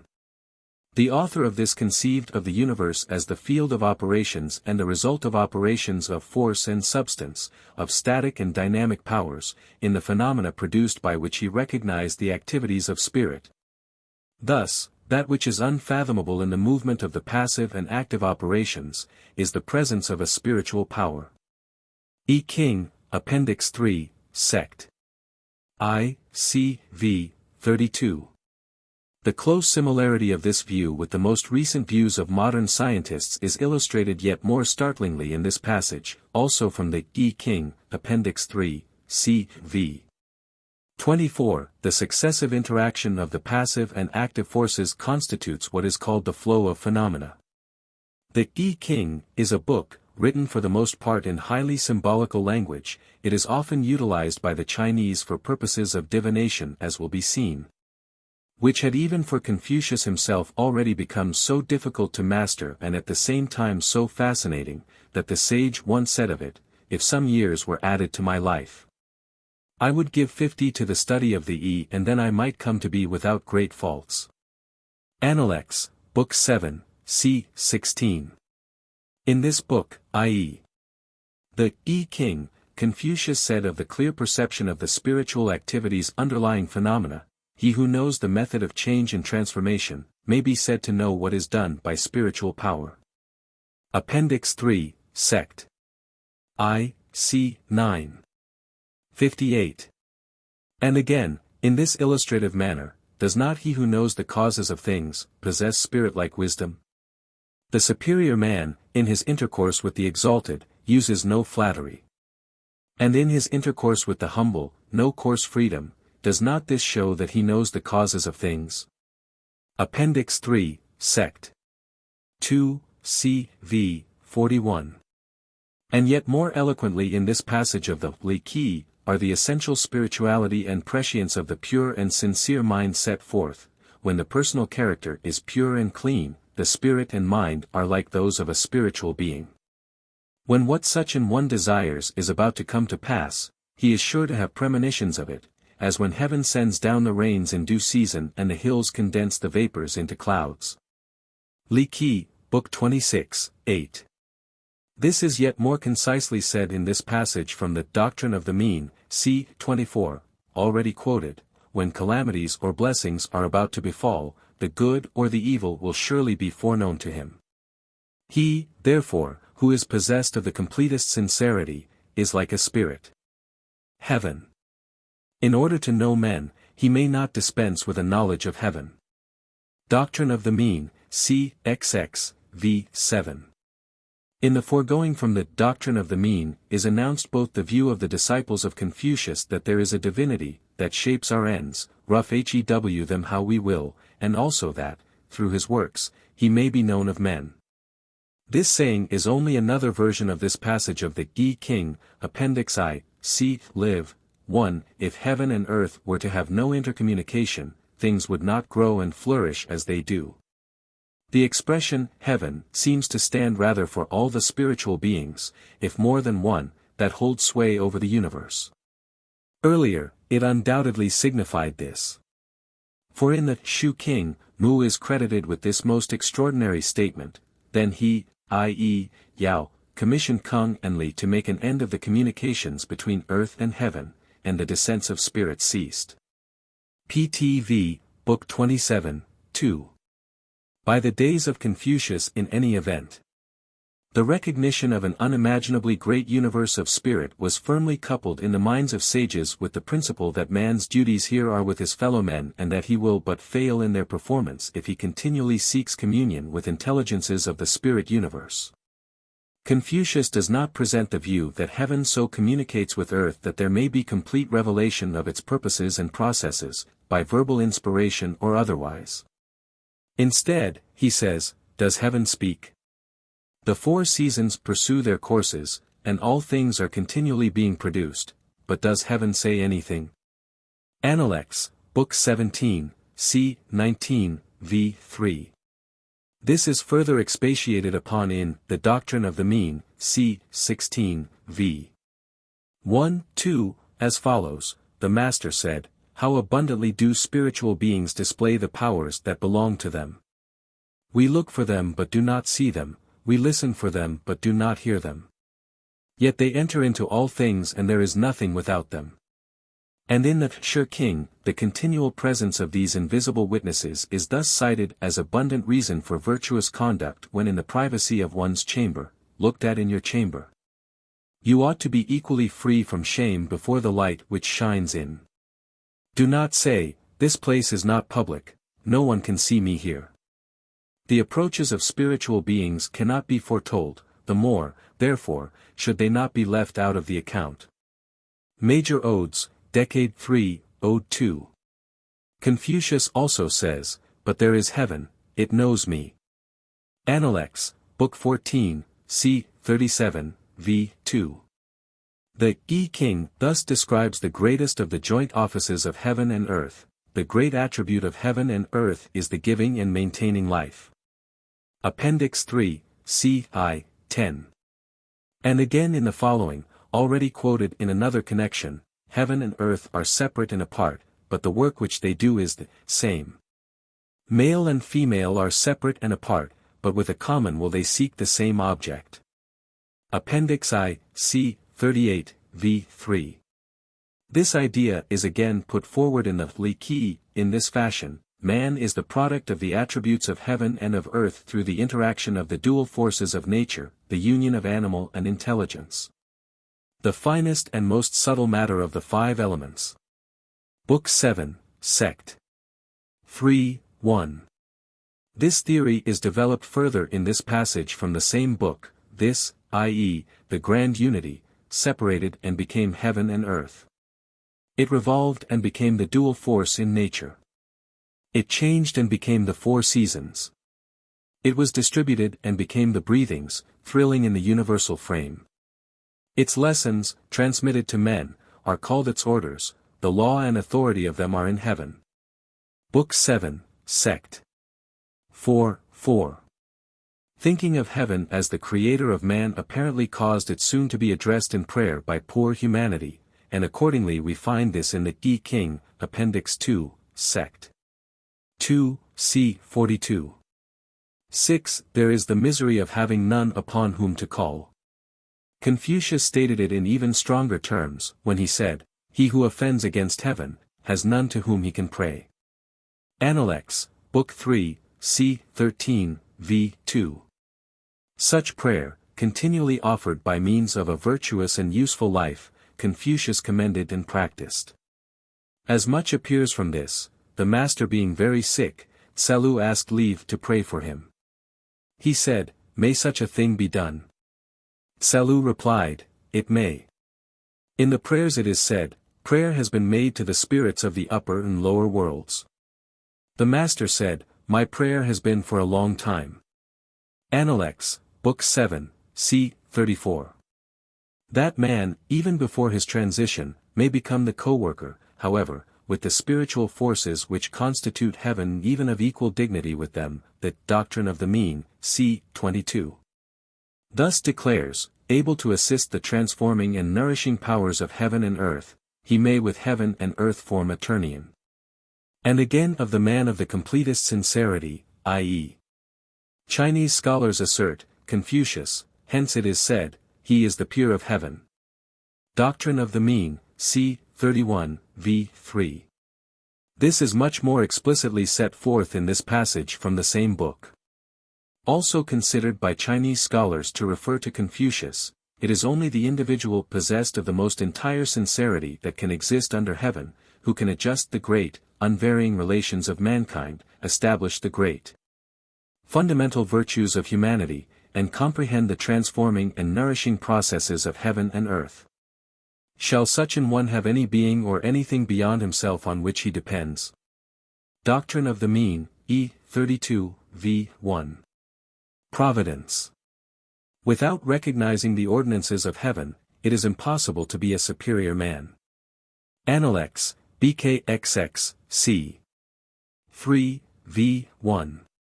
Thus in the Appendix, Confucius gives expression to the necessity for full recognition of the unchanging laws of the universe and their operation. In the Yi King, the blessed consequences of knowledge of these laws and of trust in the beneficent purposes of the powers that are the universe are thus portrayed. He acts according to the exigency of circumstances without being carried away by their current. He rejoices in heaven and knows its ordinances, and hence he has no anxieties. Appendix 3, Sect. I, c. v. 22. The same sentiment and conception are voiced in these words from the Doctrine of the Mean, c. 14, v. 4. Thus it is that the superior man is grave and calm, waiting for the appointments of heaven, while the inferior man walks in dangerous paths, looking for lucky occurrences. The ancients of China had evolved from this, the idea of a just providence, rewarding for good deeds and punishing for evil. Thus in the Shu King, Ayin is represented as saying, "Good and evil do not wrongly befall men, but heaven sends down misery or happiness according to their conduct." Pt. 4, Book 6, 2. And Ching Tang in the same book, as follows, "The way of heaven is to bless the good and make the bad miserable." Pt. 4, Book 3, 2.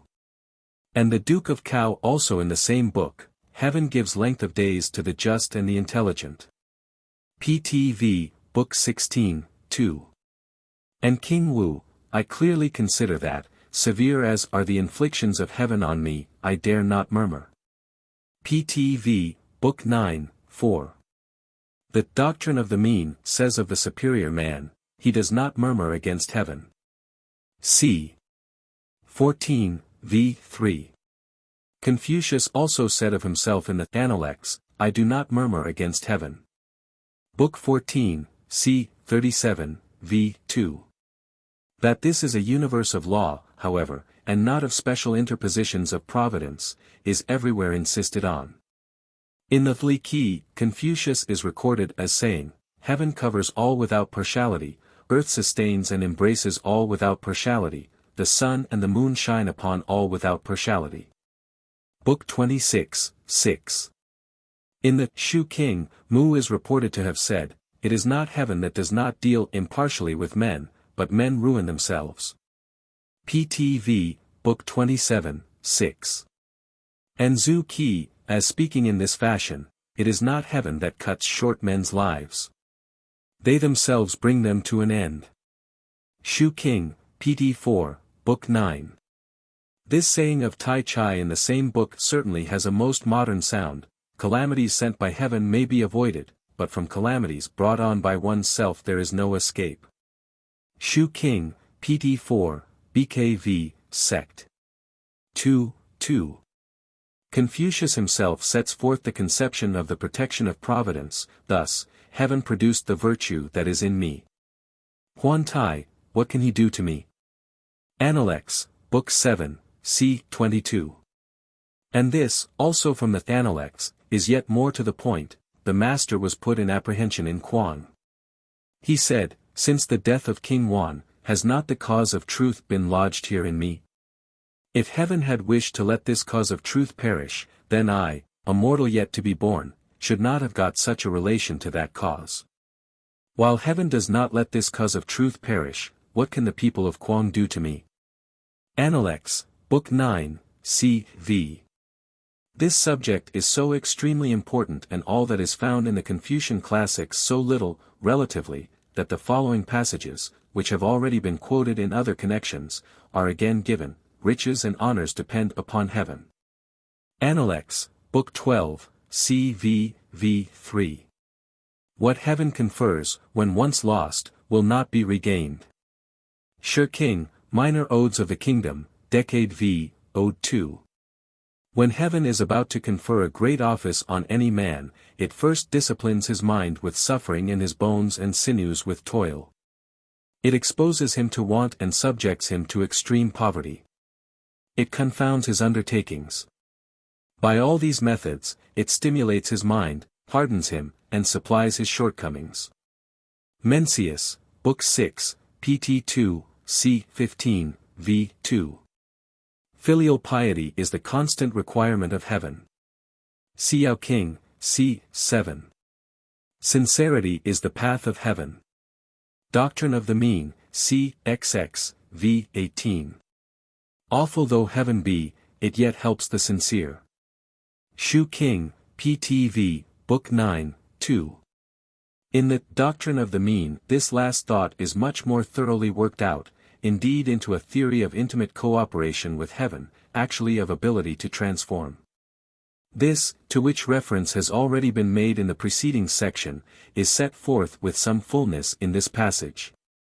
Deemed by Chinese scholars to refer to Confucius, it is only he who is possessed of the completest sincerity that can exist under heaven, who can give its full development to his nature. Able to give its full development to his own nature, he can do the same to the nature of other men. Able to give its full development to the nature of other men, he can give their full development to the natures of animals and things. Able to give their full development to the natures of animals and things, he can assist the transforming and nourishing powers of heaven and earth. Doctrine of the Mean, c. 22. One of the most fervent commendations of music and ceremonies, already quoted from the Li-Ki, runs, "In music of the grandest style, there is the same harmony that prevails between heaven and earth. In ceremonies of the grandest form there is the same graduation that exists between heaven and earth." Book 17, Sect, I, 19.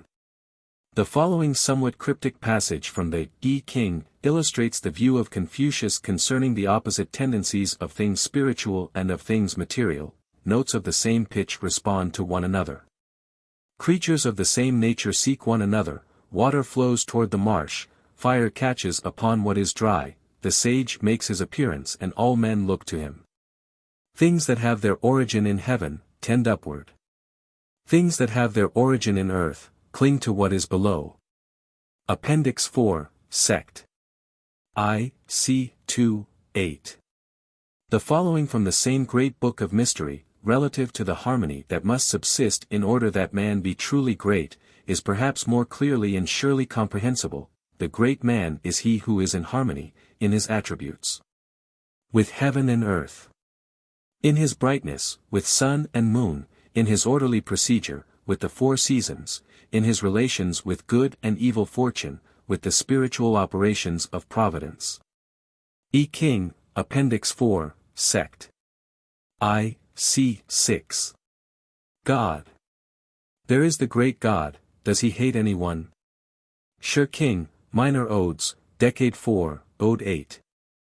The number of times in all the Confucian classics that the appellation for deity occurs which indicates personality in not something impersonal or multipersonal, like heaven, and which may accordingly properly be translated, God, instead of heaven, is exceedingly few.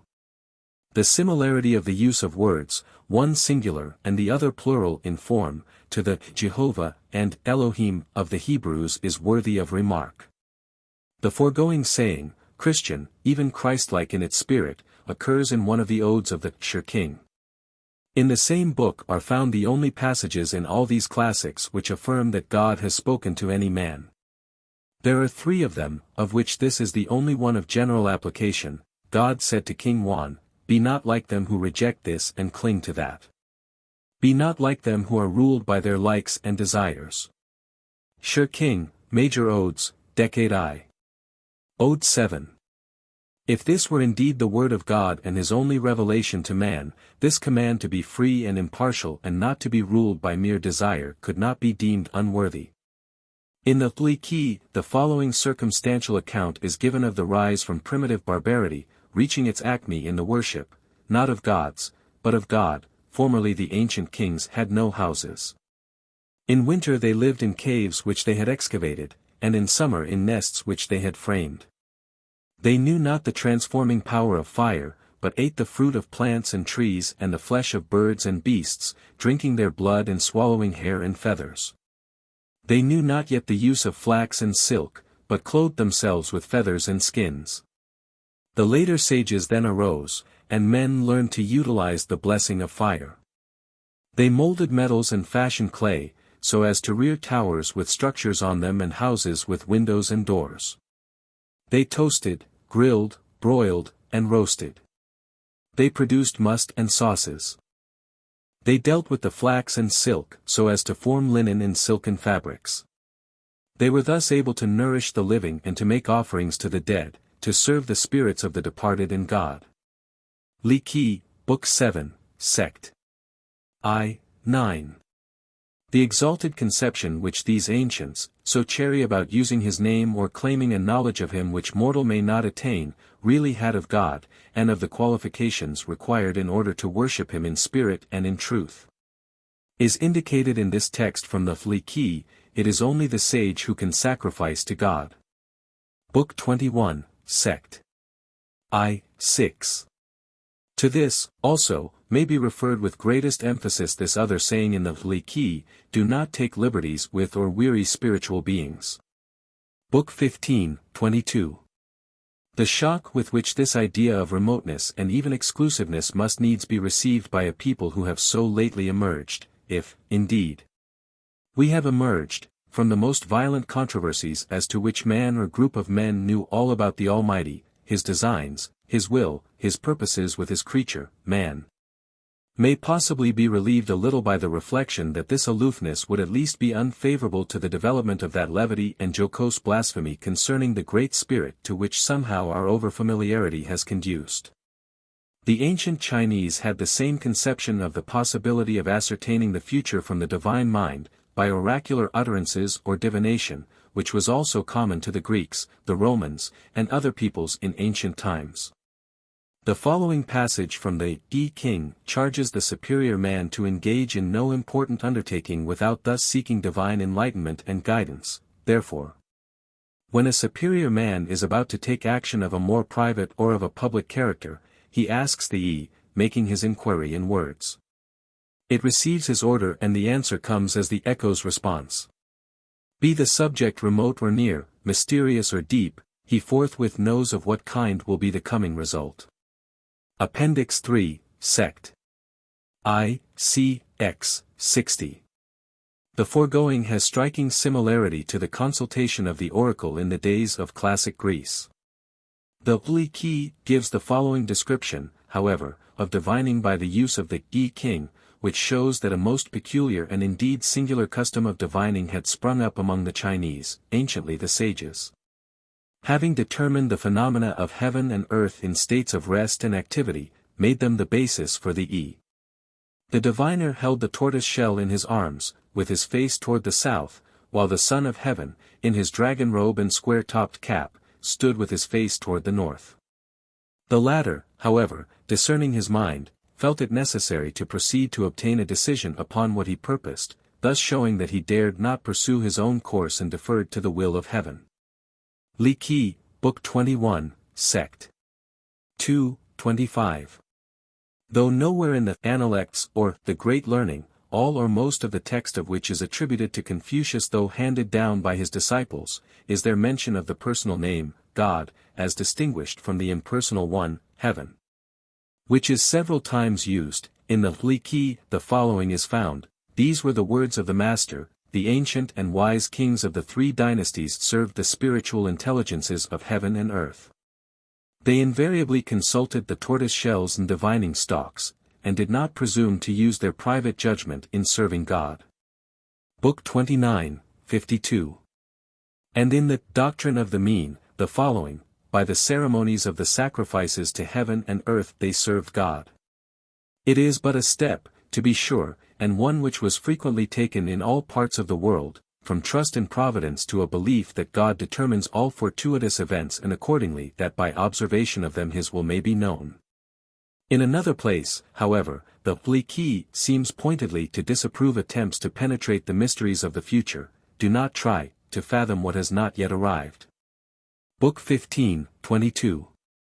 It is, perhaps, sufficiently obvious from all that is in this book, and yet more from all of the text of the Confucian classics, that is ascribed to Confucius, or apparently emanates from him, that the sage did not intend to dogmatize concerning the personality, the identity, the nature, the purposes of God, nor to limit the earnest seekers after him, whatever path they were destined to pursue in this so bootless quest for that which is unknowable.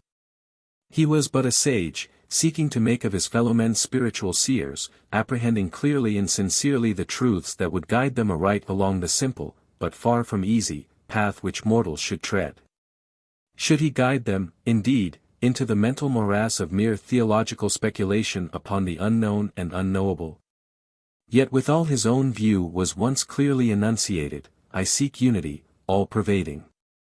Analects, Book 15, C. 2, v. 2. Appendix. The Great Principle of Confucius. Dr. Chen Huan-Chang in his work, The Economic Principles of Confucius and His School, gives the following version of a passage in the Li Qi, Book 7, Sect. I. 2, 3. When the great principle, of the great similarity, prevails, the whole world becomes a republic. They elect men of talents, virtue, and ability. they talk about sincere agreement, and cultivate universal peace. Thus men do not regard as their parents only their own parents, nor treat as their children only their own children. A competent provision is secured for the aged till their death, employment for the middle-aged, and the means of growing up for the young. The widowers, widows, orphans, childless men, and those who are disabled by disease, are all sufficiently maintained. Each man has his rights, and each woman her individuality safeguarded. They produce wealth, disliking that it should be thrown away upon the ground, but not wishing to keep it for their own gratification. Disliking idleness, they labor, but not alone with a view to their own advantage. In this way selfish schemings are repressed and find no way to arise. Robbers, filchers, and rebellious traitors do not exist. Hence the outer doors remain open, and are not shut. This is the state of what I call the great similarity. Now that the great principle has not yet been developed, the world is inherited through family. Each one regards as his parents only his own parents, and treats as his children only his own children. The wealth of each and his labor are only for his self-interest. Great men imagine it is the rule that their estates should descend in their own families. Their object is to make the walls of their cities and suburbs strong and their ditches and moats secure. Rights and justice are regarded as the threads by which they seek to maintain in its correctness the relation between ruler and minister. In its generous regard that between father and son, in its harmony that between elder brother and younger, and in a community of sentiment that between husband and wife. And in accordance with them they regulate consumption, distribute land and dwellings, distinguish the men of military ability and cunning, and achieve their work with a view to their own advantage. Thus it is that selfish schemes and enterprises are constantly taking their rise, and war is inevitably forthcoming.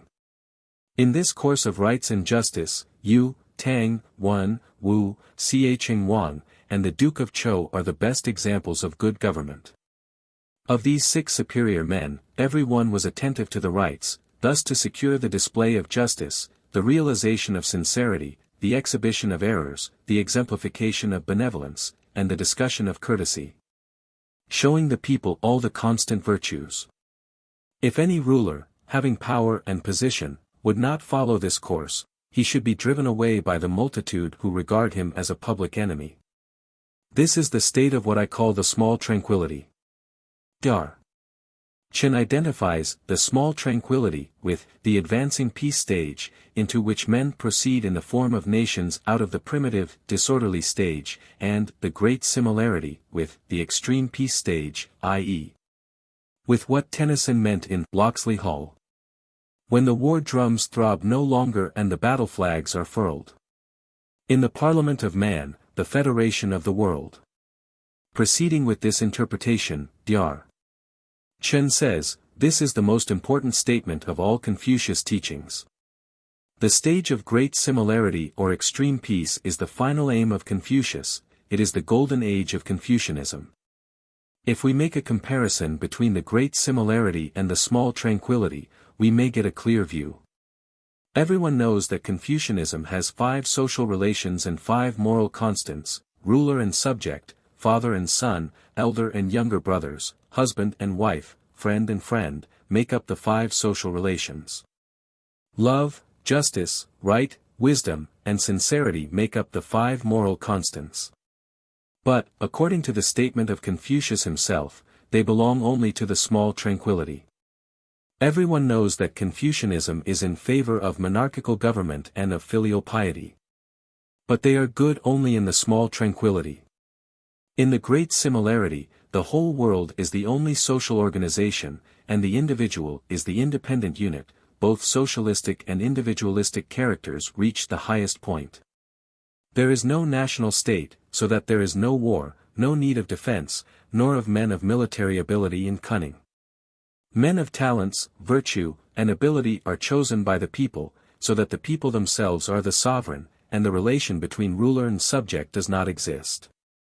Man and woman are not bound by the tie of marriage, so that the relations between husband and wife, between father and son, and between brothers do not exist.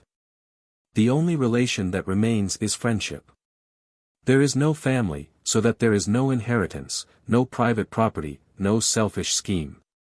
There is no class, so that the only classification is made either by age or by sex.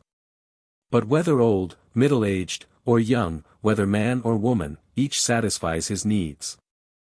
The great principle of the great similarity prevails, so that everyone is naturally as good as everyone else and the distinction of the 5 moral constants is gone. Each has only natural love toward others, regardless of artificial rights and justice. Speaking of the small tranquility, Confucius gives 6 superior men as examples, but for the great similarity, he does not mention any one, because it has never existed. In the canon of history, Confucius takes up Yao and Shun to represent the stage of great similarity as they did not hand down their thrones to their sons, yet he does not mention them here.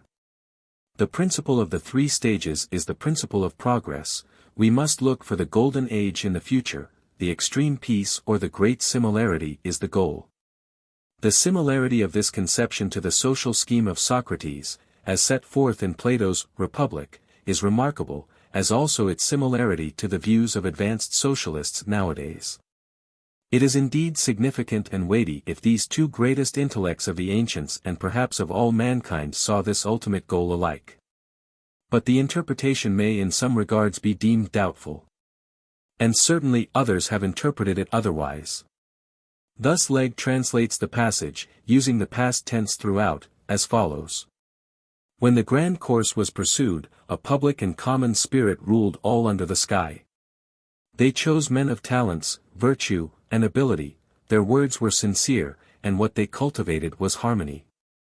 Thus men did not love their parents only, nor treat as children only their own sons.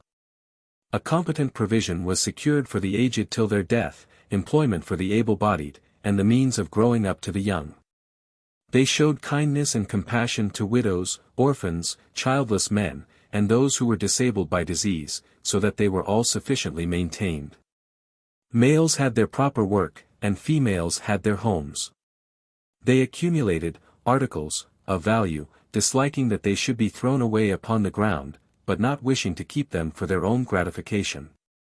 They labored, with their strength, disliking that it should not be exerted, but not exerting it, only, with a view to their own advantage. In this way, selfish schemings were repressed and found no development. Robbers, filchers, and rebellious traitors did not show themselves, and hence the outer doors remained open, and were not shut. This was the period of what we call the Grand Union. Now that the grand course has fallen into disuse and obscurity, the kingdom is a family inheritance. Everyone loves, above all others, his own parents and cherishes, as children, only his own sons. People accumulate goods and exert their strength for their own advantage. Great men imagine it is the rule that their estates should descend in their own families. Their object is to make the walls of their cities and suburbs strong and their ditches and moats secure. The rules of propriety and of what is right are regarded as the threads by which they seek to maintain in its correctness the relation between ruler and minister, in its generous regard that between father and son, in its harmony that between elder brother and younger, and in a community of sentiment that between husband and wife, and in accordance with them they frame buildings and measures. Lay out the fields and hamlets, for the dwellings of the husbandman, adjudge the superiority to men of valor and knowledge, and regulate their achievements with a view to their own advantage. Thus it is that, selfish schemes and enterprises are constantly taking their rise, and recourse is had to arms, and thus it was, also, that Yu, Tang, Wan, and Wu, King Kang, and the Duke of Cao obtained their distinction. Of these 6 great men everyone was very attentive to the rules of propriety, thus to secure the display of righteousness, the realization of sincerity, the exhibition of errors, the exemplification of benevolence, and the discussion of courtesy. Showing the people all the normal virtues. Any rulers who did not follow this course were driven away by those who possessed power and position, and all regarded them as pests. This is the period of what we call small tranquility. But whether past or future is intended, undoubtedly it is the golden age, or ideal state, which is meant. The open question as to whether the grand course is past or yet to come, is of course due to the ideographic form of the language. Owing to his standing as a Confucian scholar, Dr. Chen is certainly entitled to have his interpretation preferred, if all else is equal. The statement concerning safeguarding the individuality of women would perhaps scarcely seem to warrant the notion that the idea of the family, upon which Confucius built his entire superstructure of personal and governmental relations, should be abandoned. Legge translated this: it should be noted, males had their proper work, and females had their homes.